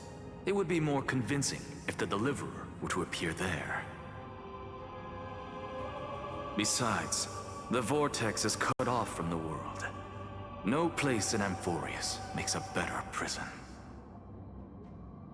If you pull that, wouldn't our Deliverer have to face tank Lygus as soon as they come back? That clash is inevitable. All we can do is create more chances for her. And that's the second condition. The Vortex belongs to Fagusa in the first place, remember? And there happens to be a demigod of ocean among the few survivors in the world. Loop Hysealand's in. Let her join the final act. I'll transmute myself into a Philosopher's Stone and embed myself into the formula.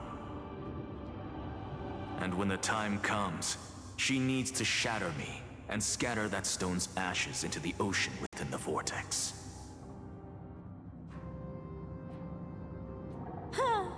I guess people weren't wrong when they said you're insane, Grove Boy. I've got no idea how to outwit a reclusive genius. But making an anti-Catheran suffer? The demigod of reason has 10,000 ways to do just that. And what I just mentioned was one of them. So what exactly does your formula do? Now that would spoil the climax, wouldn't it? By now, Hyacinth must have completed the Sky People's ritual. Since that Theoros loves a good performance as much as I do, let's make sure he enjoys our show to the fullest. As for how the Deliverer will complete the Era Nova, well, that will no longer be our concern. It was the last battle known to the world, initiated by two demigods least suited for war. In the end, reason and trickery kept their word. At the cost of their lives, they sealed Lygus within the vortex of Genesis, where he remains to this day.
Nice.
Go forth.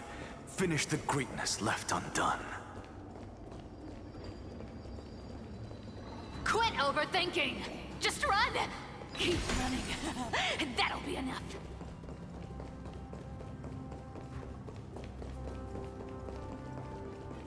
Irie, it's dead quiet here.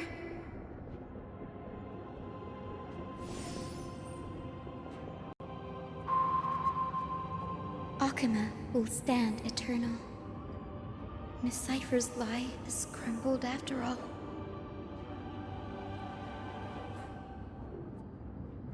But it's all right, because all of us have fulfilled our purpose by now. When the Deliverer returns, no matter where she is, sky will turn clear, and a rainbow bridge will rise, carrying her to the final battleground. Sairi, this arduous relay is finally nearing its end. Now, I'm passing the final baton of fate to you, okay?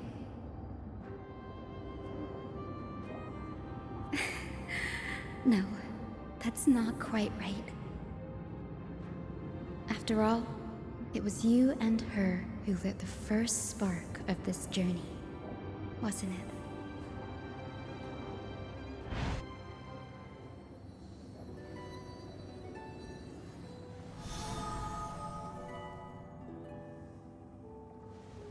I'll tell you the story of this 1,000-year journey. That way, it won't just be my memories alone. And I'll share the moments I spent with you with everyone. That way, the path we walked becomes a memory shared by all.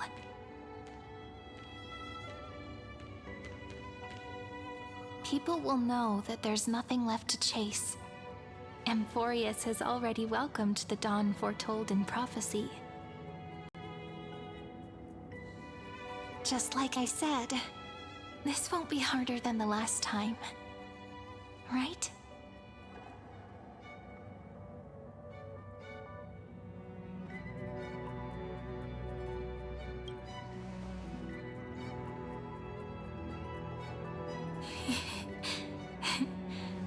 I wonder what kind of expression you're wearing right now.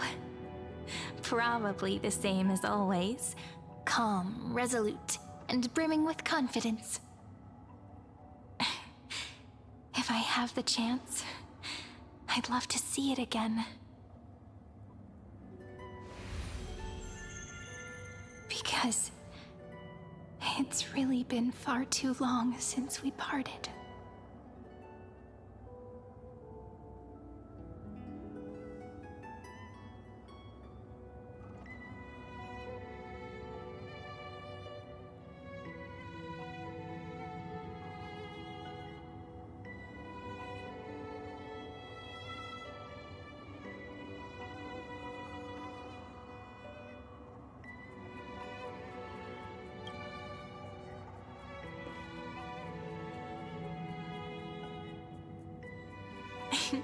Someone as sharp as you must have realized by now that this isn't reality, but a maze of time.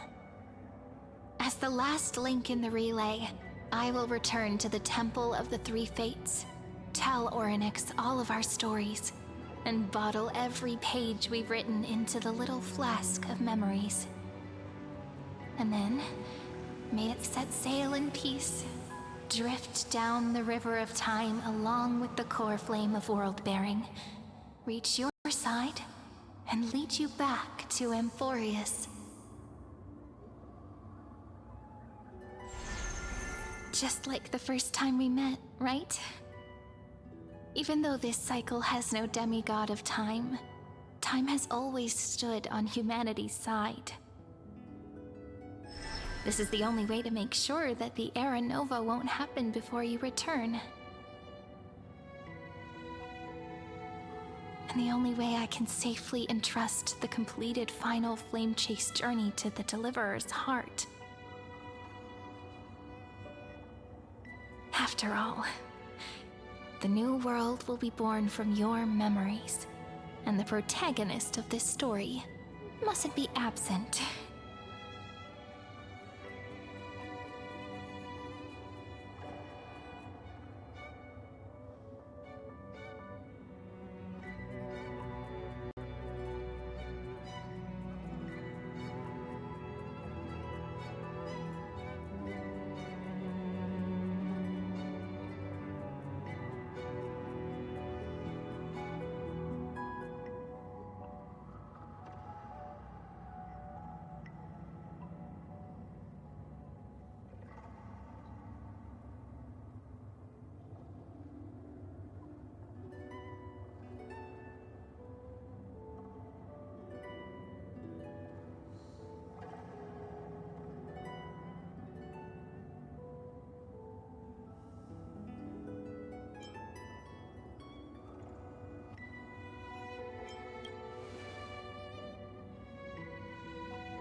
I believe you will never let us down, just like always. Do you remember when Finan sent us back to the beginning? When you and I got separated? But in the end, I returned to you, carrying all that we've been through. That's what memory is. It may wear down and fade in the river of time, but it never truly leaves. When that hidden corner of the heart is stirred, the past returns even more beautiful than before. So don't worry. Let the 33,550,337th Flame Chase journey become part of you too. I've gotten a lot better at it with the experience from the last time. Next, you will head to Styxia and find the Vortex's entrance guarded by the demigod of ocean before charging toward the final battlefield.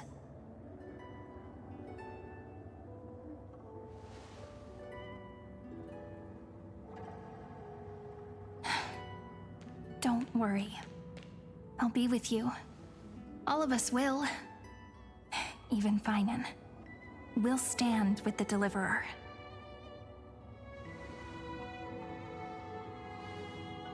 So say a short goodbye, then set off, just like we promised at the start. Toss away all unnecessary worries and troubles, and bring our smiles and determination into tomorrow.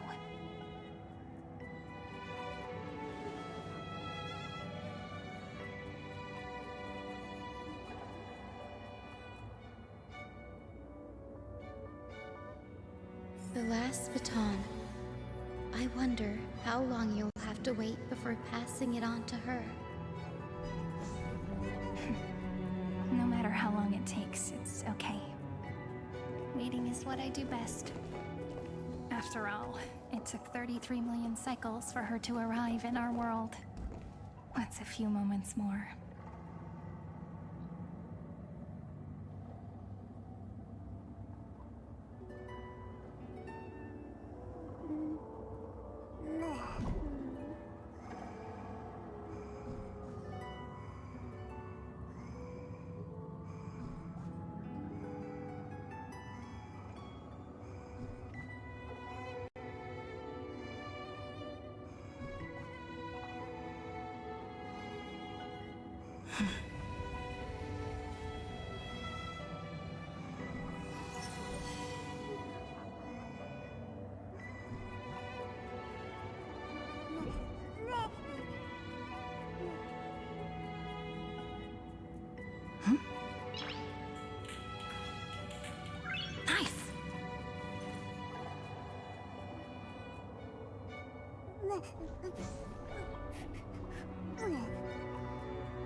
Sairi, what if you wait and wait, but that hero never arrives? That won't happen.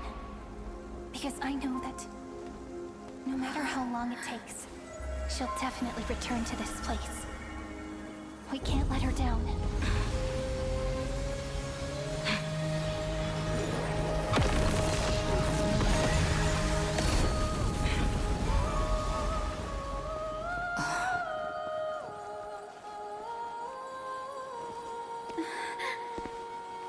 Sky shall rain rays of dawn for you. May romance be with you on your journey. And reason grant you enlightenment. Let strife bestow you with inspiration. Trickery ensure your success. Allow death to protect your soul. And at last, let passage point the way forward. While time will remember the Trailblazer's journey.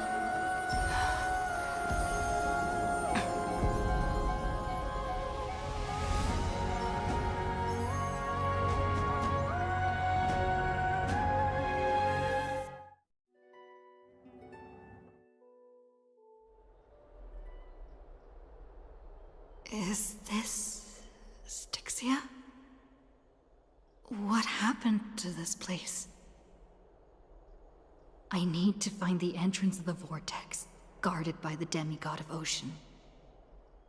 High Sealens. Is she still there? Long time no see, Trailblazer. Generation after generation of Chrysos Air heroes have tried to defy fate with their blood and tears, either voluntarily shattering their souls or waiting in eternal solitude. But alas, fate can never be defeated.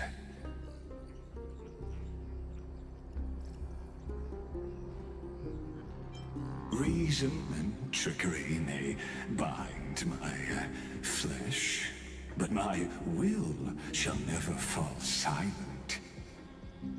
So the demigod of ocean, the Dux Gladiorum, High Sealens, sought to bring me into a fantasia with her voice and drown a genius in slumber. But alas, it was all a hopeless dream. That warden fell before I did, due to erosion of time, while her prisoner remained unchanged.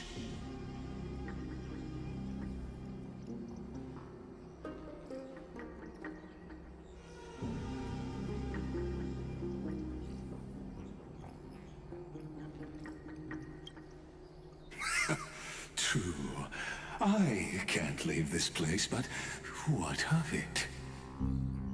You should have heard of this fable. In a shadowed cave lived a people, imprisoned from childhood, and chained so that their legs and necks are fixed, forcing them not to look around at the cave, each other, or themselves. Behind them is a fire, and before them loomed the stone wall of the cave.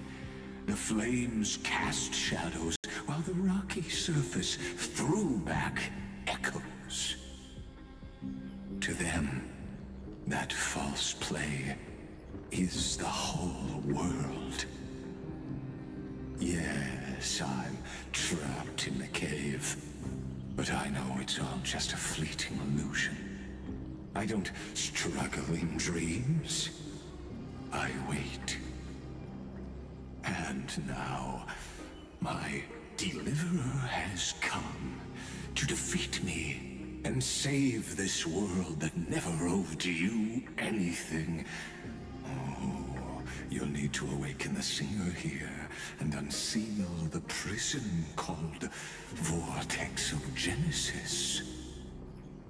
You'll be the one to unshackle me and bring the cave crashing down. Of course, I don't mind waiting a little longer. Let me guide you through this next illusion. One last memory from that prison warden. I hope you'll watch the stories of this fantasia closely. Logically, the Deliverer must see the world for what it truly is. Emotionally, this memory captures the fate of everyone in Amphorius better than anything else. Only by feeling it for yourself can you understand my point of view. The meaning of destruction.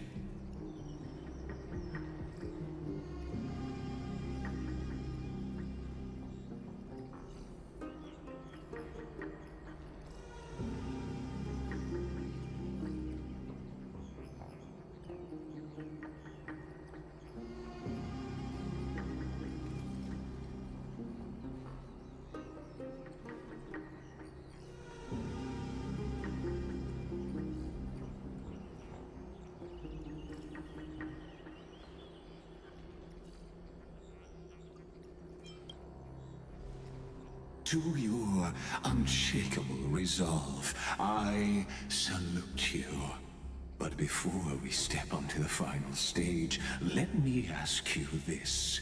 In the spirit of that fable I told you just now, can the prisoners in the cave learn to see the shadows and echoes for what they are, and stop mistaking them for reality?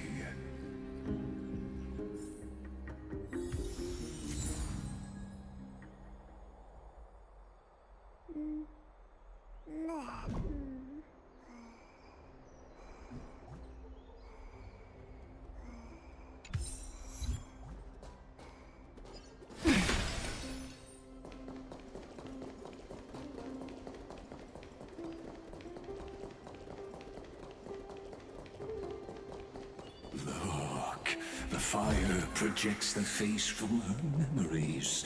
An actress upon the stage of this play.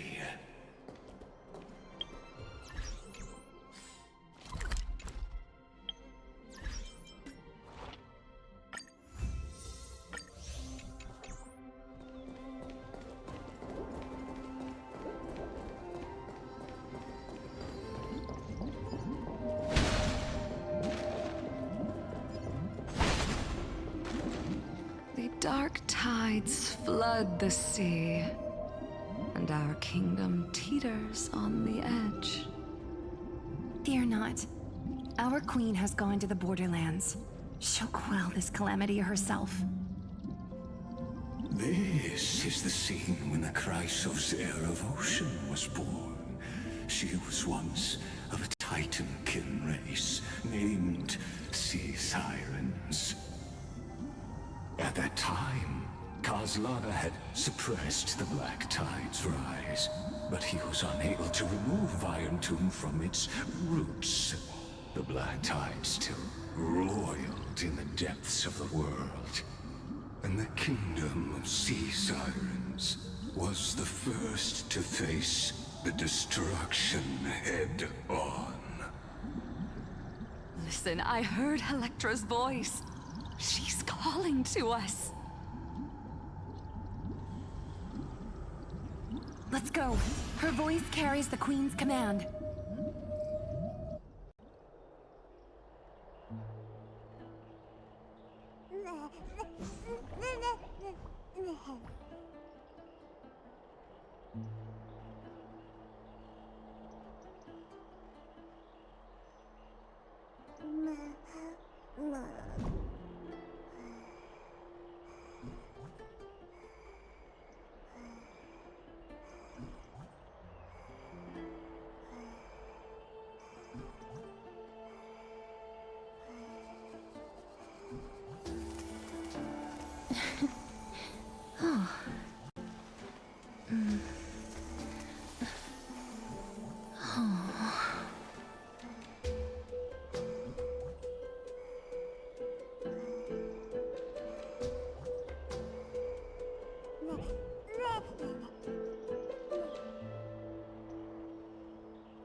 Oh. Oh. Oh.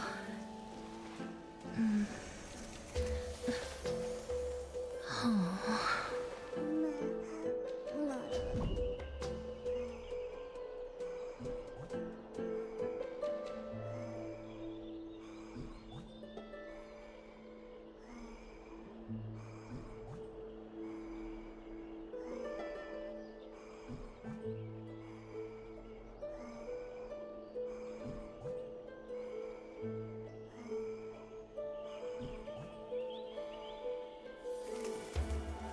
Oh.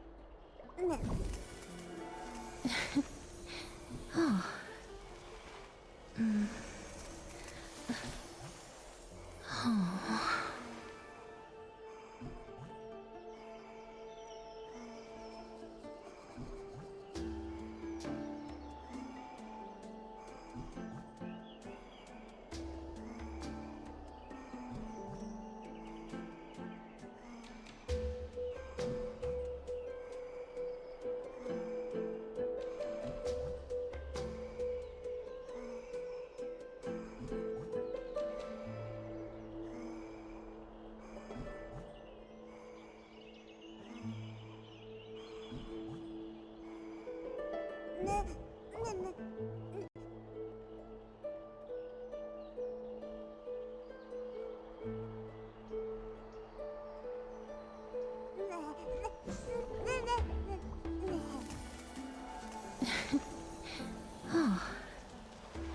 Oh.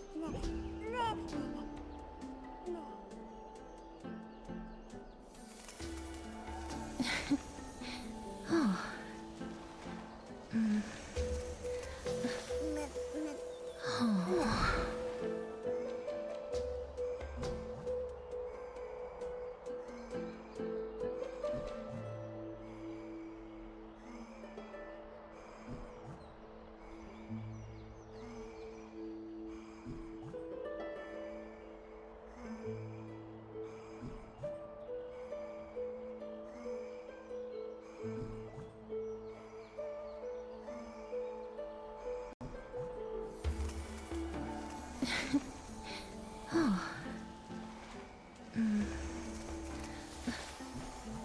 Oh.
the black tide from threatening the ocean, the Queen gave her all, body and soul. Born of the Queen's chalice, she bore the deepest blessings and inherited supreme divine power.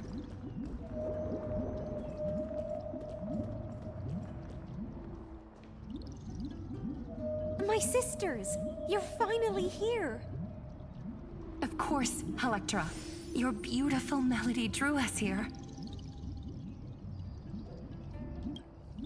Her true name is Electra. This is a reflection of her former self, clinging to the past with aching defiance. The Queen summons us.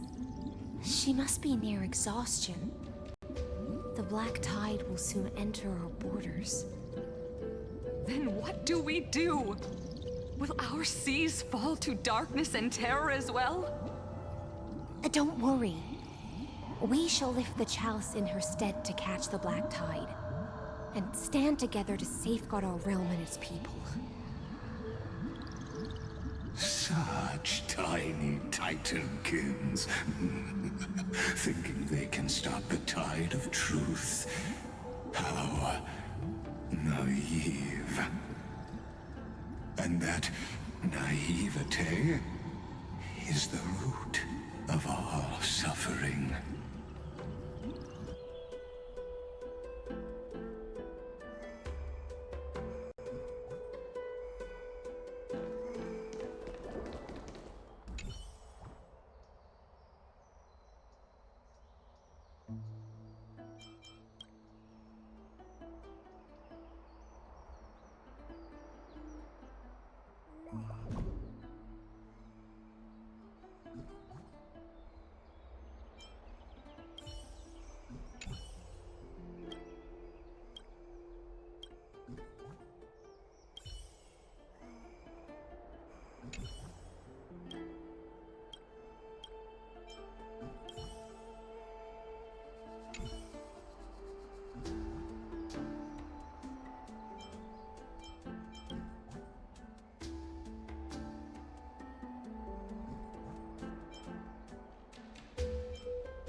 Queen's palace lies just ahead.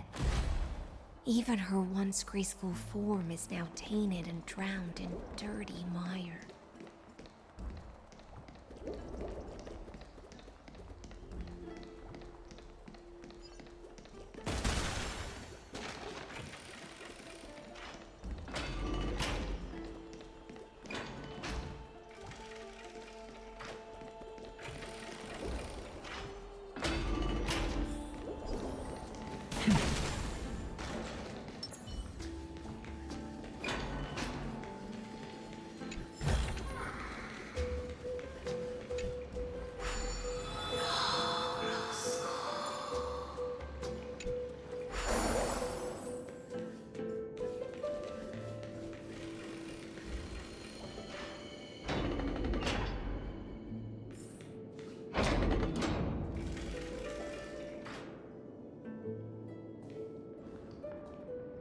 Oh, Fagusa, our noble queen, we've come at your call. My little fishlings, you swim with such joy. It pains me to speak of the kingdom's sorrow. I once believed I could drink the black tide dry, but even the deepest chalice must one day overflow, and I can hold no more of this filth. Mother, worry not. We're all children of the sea.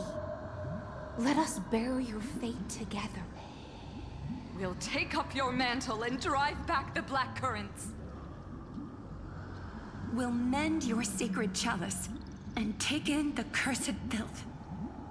My little fishlings, when the spear of strife falls, you may retreat in peace. I promise you, on the surface, the city-states will hold a feast without end in your honor. This is the last gift I can give you.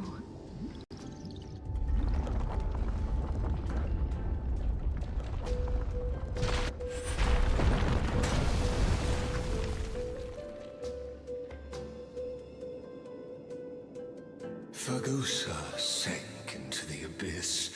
With the chalice shattered, their intoxication spilled into the black tide, birthing the first madness in Amphorius. Sea sirens followed one after another, hunting for the Titan's fragments, until their flesh decayed and their bones crumbled, all for the promised final feast.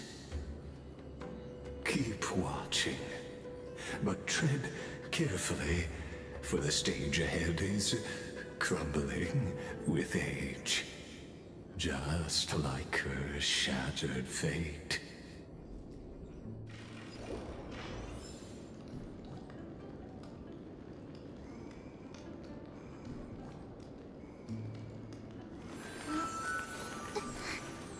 It's a pleasant match. We'll pass it on as fast as we can. Let's go.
such sour stuff.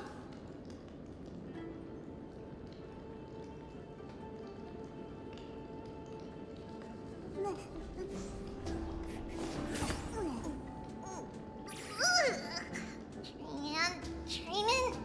Which one of you likes such sour stuff?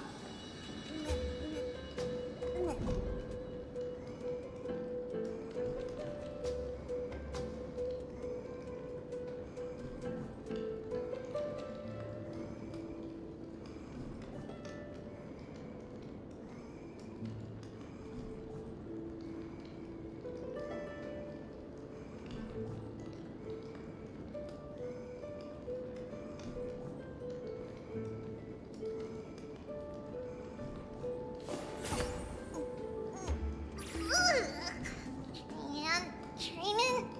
Which one of you likes such sour stuff?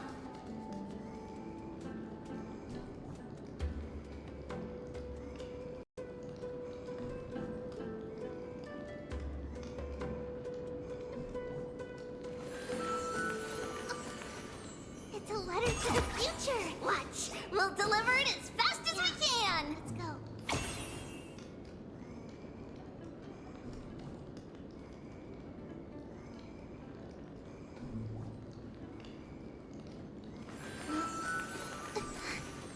It's a blessing to the past. We'll pass it on as fast as we can. Let's go.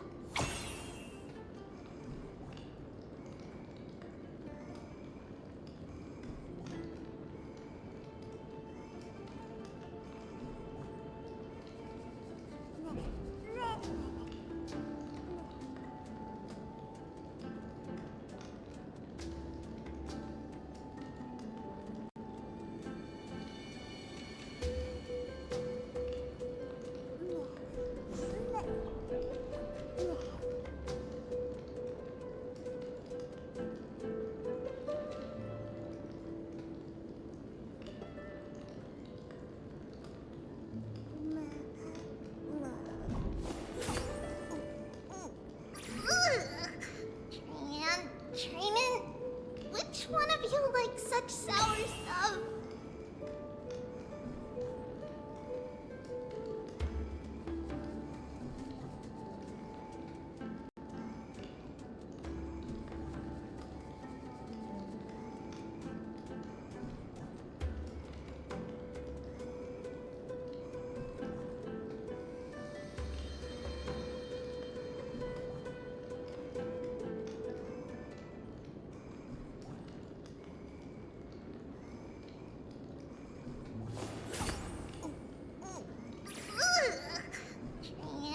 Training?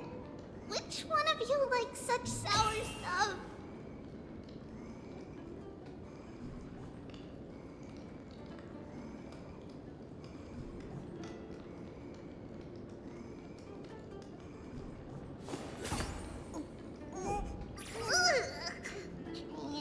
Training? Which one of you likes such sour stuff?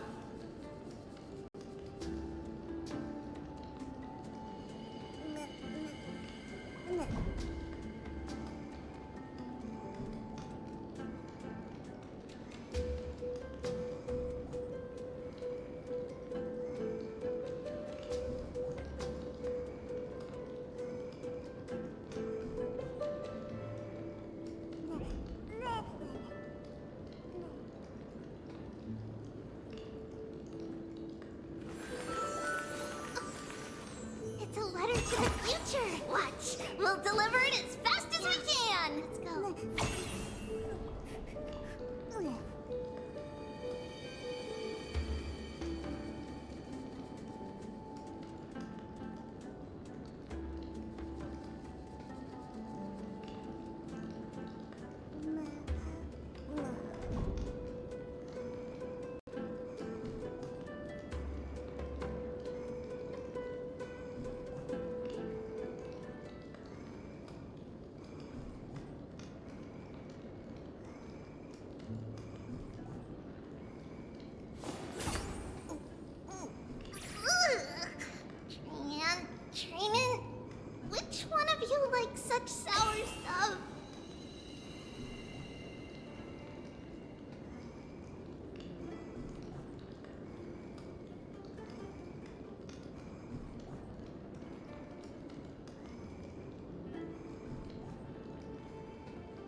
Training?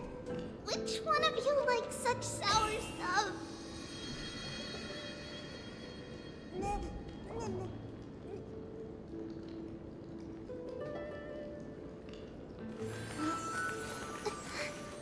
It's a watch. We'll pass it on as fast as we can. Let's go.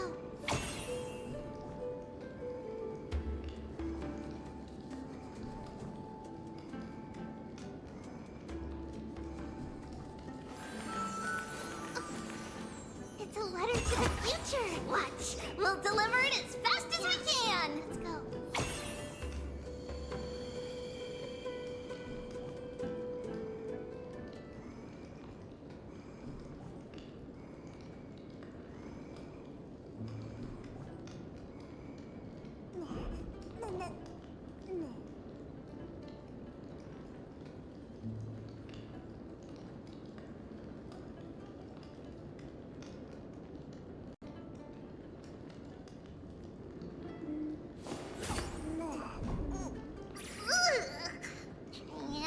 Training?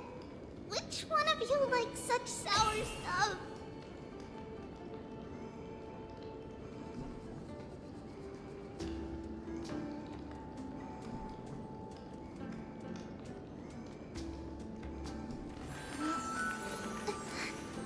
It's a blessing to the watch. We'll pass it on as fast as we can. Let's go.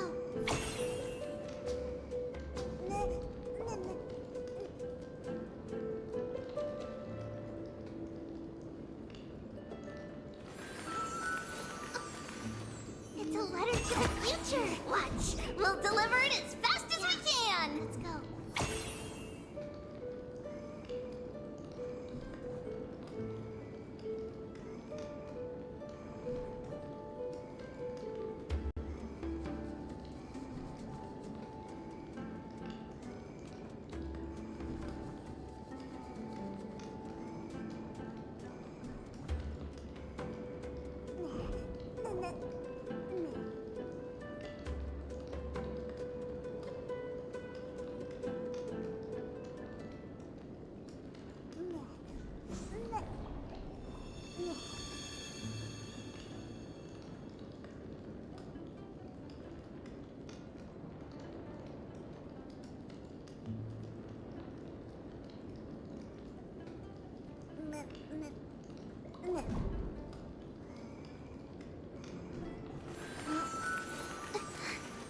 It's a blessing to the watch. We'll pass it on as fast as we can. Let's go.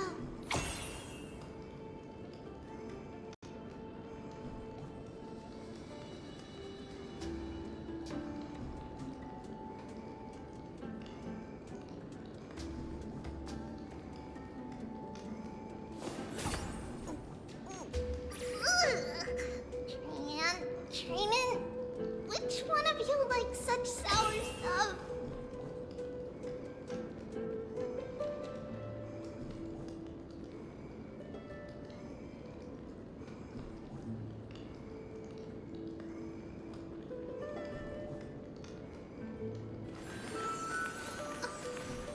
It's a letter to the future. Watch. We'll deliver it as fast as we can. Let's go.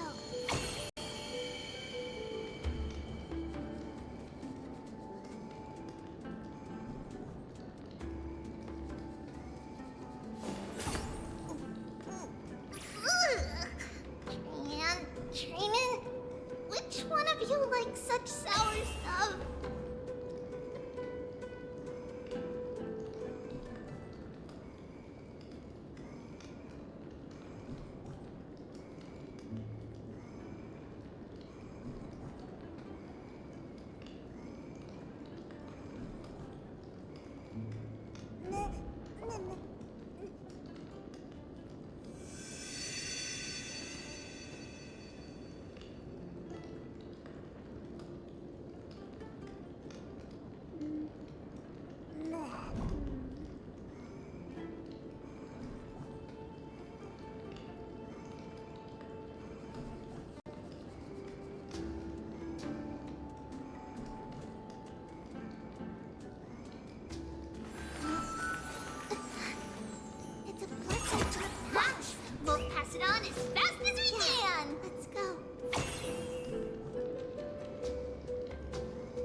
you like such sour stuff?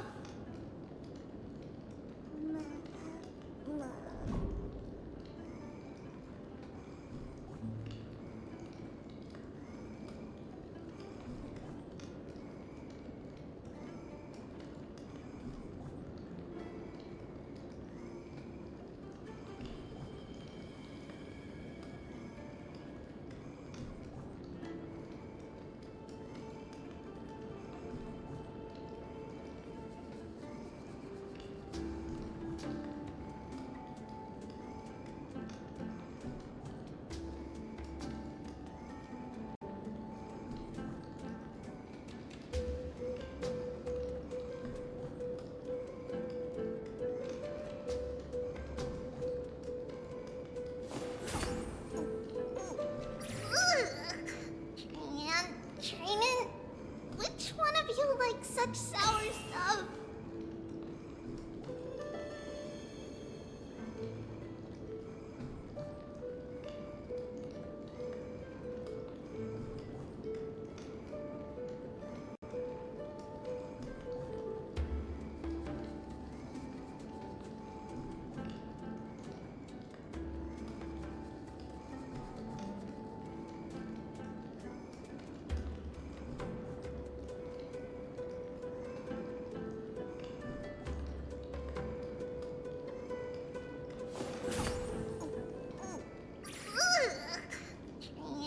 Training? Which one of you likes such sour stuff?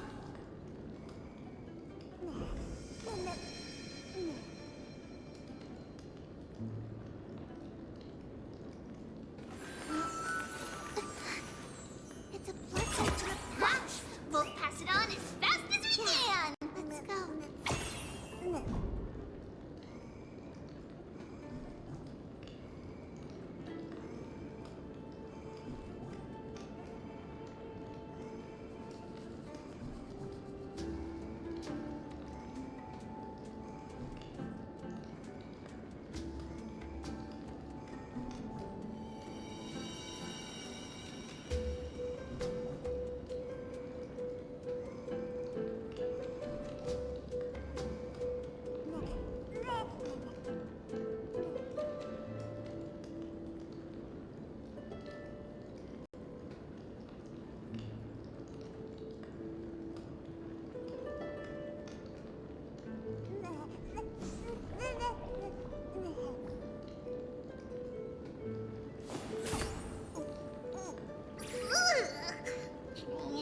Training? Which one of you likes such sour stuff?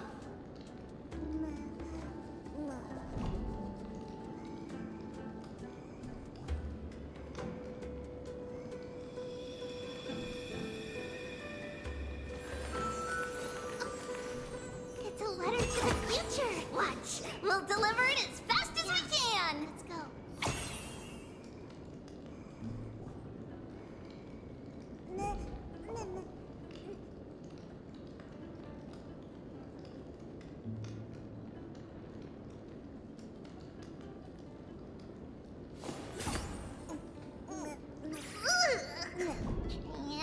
Training? Which one of you likes such sour stuff?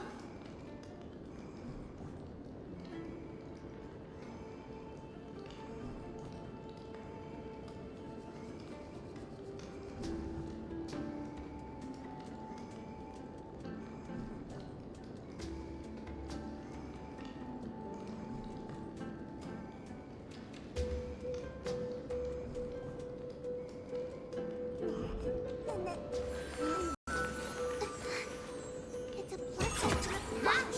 We'll pass it on as fast as we can. Let's go.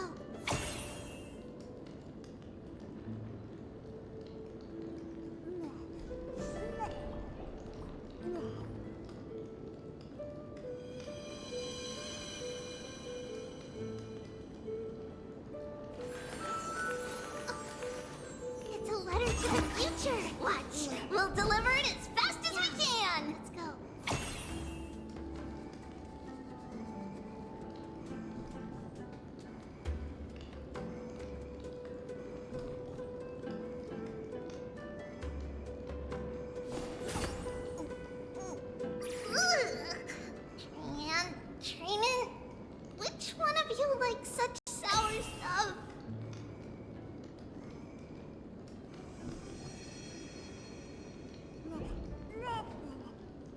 And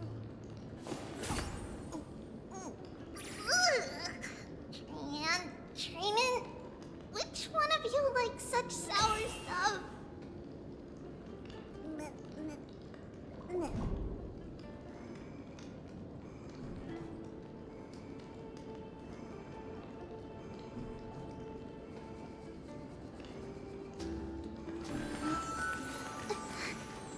It's a blessing to the punch. We'll pass it on as fast as we can. Let's go.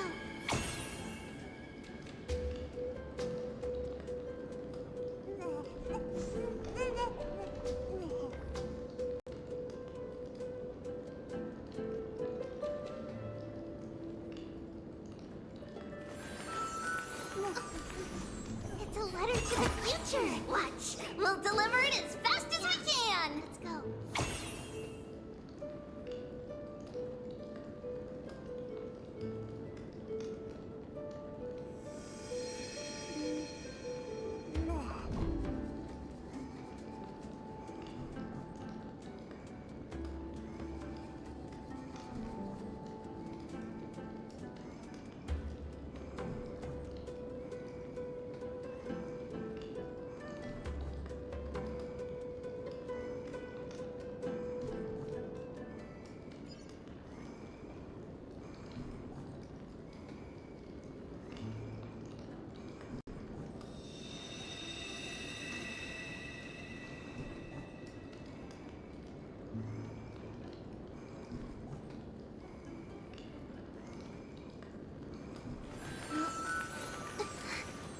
It's a blessing to the punch.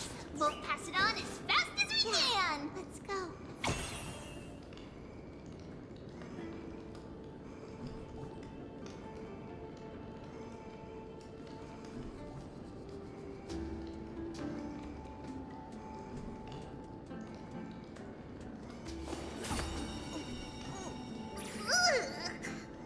And Training, which one of you likes such sour stuff?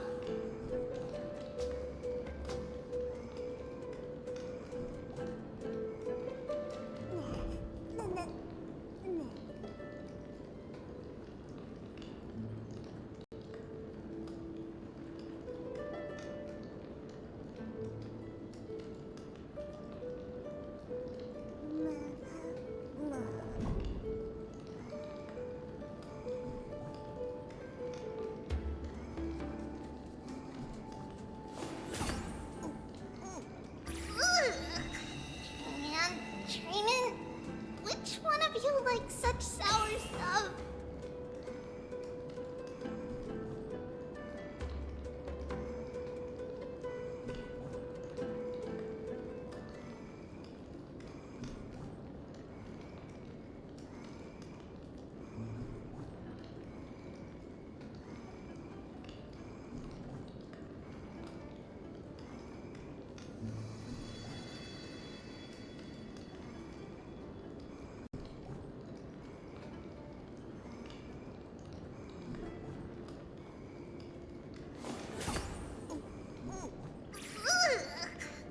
And Training, which one of you likes such sour stuff?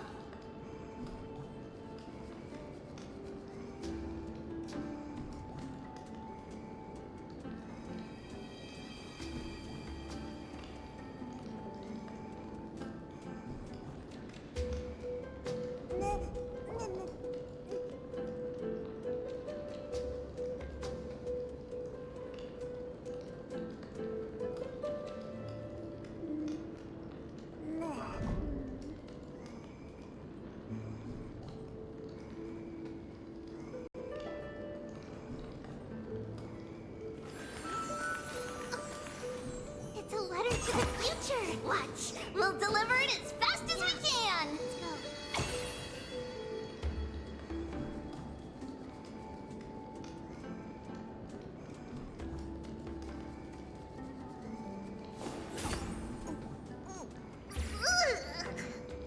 And Training, which one of you likes such sour stuff?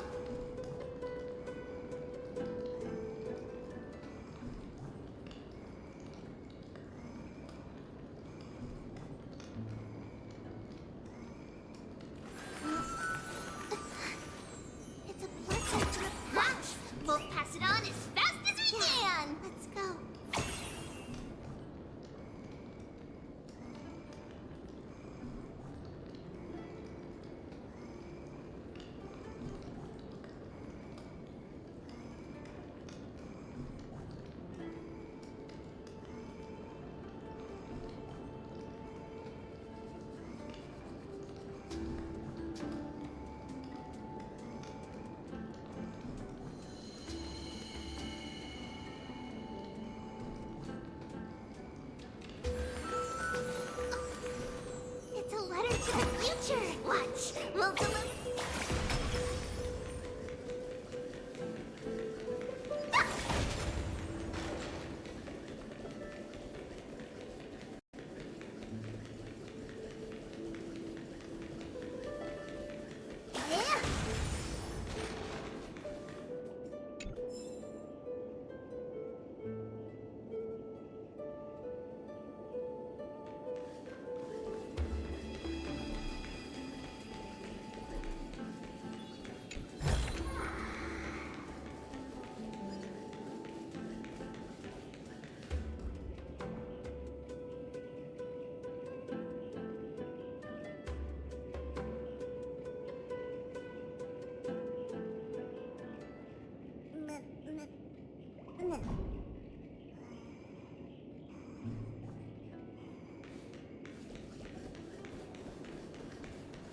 Clinging to the past only blocks the road forward.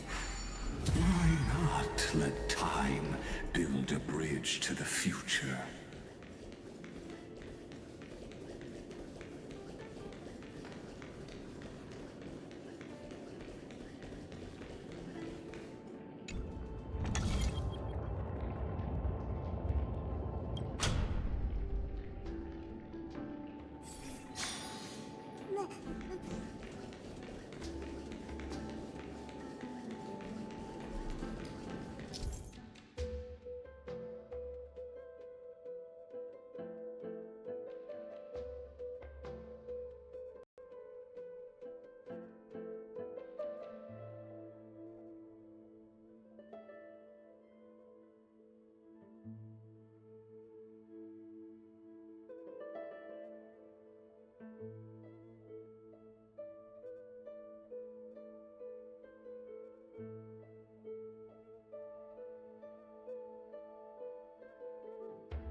The chandelier's still giving way. Maybe the chrono vessel nearby can help.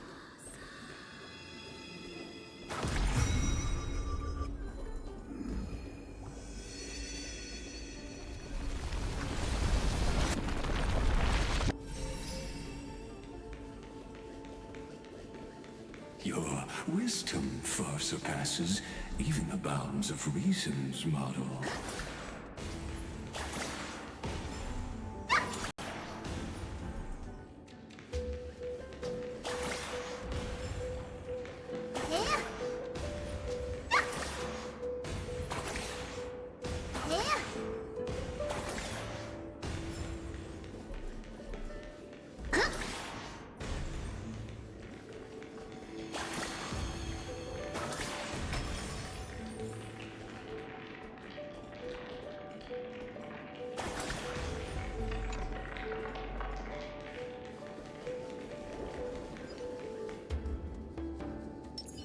Vital reform.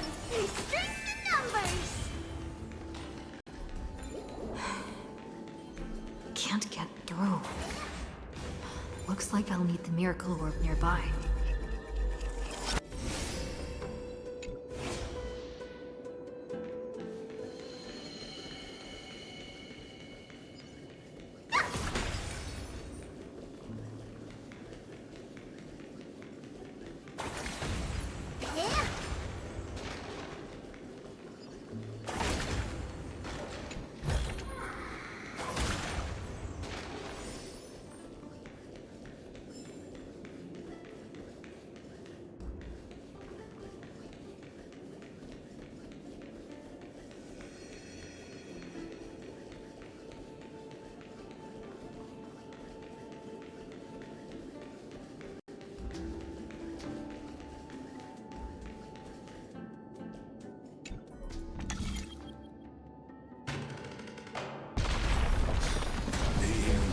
was written long ago.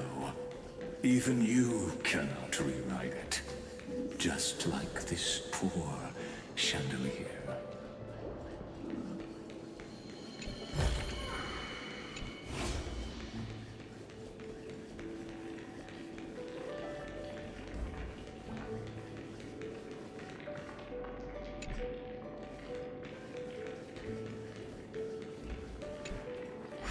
Electra! The fiends have gnawed my tail. I can no longer swim to the far seas. Electra! The black sludge has soaked my fins! I can't dance with you anymore!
Man, Training? Which one of you likes such sour stuff?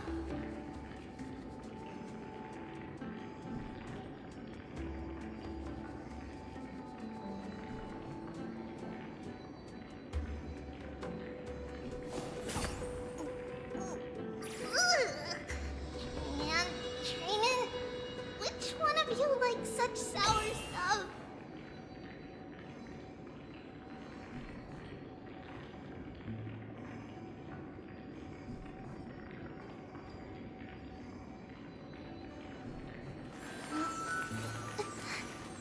It's a pleasant match. We'll pass it on as fast as we can. Let's go.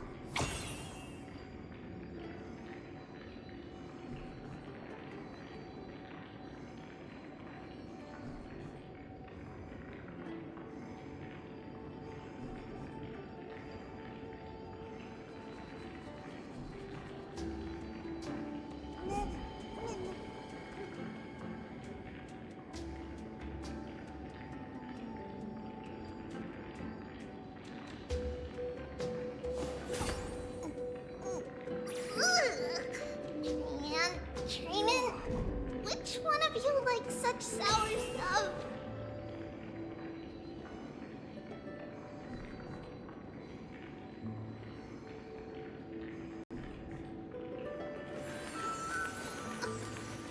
It's a letter to the future. Watch. We'll deliver it as fast as we can. Let's go.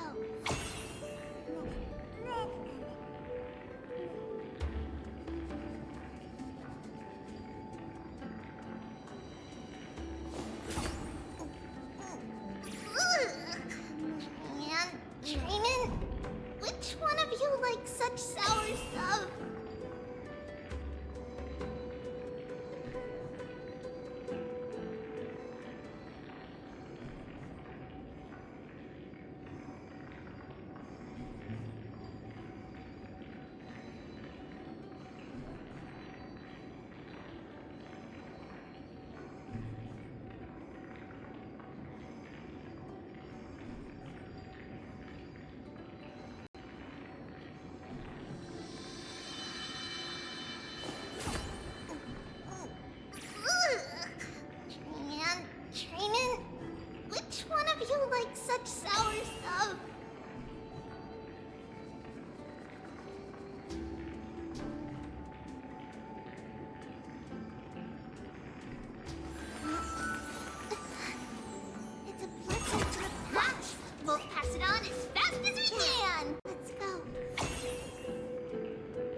to the future! Watch! We'll deliver it as fast as we can! Let's go.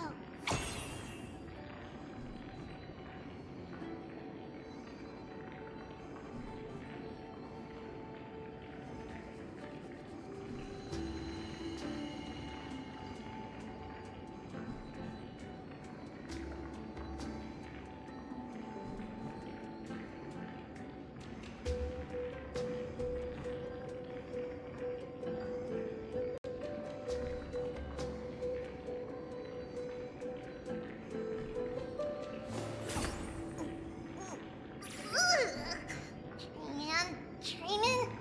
Which one of you likes such sour stuff?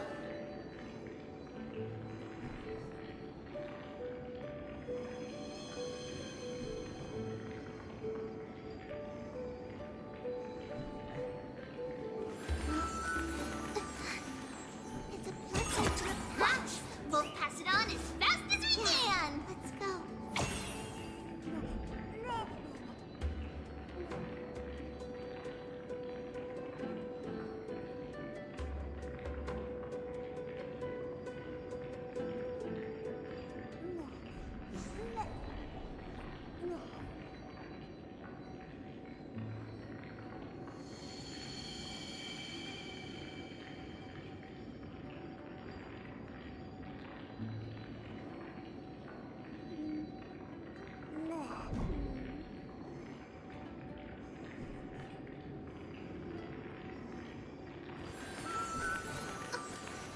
It's a letter to the future! Watch! We'll deliver it as fast as we can! Let's go.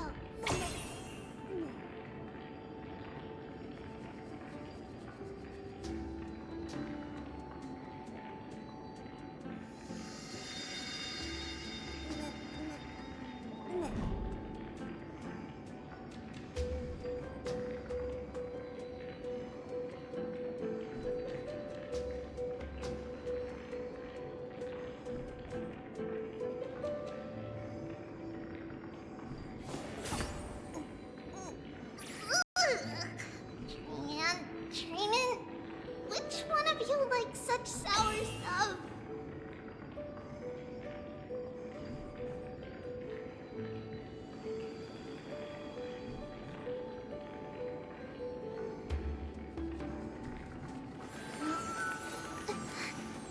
It's a blessing to the watch. We'll pass it on as fast as we can. Let's go.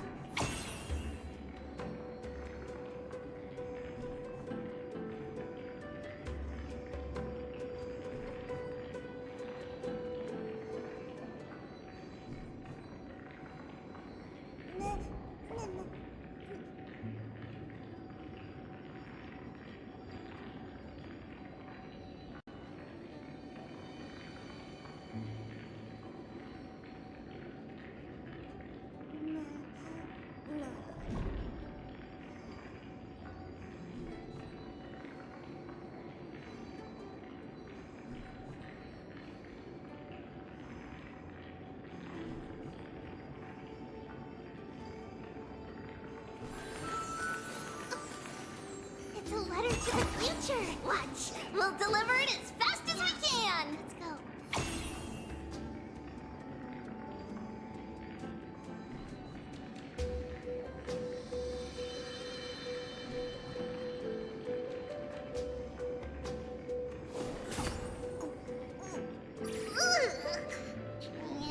Training? Which one of you likes such sour stuff?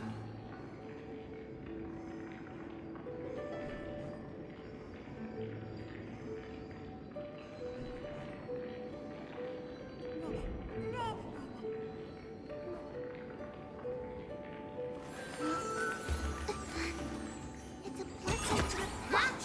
We'll pass it on as fast as we can. Let's go.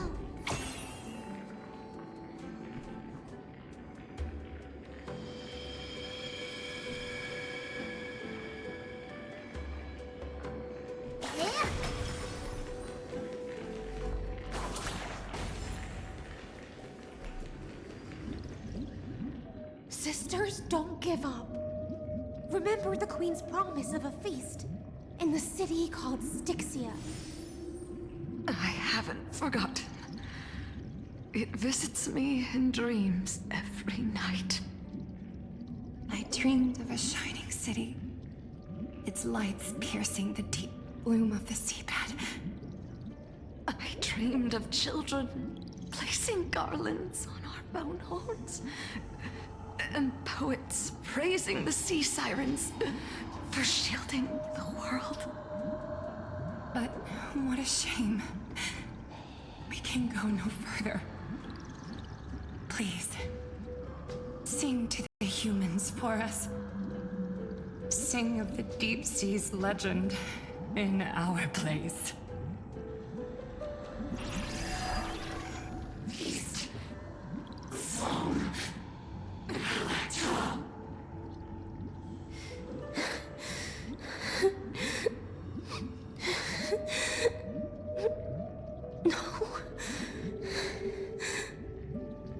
The sea sirens were tainted by the destruction.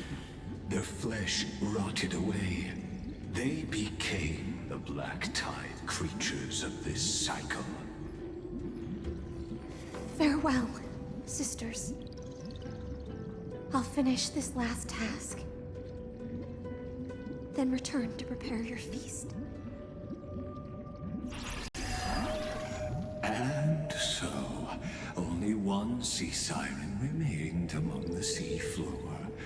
High Sealens, swimming alone through the seas, burying her kin, and searching for the fragments of the Chalice of Plenty. Though most of that journey was in vain, why not use the power of time to leap ahead toward the journey's end? To reach the Spirit Basin, I'll need to call upon the power of the Chrono Vessel.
twinkle, little star.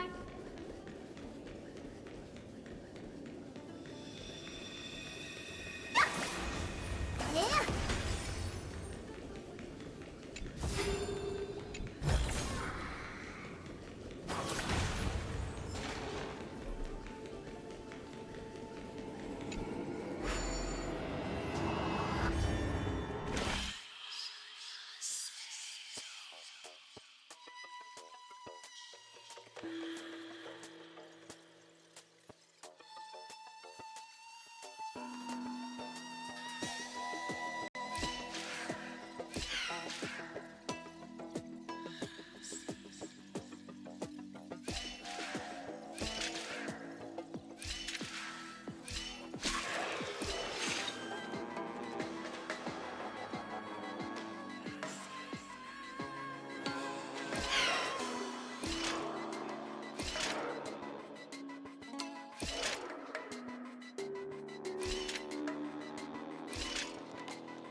The chalice of plenty is whole again. The lance of fury emerges from the river of souls, and the gods reclaim their duty to hold back the black tide.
toil, and now walk toward the rites at Styxia. I bore my sister's dreams upon my back, took on a graceful human form, and hoped to find a grand celebration on the shore.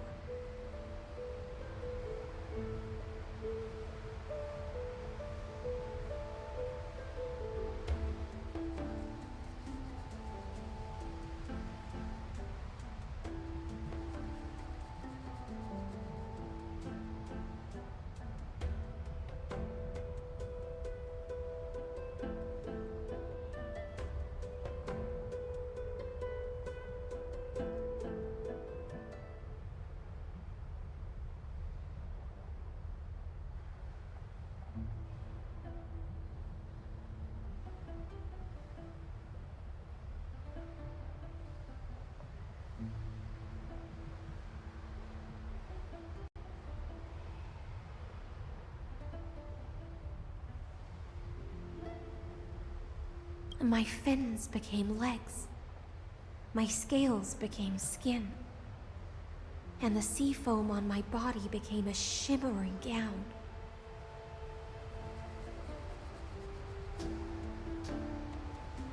But when I stepped onto land, there were no festivals with honey brew, nor poets plucking harps.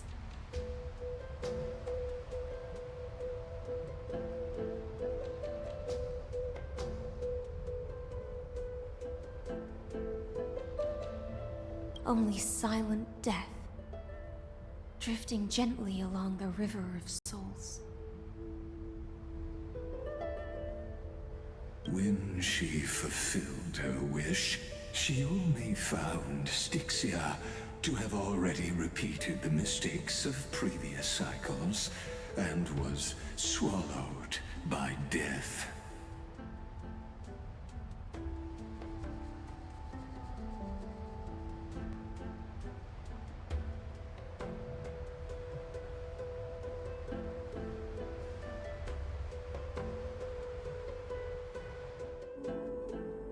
Hopes and promises are nothing but the foam of dreams.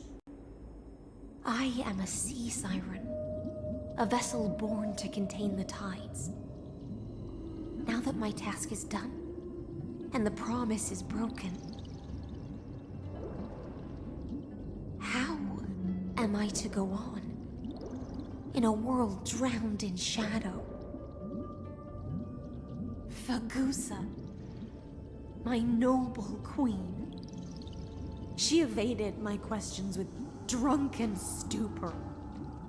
She told me a grand feast awaited me in the surface world. So I wandered lost, groping through the dark. The feast she spoke of. Where is it? Lonely Blade, I shall grant you everything you seek.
After wandering the surface for ages, the lost sea siren met her future conspirator.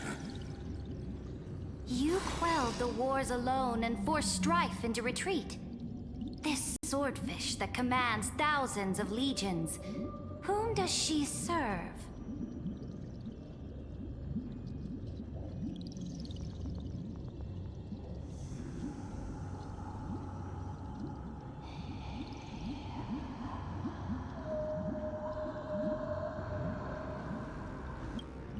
Yes, Ceridra, long before she became the Imperator, was already burning with ambition.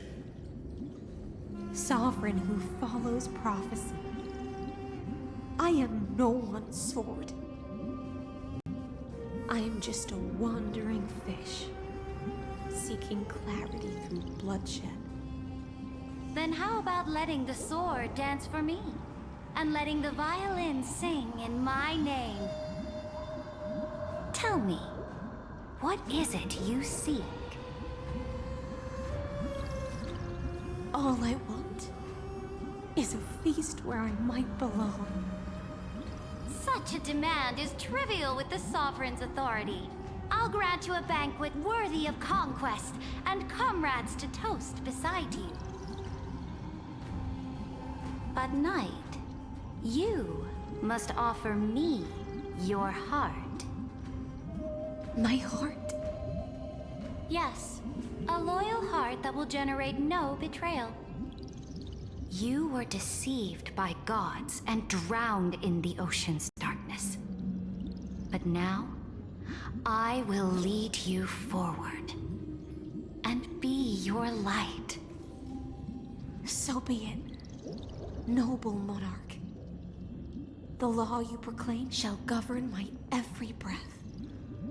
So be it. Noble monarch. I am simply becoming someone else's vessel once again, and accepting a duty given to me. And thus, in her hollow drift, she finally found a new purpose. Like sunlight piercing the deepest trench.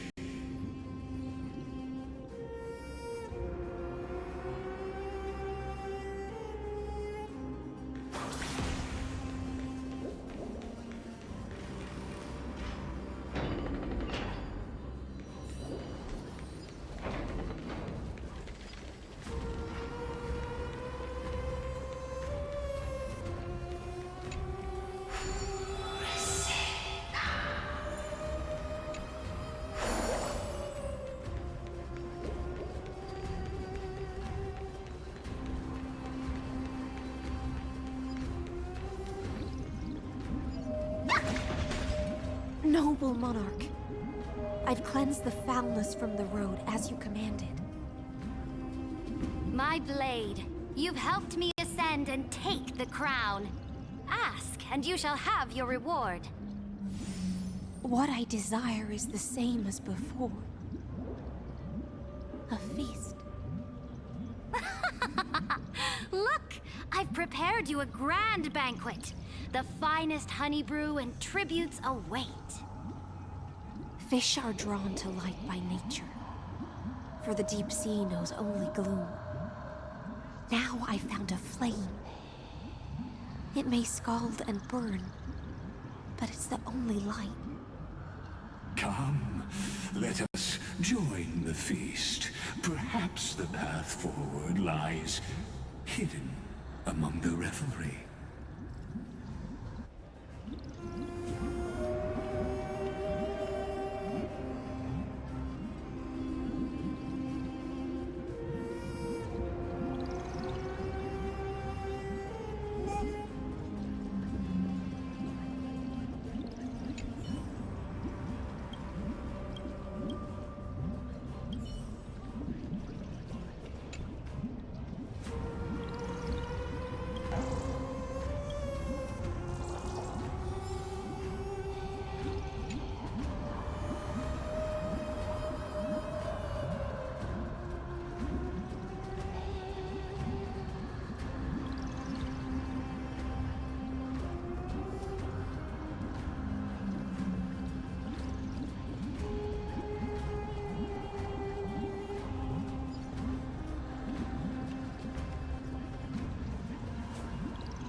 Watch this magic trick.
I'm just a frail scholar.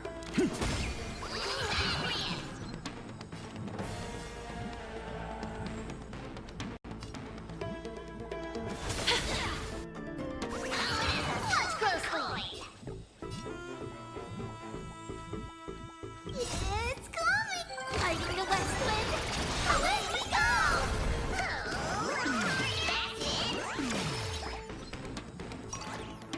Delivering warmth! Have some sunshine! I shall remember this warmth. Insanity!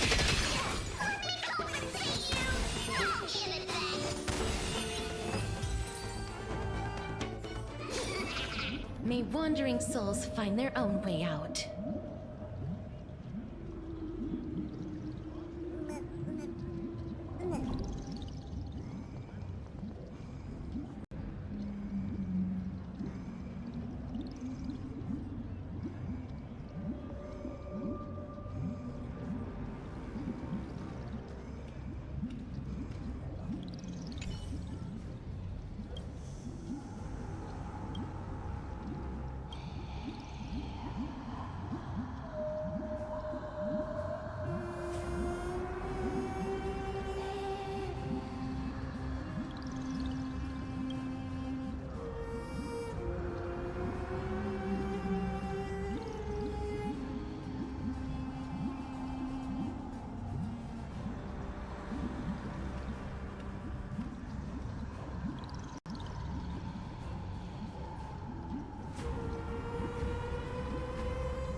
make sure you keep it safe. Have you heard that the Imperator's about to begin a new campaign? Her glory will no longer be bound by the borders of Emporius.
Subjects, tonight's feast is not just for the past.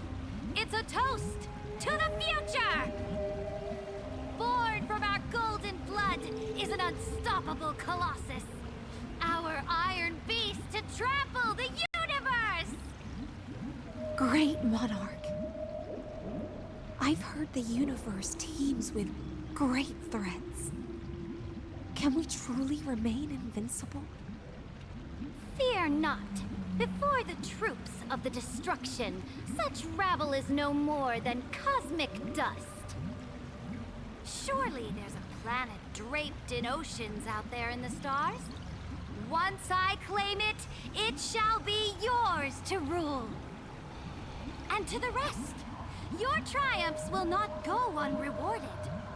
I promise you a new age, free of fear.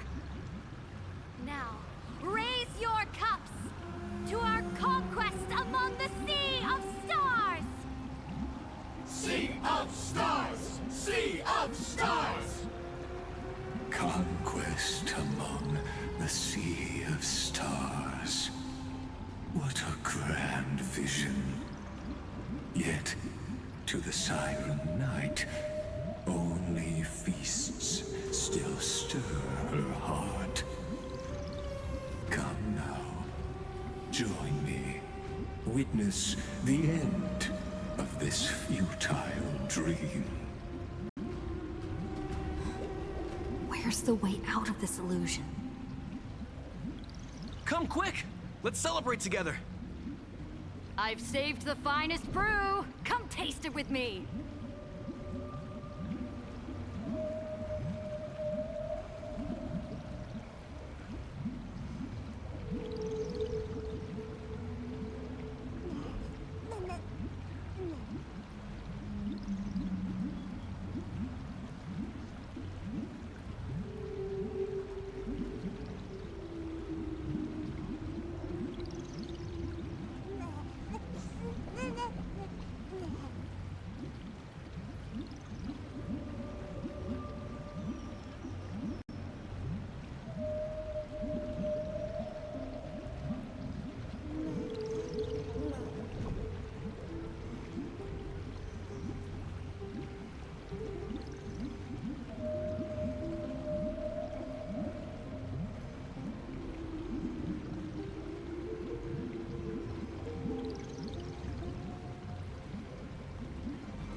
Noble knight, you are truly a blazing spark.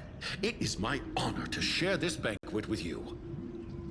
Noble knight, you have earned victory with your blade. And you have every reason to revel in this moment of triumph. Let me pour you a glass of honey brew. Noble knight, with the sovereign now enthroned, this triumph is yours as much as hers. Let me raise a toast to you. Noble knight, your strength is boundless. Lead us to conquer the universe, and let us toast to that vow! Then drink we shall. Raise your glass. In the deep sea, I never knew what fire was. But when I set foot on land, the first light that I saw was the flames of war, lit with golden blood. It scorched my fins, made me feel pain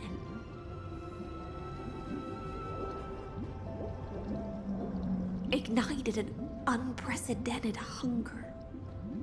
A hunger that flickers in every hero's heart. So bright, yet so blinding. Look! The monarch herself has taken her seat! Hear that? The court sings her praises! Come! Join us and praise her glory!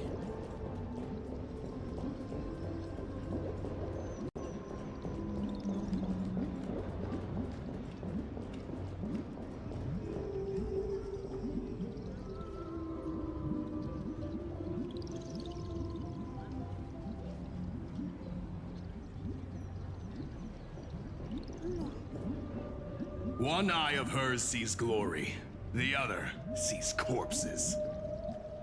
And yet, she cherishes the name of glory more than fear and death.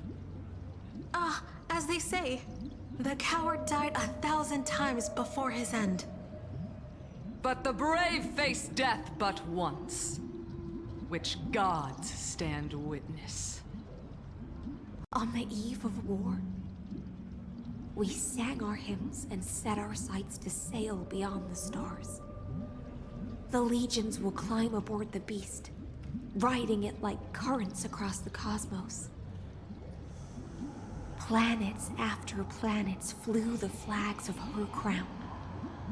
Realm after realm was ignited by her flames of war. As the final resistance fell silent, a vast empire rose from among the stars. And this small pond at last embraced prosperity and peace. That's how the story ends. Tell me, visitor, in this dream, did you enjoy the show?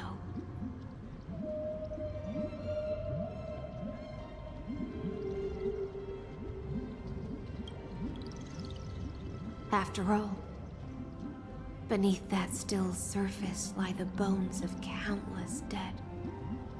It's time for me to wake up from this drunken dream.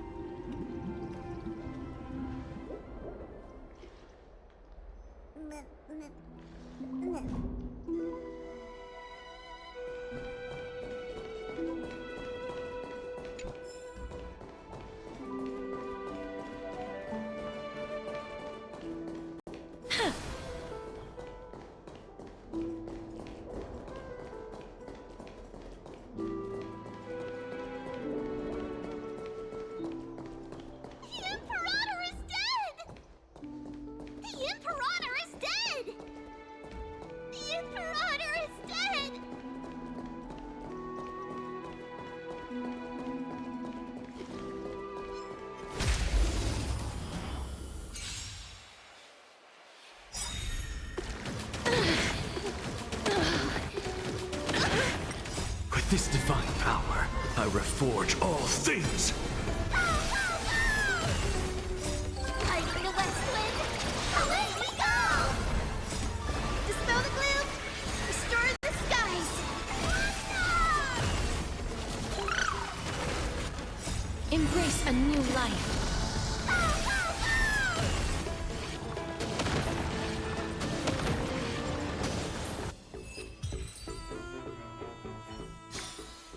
May wandering souls find their own way out.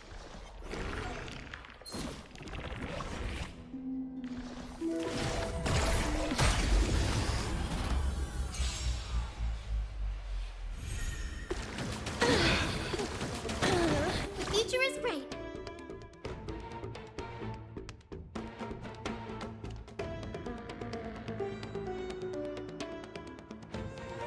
Have some sunshine.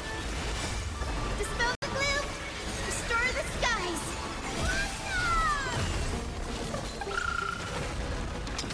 To the soul. Fighting the west wind.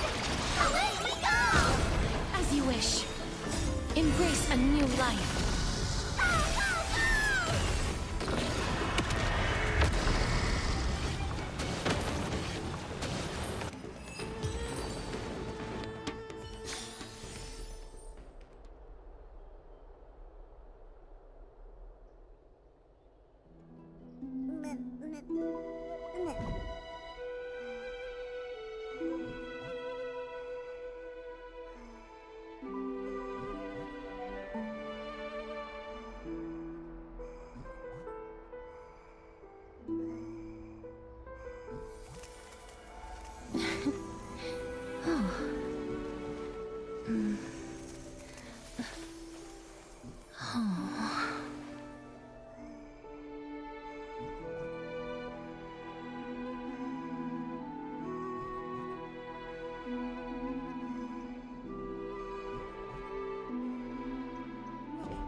People once cheered for my ascension.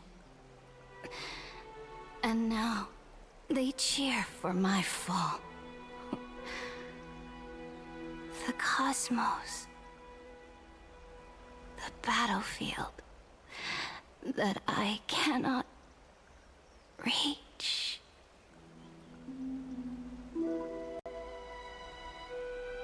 Before the Sovereign's conquest reached its end, her life and ambition had already been swallowed by the deep sea.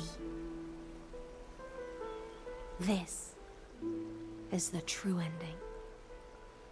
Her grand designs torn apart by the blade. Her regal robes soaked in golden blood. And the one who struck her down? The one who struck her down was her most loyal Gladius.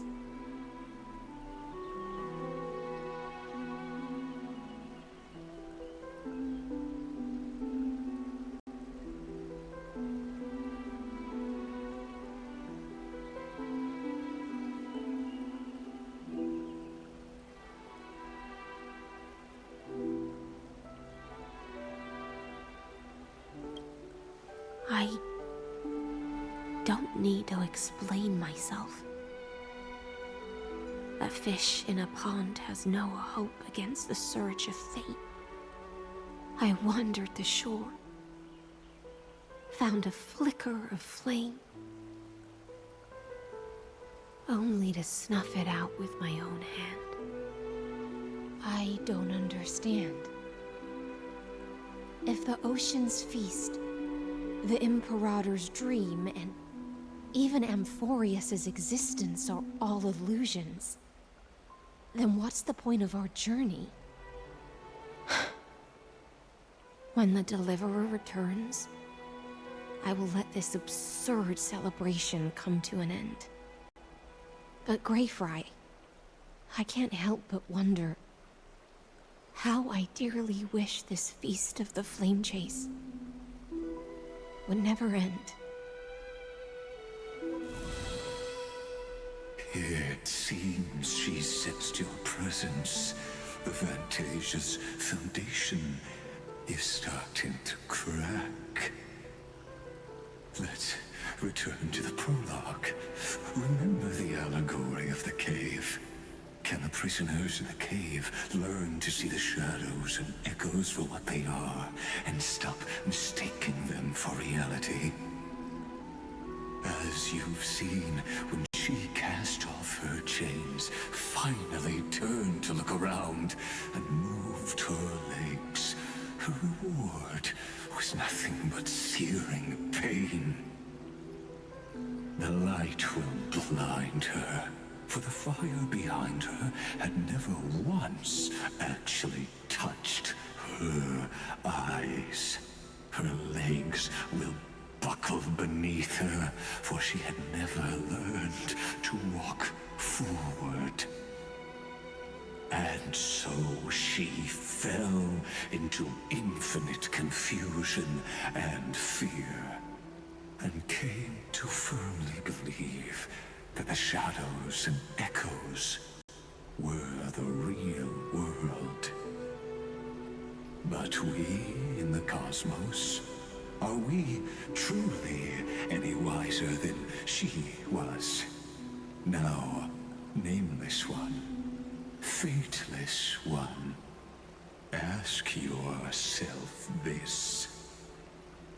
The paths you tread, the eons you worship, everything you've trailblazed with your own hands, could it all be someone else's projected shadow?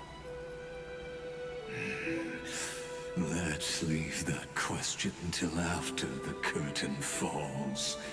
Once you've unearthed every last truth and reached the prison built for me by the demigods, I'll speak with you face to face. I, the Theoros, have walked the 30 million histories born by Kozlana. 1,000 years is a mere atom in a grain of sand to me. Amphorius, compared to the cosmos, is but that grain upon a whole beach.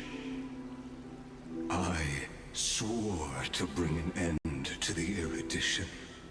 Would I really let a single grain grind down my mind? Now, please use the power of time to open the gate to the ocean's depths. Go, find the prison warden tormented by loyalty. Find her, step into the world's vortex, and once there, end everything between us. That palace reflects the heart of the demigod of ocean. Intoxicated, stagnant. There, you'll witness the true beginning of the saga of deliverance. An ugly history, long buried by tides and shame.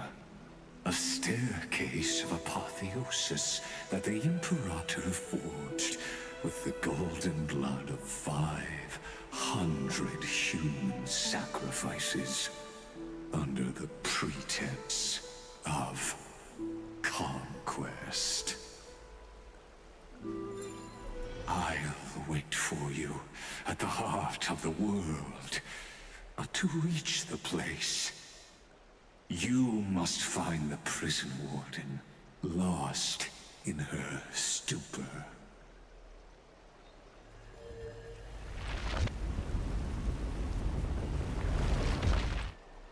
Beyond this door lies the path to the Vortex of Genesis.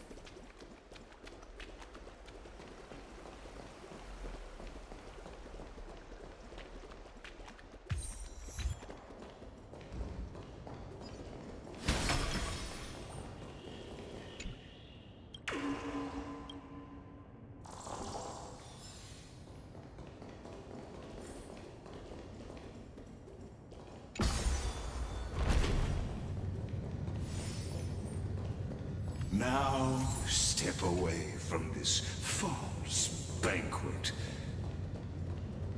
And then onto that bloody stage.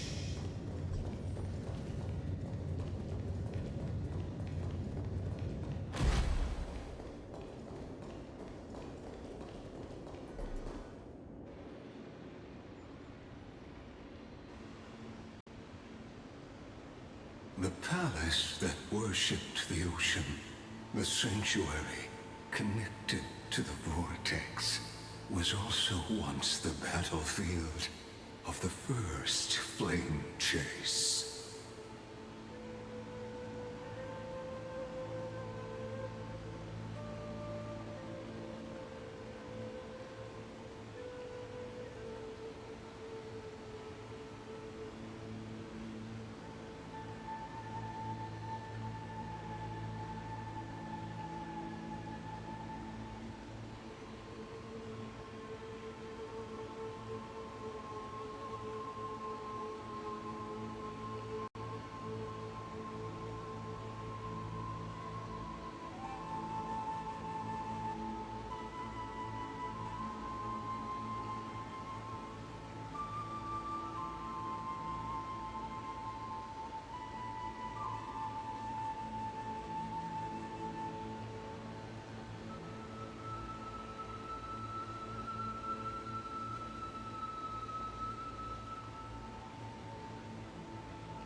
Her exuberant song halted the passage of time in this place, imprisoning my body and shielding my soul from deterioration.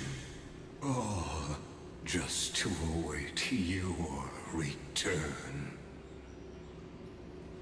The twisted time and space reflect her confusion.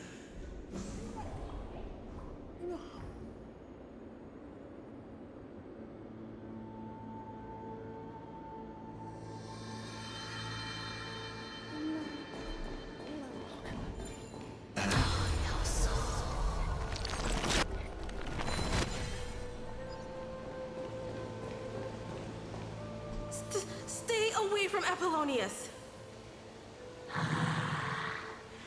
This cup of honey brew. What a sweet aroma. Run, Virginia. Dux Hakalithist! We can't give up here! Love steeped in death. How delicious.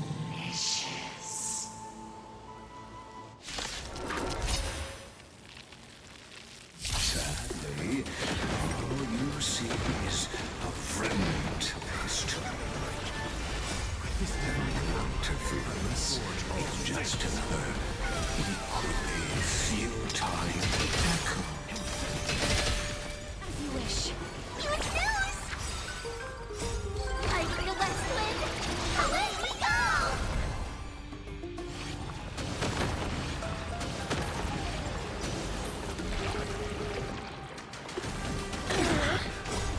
Dispel the gloom! Restore the skies!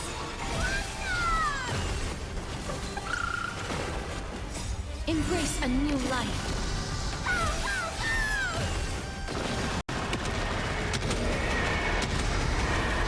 May death protect us!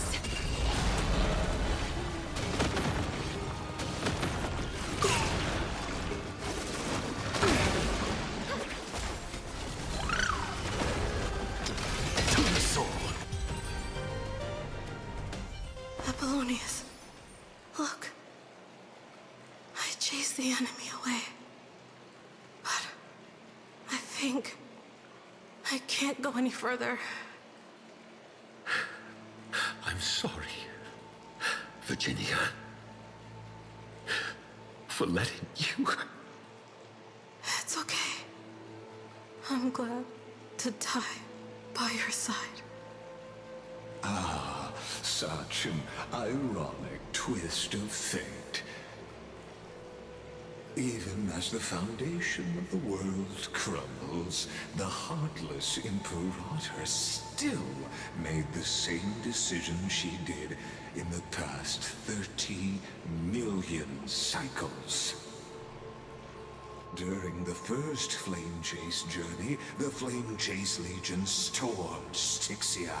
Tens of thousands of sea sirens surged from the River of Souls, crashing toward the heroes like a tidal wave. The hell before you is the recreation of that very battle. Apollonius, look.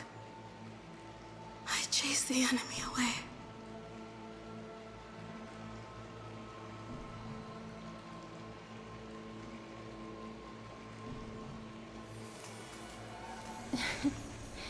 Oh.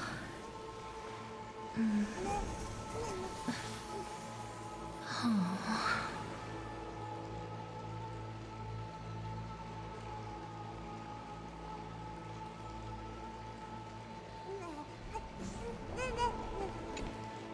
There is a letter I never got to give to you.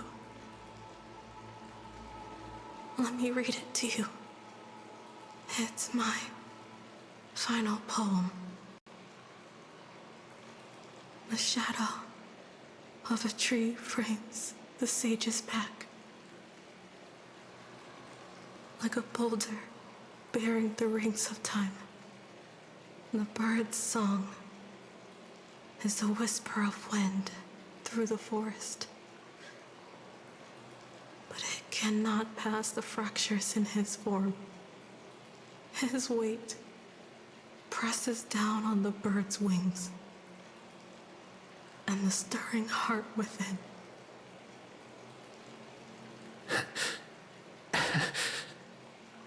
I always wanted to tell you. You look beautiful when you read poetry.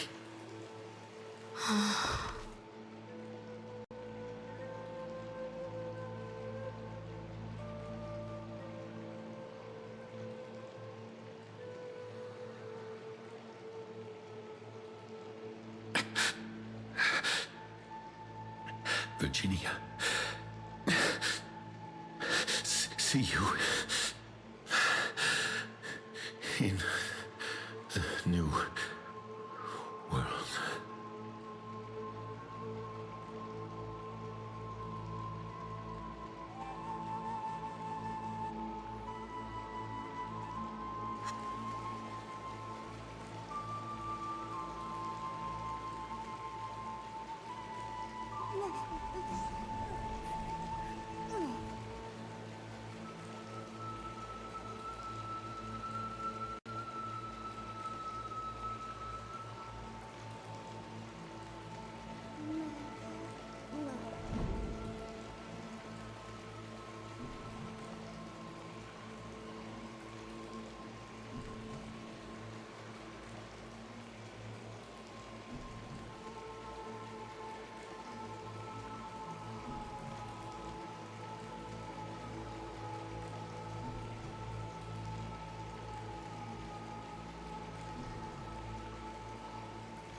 With this divine power, I reforge all things.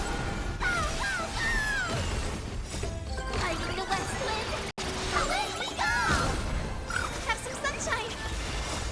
Dispel the gloom. Restore the skies. Insanity.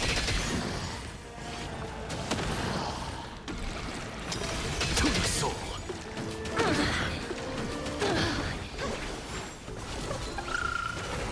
Insanity.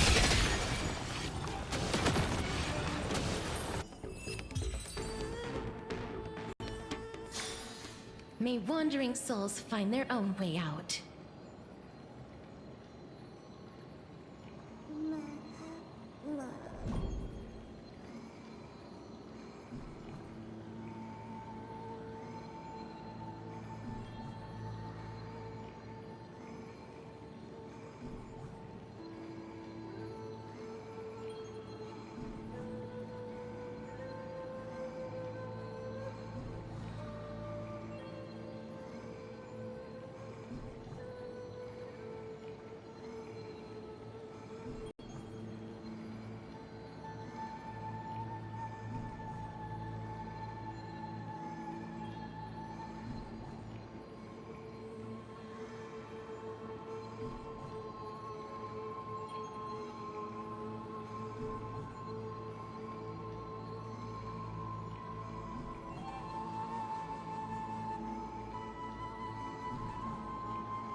It's the Deliverer!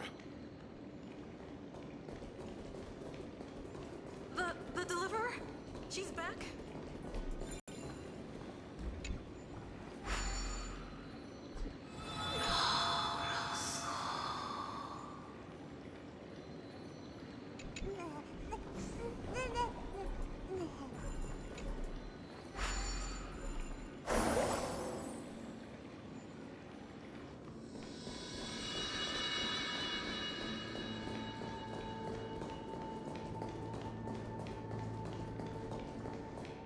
A painful past, yet hidden beneath a veil of joyful song. Ah, two discarded data clusters waiting for someone's return, it seems.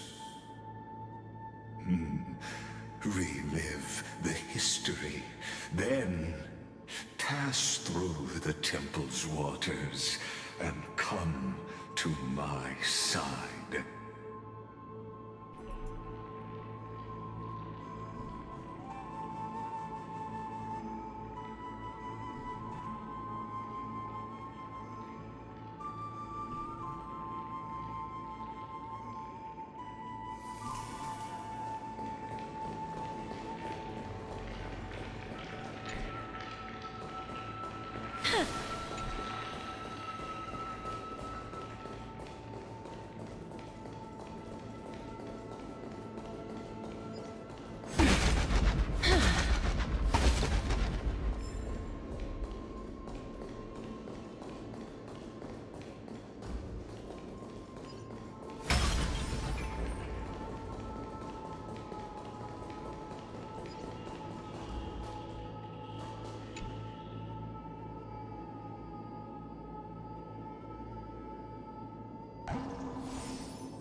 Isn't that the Deliverer?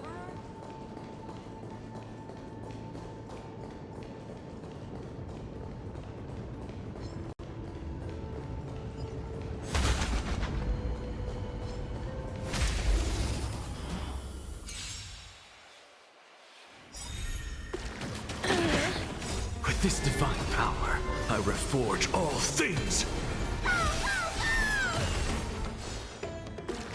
So tiring. I agree to let's play. Away we go! So may the wind break. Dispel the gloom. Restore the skies.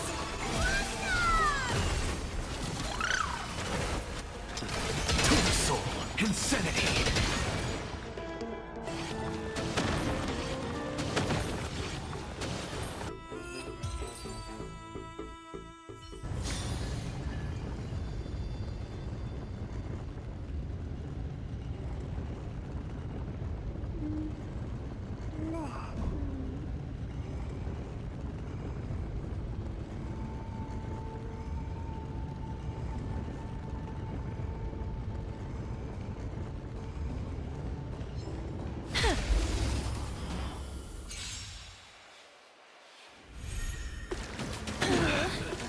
That hurts a bit.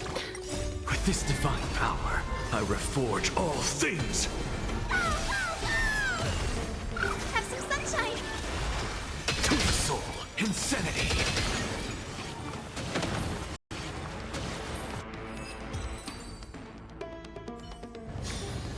May wandering souls find their own way out.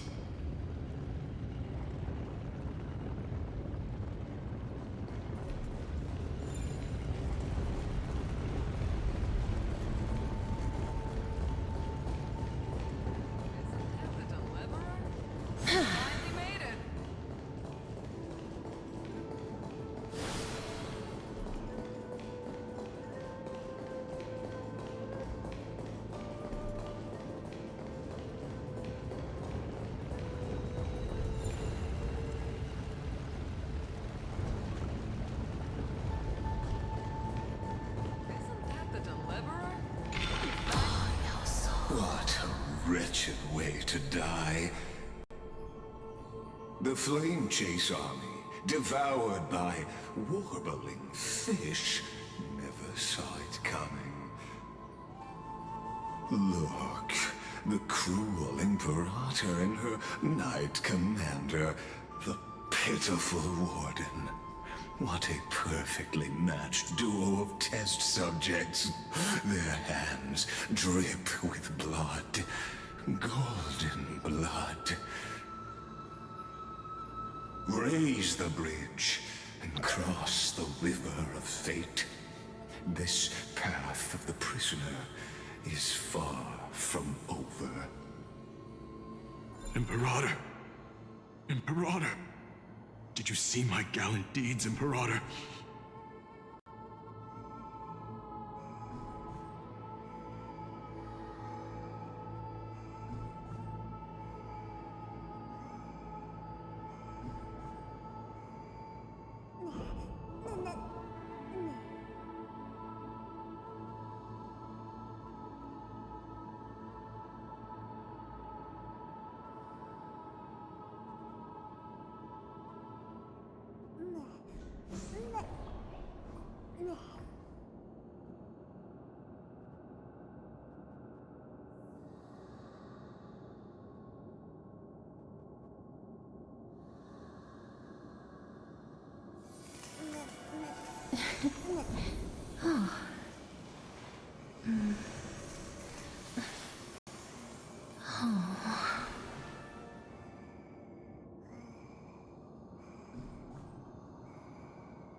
Oh.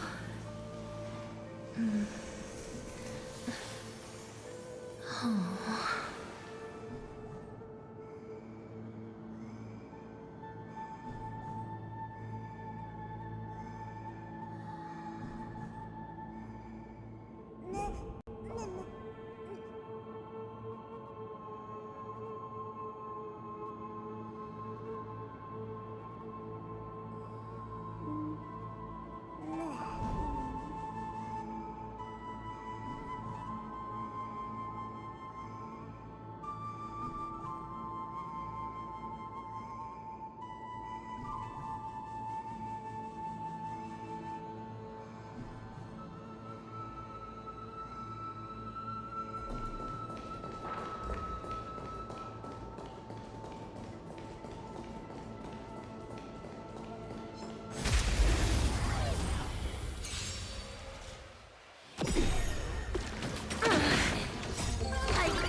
With this divine power, I reforge all things.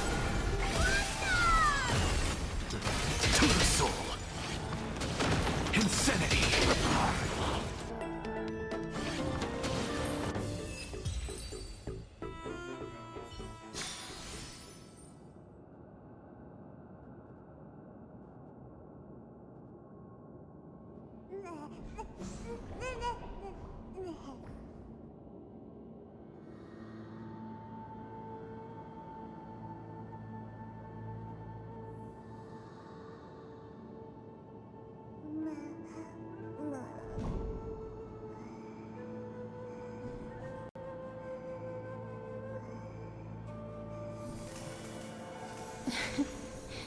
Oh. Oh.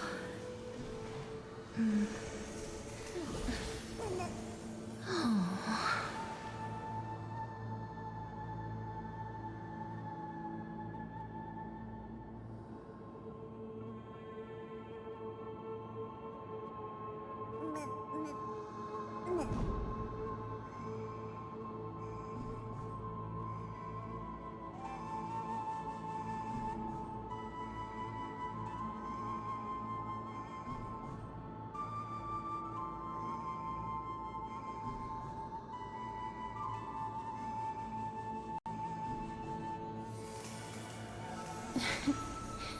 Oh.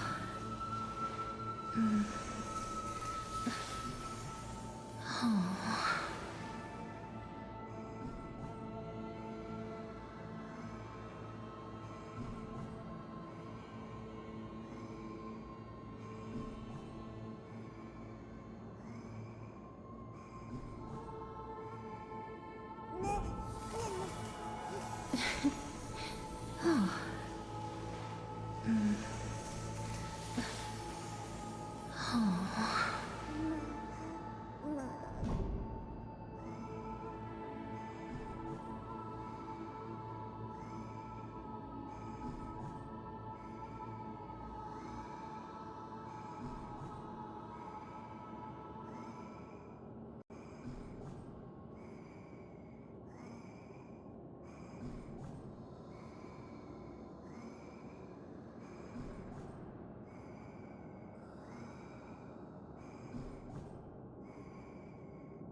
Oh.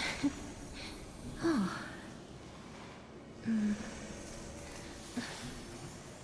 Oh.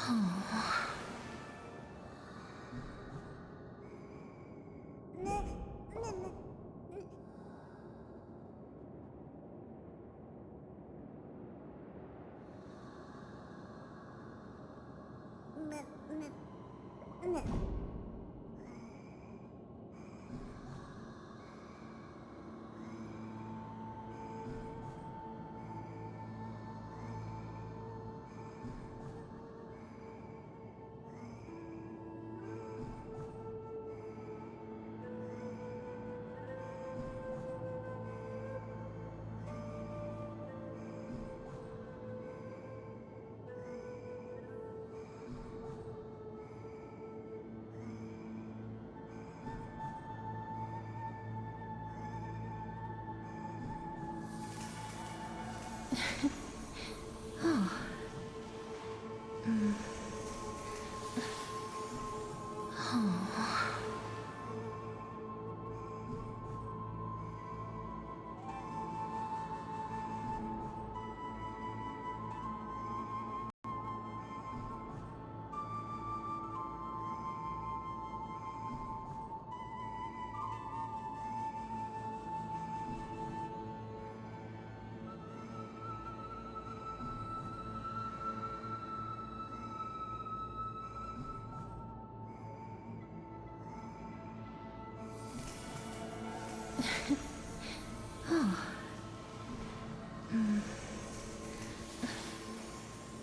Oh. Oh.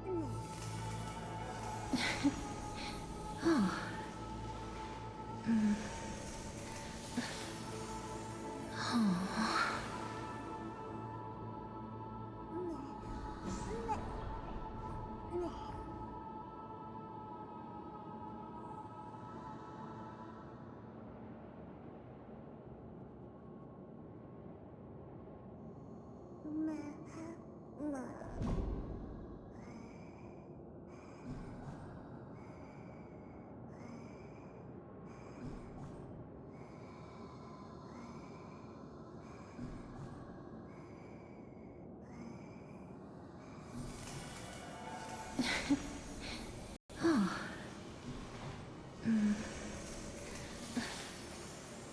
Oh.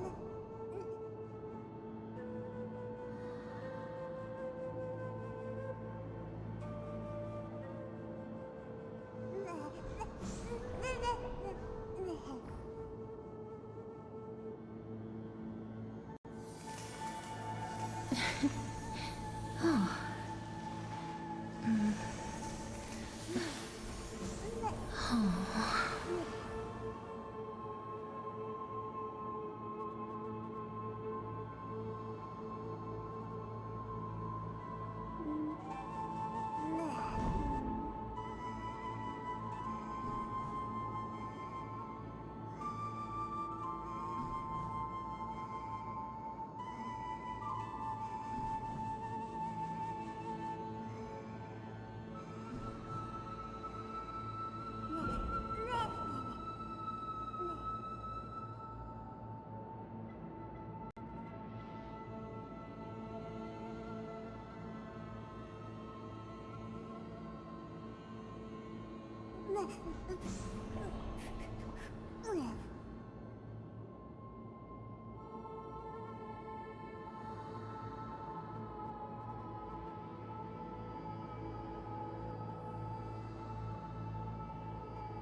Oh.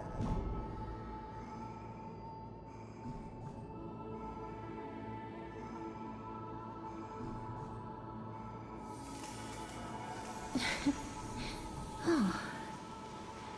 Oh. Oh.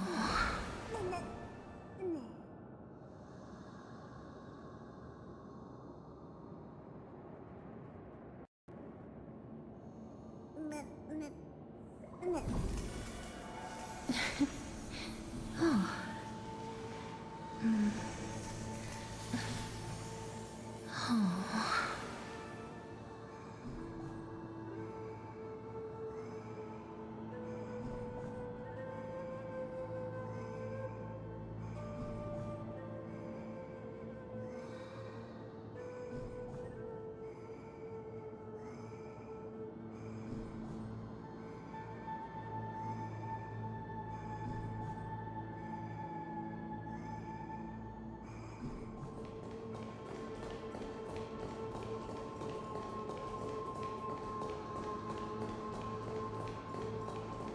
Imperator! Imperator! Did you see my gallant deeds, Imperator?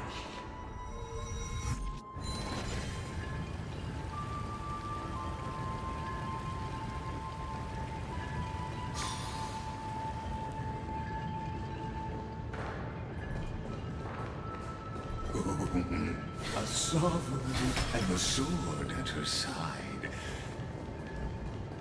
There are countless counterparts across the cosmos.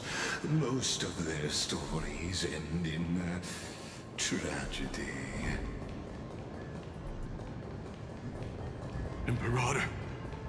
Imperator! Did you see my gallant deeds, Imperator?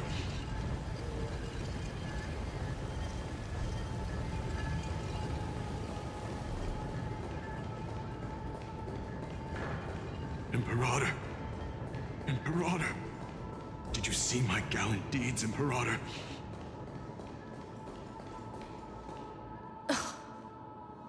Imperator, why did you...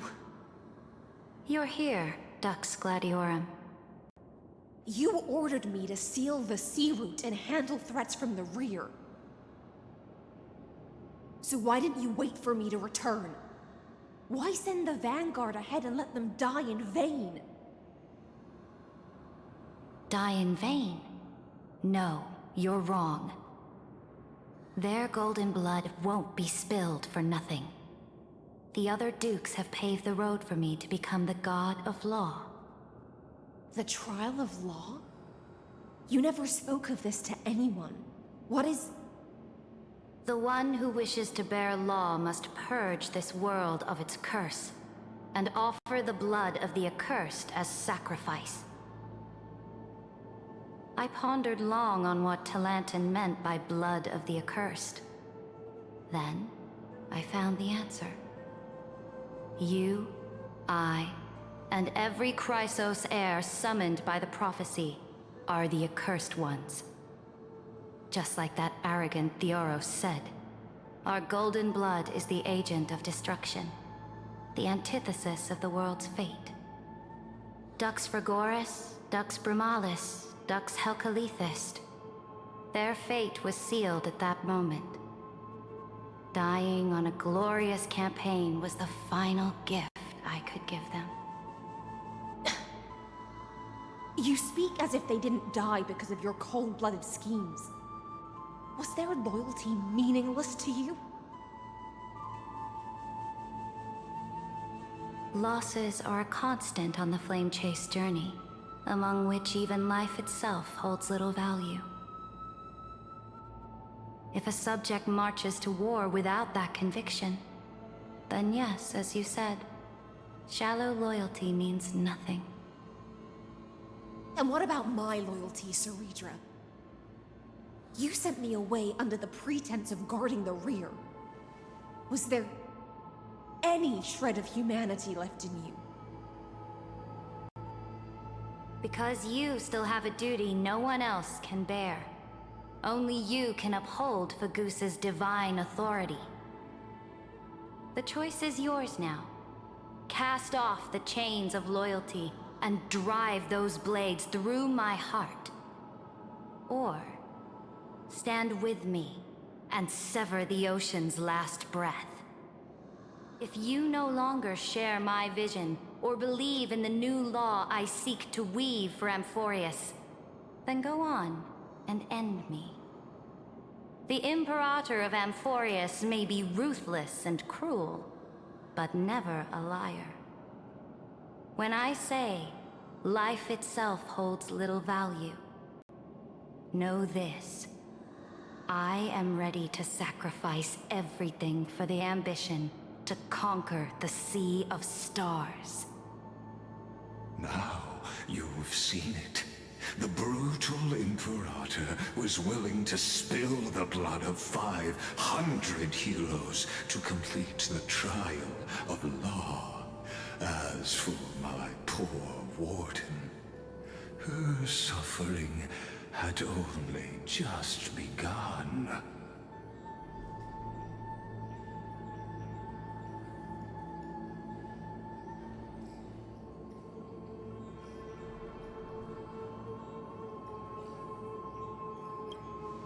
I'm no storyteller.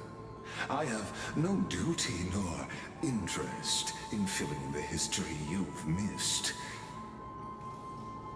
I just want you to witness the monstrous choice the Imperator made before the Chrysos Heir turned their blades against me.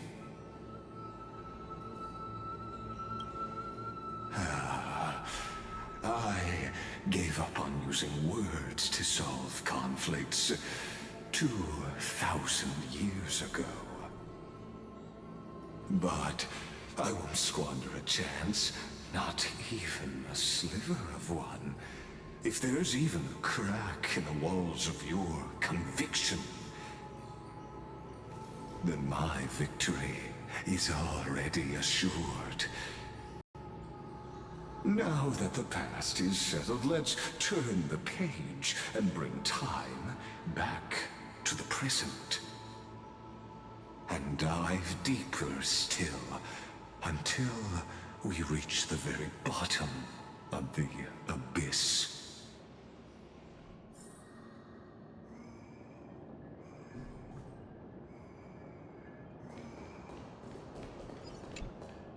The fleet that rode the waves was dragged down into the deep. The flame-chasing nymphs were reduced to ash. What a tragedy. And you, Deliverer, shall bear witness to this golden death.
Throw me the way.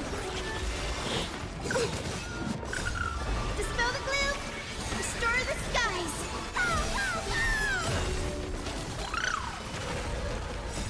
Hiding the west wind.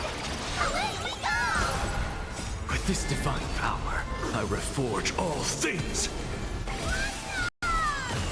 Insanity!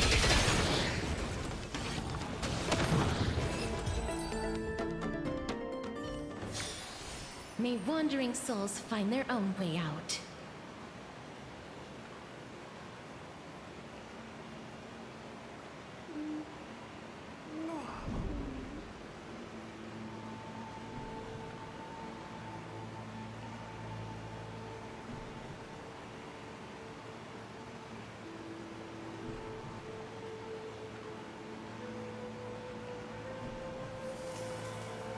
Oh.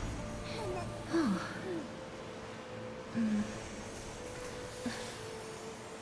Oh.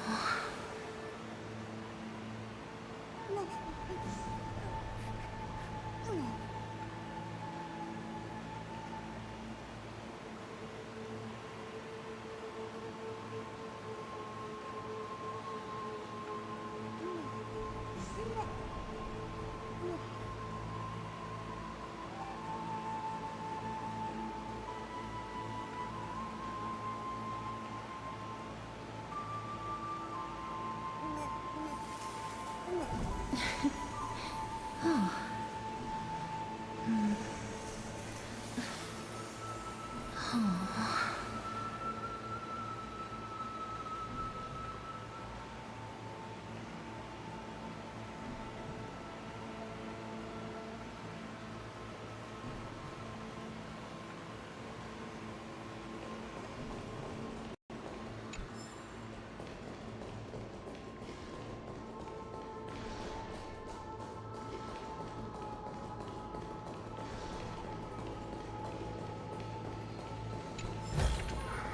I want to make something with it. But what to make?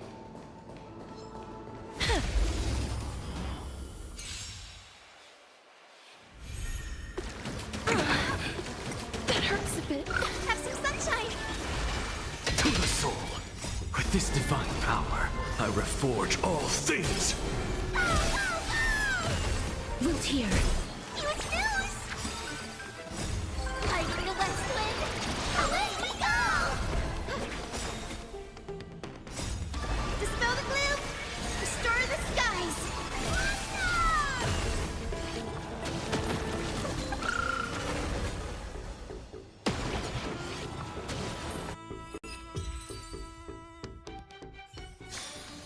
May wandering souls find their own way out.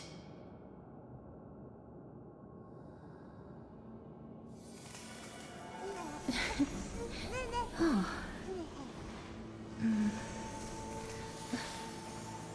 Oh.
Insanity!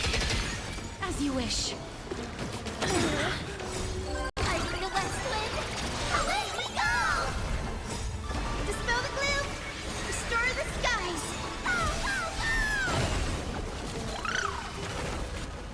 Embrace a new life.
The fleet that rode the waves was and you...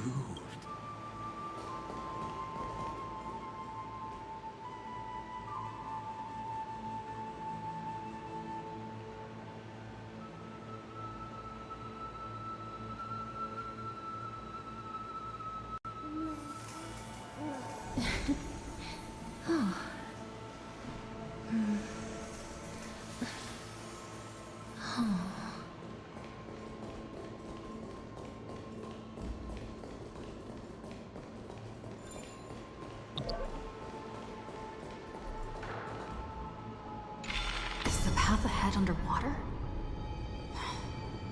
I need the Oryx orb to bring back the chrono vessel from the past.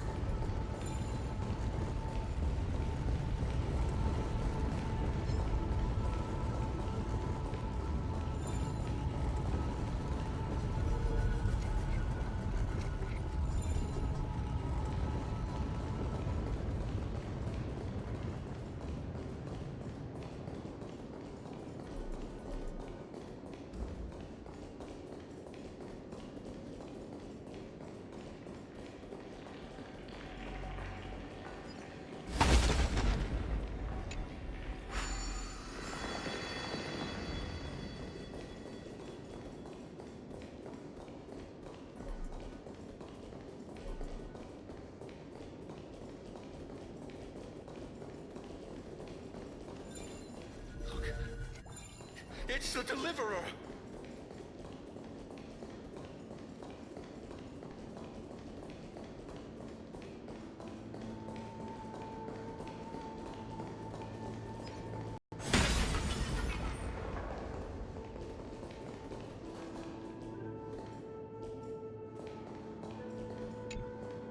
The fleet that... and you...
This divine power, I reforge all things!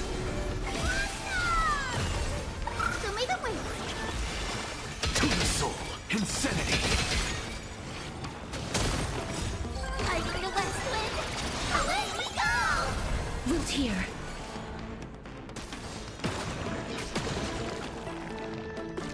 That's a bit. Dispel the gloom! Restore the skies!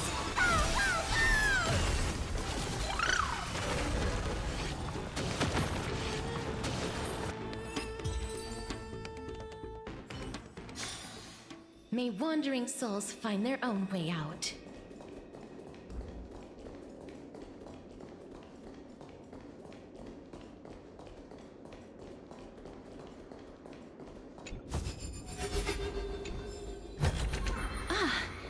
Make sure you keep it safe.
This hidden gate leads to the vortex.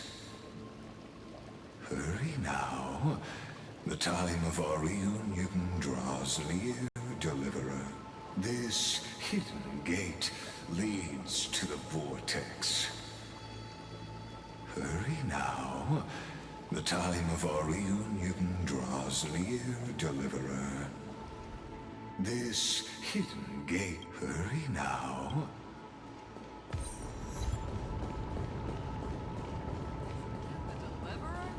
You finally made it.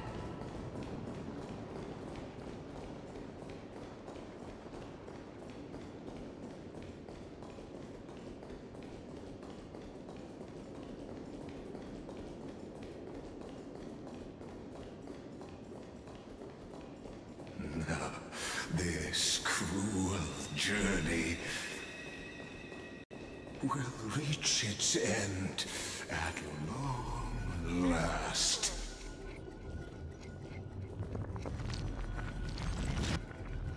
The Deliverer? She's back?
want to make something with it. But what to make?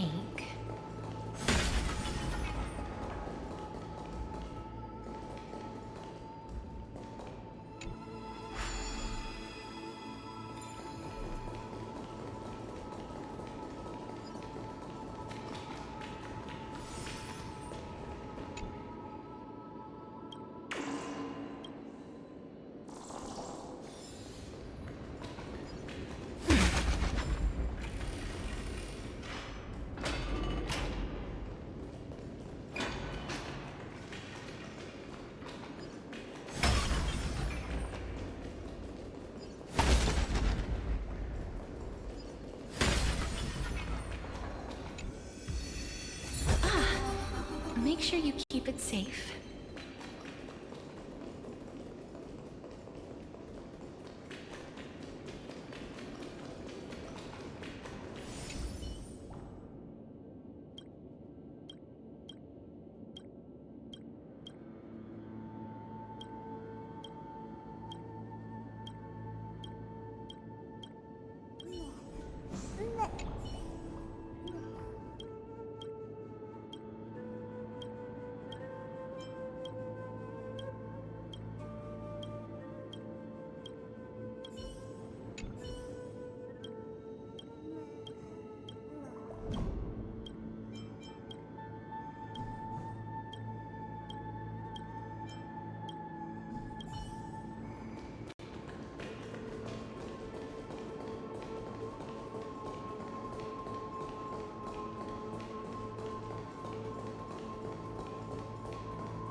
a long while, Dux Gladiorum. Starting to doubt your decision? Save your breath. The vortex of Fagusa lies just ahead.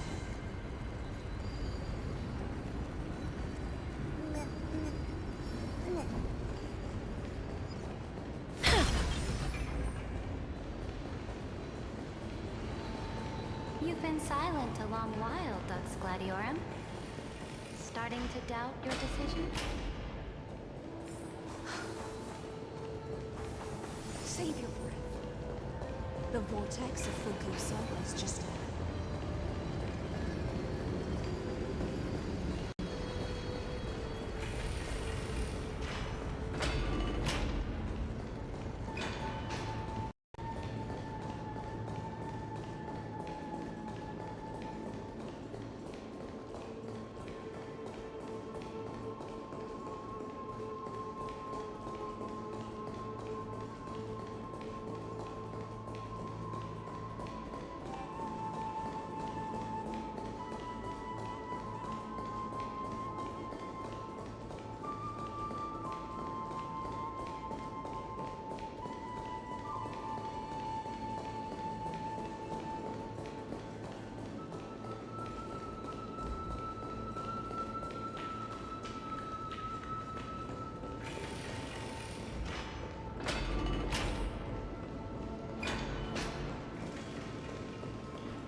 I want to make something with it.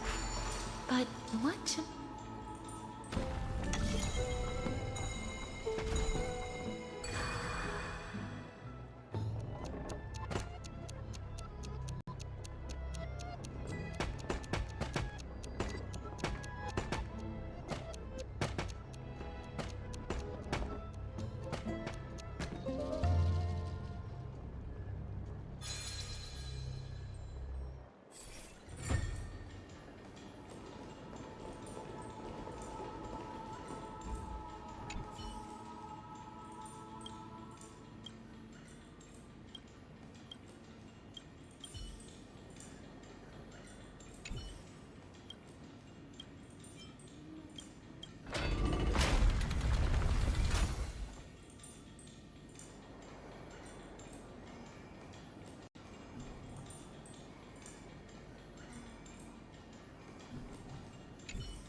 you finally got some